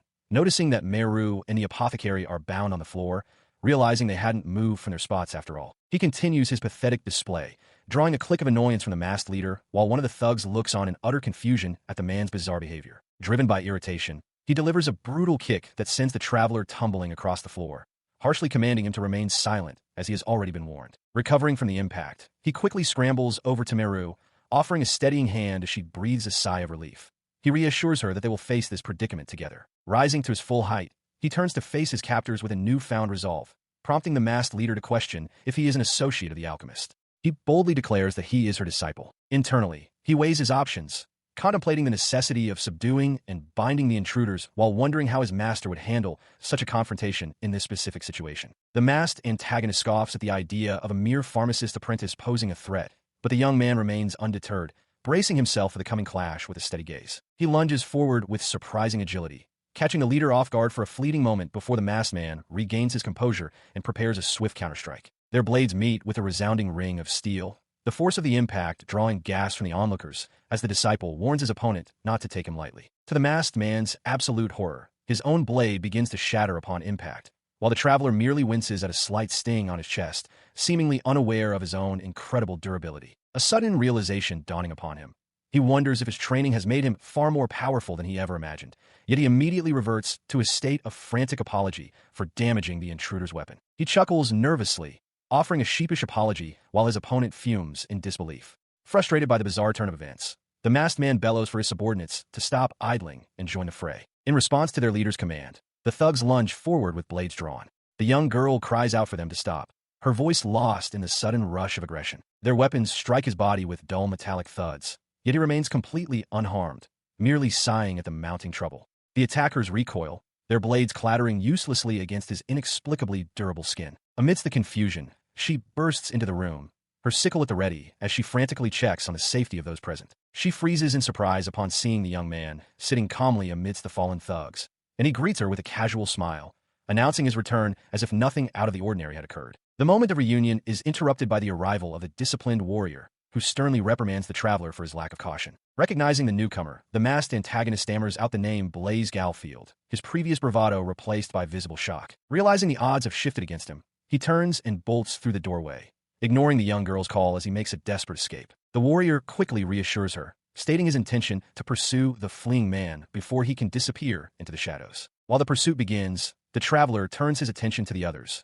noting with relief that his companions appear to be unharmed despite the chaotic encounter. He gives a quick nod and rushes off to handle the remaining threats, leaving the girls behind in the safety of the building. As he departs, the young girl with short dark hair spots a familiar figure and dashes toward the doorway with a cry of recognition. Following her lead, the small girl with side tails is pulled into a relieved embrace by Kate, who expresses how worried the village chief and everyone else have been about her safety. Holding the girl close, the older woman begins to question why she ever left the village in the first place, mentioning the news she had heard about her aunt and the struggles the village chief was facing. Overwhelmed by the weight of her choices, the young girl breaks into tears, confessing that she only wanted to help because she saw how hard everyone was working on her behalf. A comforting hand reaches out to steady her, offering a silent gesture of support amidst the emotional outpouring. Meanwhile, deep within the labyrinthine streets of the city, the masked fugitive finds his path abruptly blocked by a towering stone wall. He turns back only to find the sword saint already closing in, his presence commanding and his voice cold as he declares the pursuit finished. The cornered man snarls, recognizing the legendary warrior standing before him, while the knight maintains a calm, unwavering gaze. Studying the fugitive's eyes above the mask, the knight notes a strange sense of recognition, remarking that the man's face seems hauntingly familiar. He questions the masked man, recalling a past encounter at the Frontier Knight selection tournament where they once crossed blades in a display of skill. In response, the fugitive offers a dark, knowing smirk, expressing a twisted satisfaction that his identity has been recognized after all this time. The knight observes with a cold detachment how far his former peer has fallen from grace, though the masked man merely scoffs at the remark, unimpressed by the judgment. Suddenly, the man strikes a hidden mechanism on the stone wall, the heavy thud echoing through the alley as he tells the knight to die with regret, musing that things might have been different had the warrior stayed at his family's dojo. As a secret door grinds open, the swordsman doesn't hesitate, rushing forward into the unknown passage to pursue his target. He finds himself in a dimly lit, stone-walled corridor, the realization dawning on him that he has walked straight into a calculated trap. Meanwhile, inside a hidden chamber, a group of rough-looking men are drinking, noticing that their comrade, Brad, is stumbling and appears to be in a state of physical distress. Their revelry is cut short when a knight steps into the room, offering a dry apology for the intrusion while the thugs look on in stunned silence. He surveys the surroundings, quickly deducing that he has stumbled upon a clandestine base for a dark guild. Cornered and desperate, the man known as Brad warns his cohorts that if they allow the intruder to escape, their entire operation will be compromised and their lives forfeit. He watches as his comrades surround the lone knight, mocking the intruder's chances against such overwhelming numbers. One of the thugs, a man with a scarred face and an eye patch, sneers that the knight is foolish to think he can handle this many opponents on his own. The knight remains undeterred, his hand moving steadily toward the hilt of his blade. He calmly observes that being so far from the city's watchful eyes is actually a relief, as it allows him to act without restraint. As he draws his weapon, he offers a grim warning. While he will try to be merciful, he can no longer guarantee their survival. With a sudden, explosive movement, he lunges forward, his voice booming with authority as he commands the guild members to stay down if they value their lives. The sheer intensity of his presence catches his former rival off guard, leaving the masked man frozen in disbelief as the knight prepares to unleash his full power. A blinding pillar of celestial energy suddenly tears through the roof, descending upon the hidden base with the force of 1,000 storms. The earth trembles and the air crackles with raw power as a deafening roar of thunder echoes across the desolate landscape, signaling the end of the confrontation. After the harrowing ordeal of being held hostage by the Dark Guild, the young girl rests in a plush bed within the safety of the manor. The weight of the kidnapping still hangs heavy in the air, a stark reminder of the danger they narrowly escaped. Sitting by her side, Meru expresses her deep gratitude to Lyle for his bravery in rescuing Kate. He modestly dismisses the praise, explaining that while it may have seemed like a heroic feat, their meeting was merely a fortunate coincidence. The young girl stammers a shy response, her cheeks flushing as she tries to process the events. Lyle gently counters her modesty, insisting that he was the one truly saved, as Kate's selfless warning had alerted him to the looming threat despite the peril she faced. A light-hearted atmosphere fills the room as Meru playfully pats her friend's head, their shared laughter momentarily pushing away the lingering shadows of the guild. The warm moment is suddenly interrupted by a firm knock echoing against the heavy wooden door. The door swings open to reveal Blaze, whose presence immediately commands the room's attention. Lyle looks up in surprise, calling out to the seasoned warrior as he steps across the threshold. He confirms that he discovered the unmistakable traces of the Raijin sword's power at the site of the struggle. As the group begins to make their way down the quiet corridor, the rhythmic sound of their footsteps fills the hall. As they walk, he explains that the Dark Guild's secret hideout has been completely eradicated, leaving no trace of their influence behind. The sheer intensity of the battle had drawn the immediate attention of the royal guards, ensuring that any remaining threats were swiftly neutralized. He then turns his stern gaze toward Lyle, chiding him for recklessly leaping into such a dangerous confrontation. He remarks that for an alchemist, the boy is starting to show a worrying resemblance to those who seek out trouble, causing Lyle to flinch under the weight of the critique. However, his sternness quickly softens into pride as he places a hand on each of their heads, acknowledging them both as his capable disciples. He admits that his heart had nearly stopped when he saw them surrounded by bandits, but he is ultimately relieved that their skill and quick thinking kept everyone safe. He listens as the young man mentions bringing a souvenir from his travels. Meru, delighted by the reunion, suggests they hold a celebration to mark the safe return of their companion. Suddenly, the youth pulls a grotesque, pulsating mass from his bag with a wet squelch, triumphantly declaring it to be a dragon's heart, much to the absolute shock of those watching. As he explains the origin of the trophy, he notes that he obtained it during his final survival training in the mountains, leaving his mentor to wonder where on earth such a thing could even be found. He recounts the grueling battle against the roaring beast, describing how he was attacked on a cliffside and fought for half a day before finally overcoming it with a decisive strike. He sheepishly adds that half the heart is missing because he either consumed it for energy or was destroyed in the fray, leaving his mentor flustered and wondering if such intensity is standard for their craft. The swordsman then asks if this feat signifies the completion of the graduation exam, though he seems hesitant to accept the answer. However, a sense of gloom washes over the young man as he admits that while he slew the beast, he failed to find the actual objective, a rare spirit herb that grows near the nest. Examining the trophy closely, the young girl points out the harsh truth to his utter shock. It isn't a dragon's heart at all, but that of a wyvern. She recalls that while this creature was only 3 meters long, a true adult dragon would be nearly double that size, confirming the misidentification. Despite the error, she smiles warmly while clutching her book,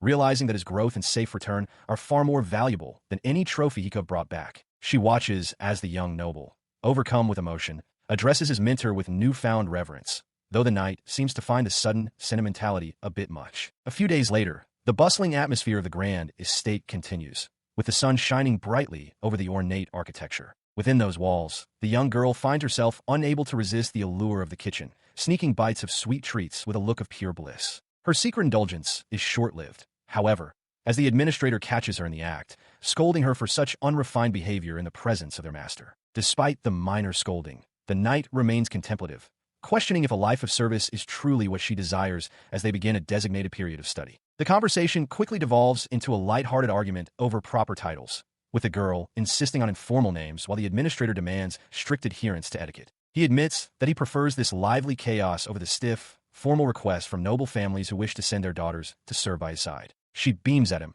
explaining that her dedication stemmed from a desire to honor the woman who raised her, seeing this service as a way to repay that lifelong kindness. With a weary but fond sigh, he agrees to the arrangement for the time being, noting that he seems to get swept up at her pace more often than not. As he prepares to depart, he entrusts her with the task of managing the upcoming high-profile visitors, leaving her momentarily stunned by the weight of the responsibility. She watches as Elizabeth discusses the political maneuvers required to settle the recent affairs.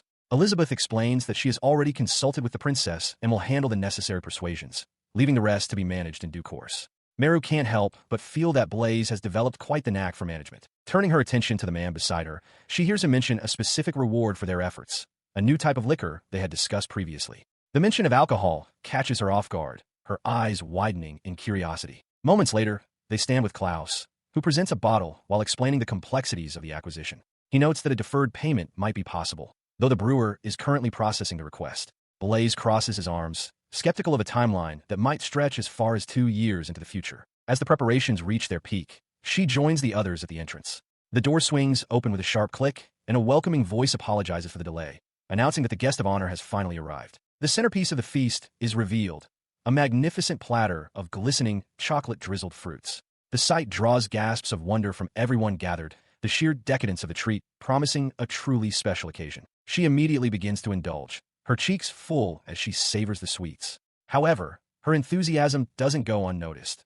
The young traveler beside her asks if this is her usual habit, while a looming, mock-stern presence behind her makes her freeze mid-bite. The atmosphere shifts to one of formal respect as Kate offers a deep bow. She addresses the young girl by her full, noble title, offering a sincere apology for some perceived slight or breach of protocol. Reaching out with a gentle smile, she dismisses the formality, insisting that a simple name is more than enough between them. She reminds the older woman that she is just as much a guest of honor at this celebration as anyone else. A sense of pure, unadulterated joy washes over her, her expression brightening with a radiant glow that reflects the warmth of the company and the success of their journey. With everyone finally assembled and glasses raised, Blaze looks around the room to ensure all are prepared. With a collective cheer and a toast to their shared future, the festivities officially begin. The royal capital of the Burgungreen Kingdom is a bustling hub of activity, where a single carriage makes its way through the heart of the city. In this vibrant center, a particular clothing shop has become the trendsetter, its windows showcasing the latest fashions to the passing crowds. As the carriage pulls up to the storefront, a passenger prepares to disembark, their foot stepping firmly onto the cobblestone path. She emerges with an air of mystery, sporting a wide-brimmed hat and dark sunglasses that contrast with her playful polka-dot dress. Her companions, Barbara and the young traveler, follow closely as she is greeted with the respect due to the shop's owner. Once inside, the atmosphere shifts to the business of fashion, with Barbara reporting that while most of the 38 made-to-order dresses are complete, new requests continue to pour in.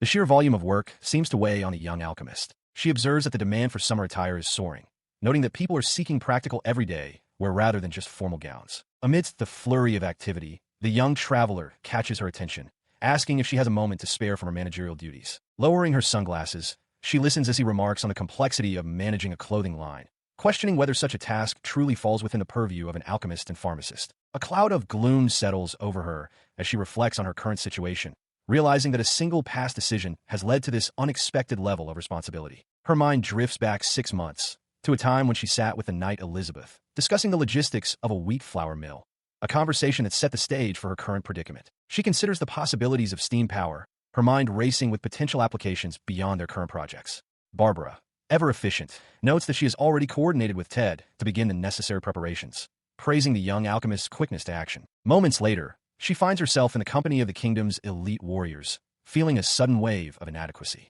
While Elizabeth and Blaze discuss grander schemes, she demurs, claiming that as a simple pharmacist, she has little to contribute to such high-level matters. In response, the Knight Commander unfurls a massive parchment, her eyes gleaming with a terrifying sword of enthusiasm.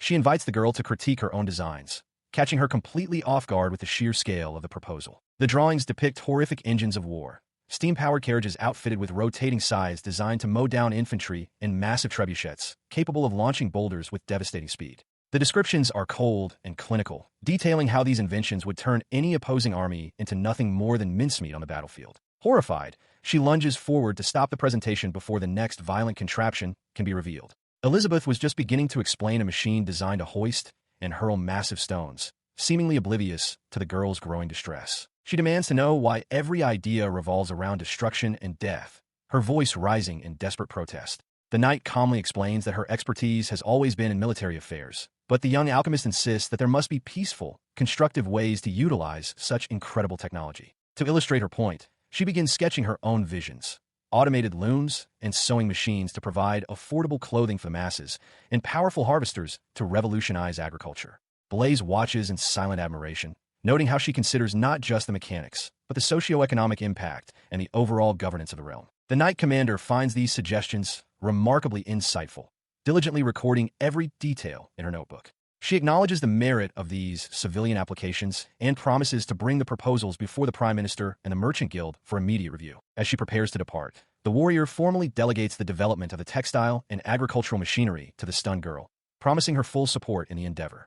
The door clicks shut, leaving the young alchemist standing in a daze, barely processing the massive new responsibility she has just inherited. A sinking feeling takes hold as she wonders aloud if she was just cleverly manipulated into doing more work. Standing beside her, the Sword Saint offers a blunt confirmation, leaving her to realize that she has once again been outmaneuvered by the very people she was trying to help. She sat back, reflecting on the path that led her here. While her work with medicine had always felt like enough, a lingering curiosity about the basic necessities of life, food, shelter, and especially clothing, had finally taken root, driving her to seek a new purpose beyond the apothecary's bench. Beside her, the Sword Saint observed that this sudden burst of inspiration was quite unusual for her. He noted that once she set her mind to a task, her passion tended to ignite with an intensity that was hard to ignore, even if her methods were often unpredictable. Her attention drifted to the young disciples nearby, who were discussing the practicalities of their daily lives. Alma expressed a simple wish for more affordable garments, while Lyle lamented how quickly his own clothes were ruined during his rigorous training sessions, highlighting a widespread need for durable, cheap fabric. Seeing their plight, she felt a surge of gratitude when they all offered their assistance. The prospect of making beautiful, inexpensive clothing available to everyone was a goal they were all eager to support, though the sheer scale of the industrial undertaking began to weigh on her mind. As she watched Elizabeth walk away, she couldn't help but admire the knight's striking presence. A playful thought crossed her mind about how stunning the warrior would look as a model, perhaps even in something as daring as a miniskirt to showcase the new textiles. A mischievous glint entered her eyes as a far more ambitious plan began to take shape. She whispered to herself that she had something in mind that would be even more impactful than a mere change in fashion, something that would change the kingdom's economy forever. With a confident wink, she brushed off the Sword Saint's growing suspicion. He warned her to stay out of trouble, sensing a scheme in the making, but she merely teased him, insisting that her latest brilliant idea would remain a secret for the time being. She then turned her focus to the materials required, noting that they would need vast quantities of both cotton and silk. Despite the saint's wariness of her scheming expression, she maintained that her intentions were purely for the benefit of the entire country. As the meeting concluded, she announced their next objective: a search for silkworms. The declaration left Alma in a state of shock, the girl momentarily confusing the word for a notice of dismissal, causing a brief moment of panic before the misunderstanding was cleared. Soon, the first wriggling silkworms were gathered, marking the beginning of a new industry. In the workshop, the rhythmic clatter of a newly fashioned sewing machine signaled the start of a revolution in how the people would clothe themselves. She stands proudly in the bustling workshop, surrounded by her team and the fruits of their labor. The swordsman and the knight observe the progress, the room filled with the energy of a successful venture. Her request causes the warrior to hesitate behind a heavy wooden door, her voice trailing off as she admits that while she promised to cooperate, she hadn't expected this. Outside, the grand architecture of the estate looms, silent and expectant. She steps out as the door creaks open, revealing a stunning transformation that leaves her companions breathless. The young inventor eagerly urges her to show off the garment, her eyes sparkling with anticipation. She looks unrecognizable, draped in an elegant, dark off-the-shoulder gown adorned with delicate floral accents. Her creator is overcome with excitement, insisting that the dress must be worn to the upcoming diplomatic party. While she models the gown, the master blacksmith elsewhere wipes sweat from his brow, recounting the grueling months spent perfecting the spinning mill. He offers a potent tonic to the girl, warning her of the tireless work ahead, but she dismisses his concerns with a confident smile. As he toils, the young inventor back at the estate explains the strategic importance of the dress, noting that having a member of the royal family showcase, it is the ultimate advertisement. The warrior remains skeptical, unsure if such a feminine style truly suits her. She reassures her friend, sensing her doubt, that the dress was custom-made specifically for her, making it a unique treasure that no one else could possibly pull off.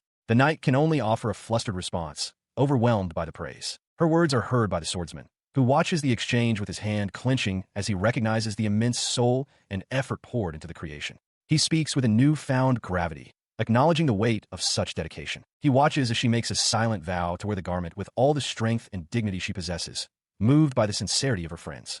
The sun shines brightly over the estate, marking the beginning of a new era for their ambitions. Her resolve is clear to him as he looks down at the girl, still marveling at her ability to create something so extraordinary from mere thread and vision. As a carriage departs from the gates, the path forward for their textile revolution seems clearer than ever. He observed the progress as she left the rest of the work entirely to the royal purveyor's tailors, providing them only with her intricate design sketches and the fine silk she had prepared. It was a calculated move, ensuring that the final product would meet the highest standards of the court while she focused on the broader strategy. She ensured that once the gown was completed and revealed, the impact was immediate.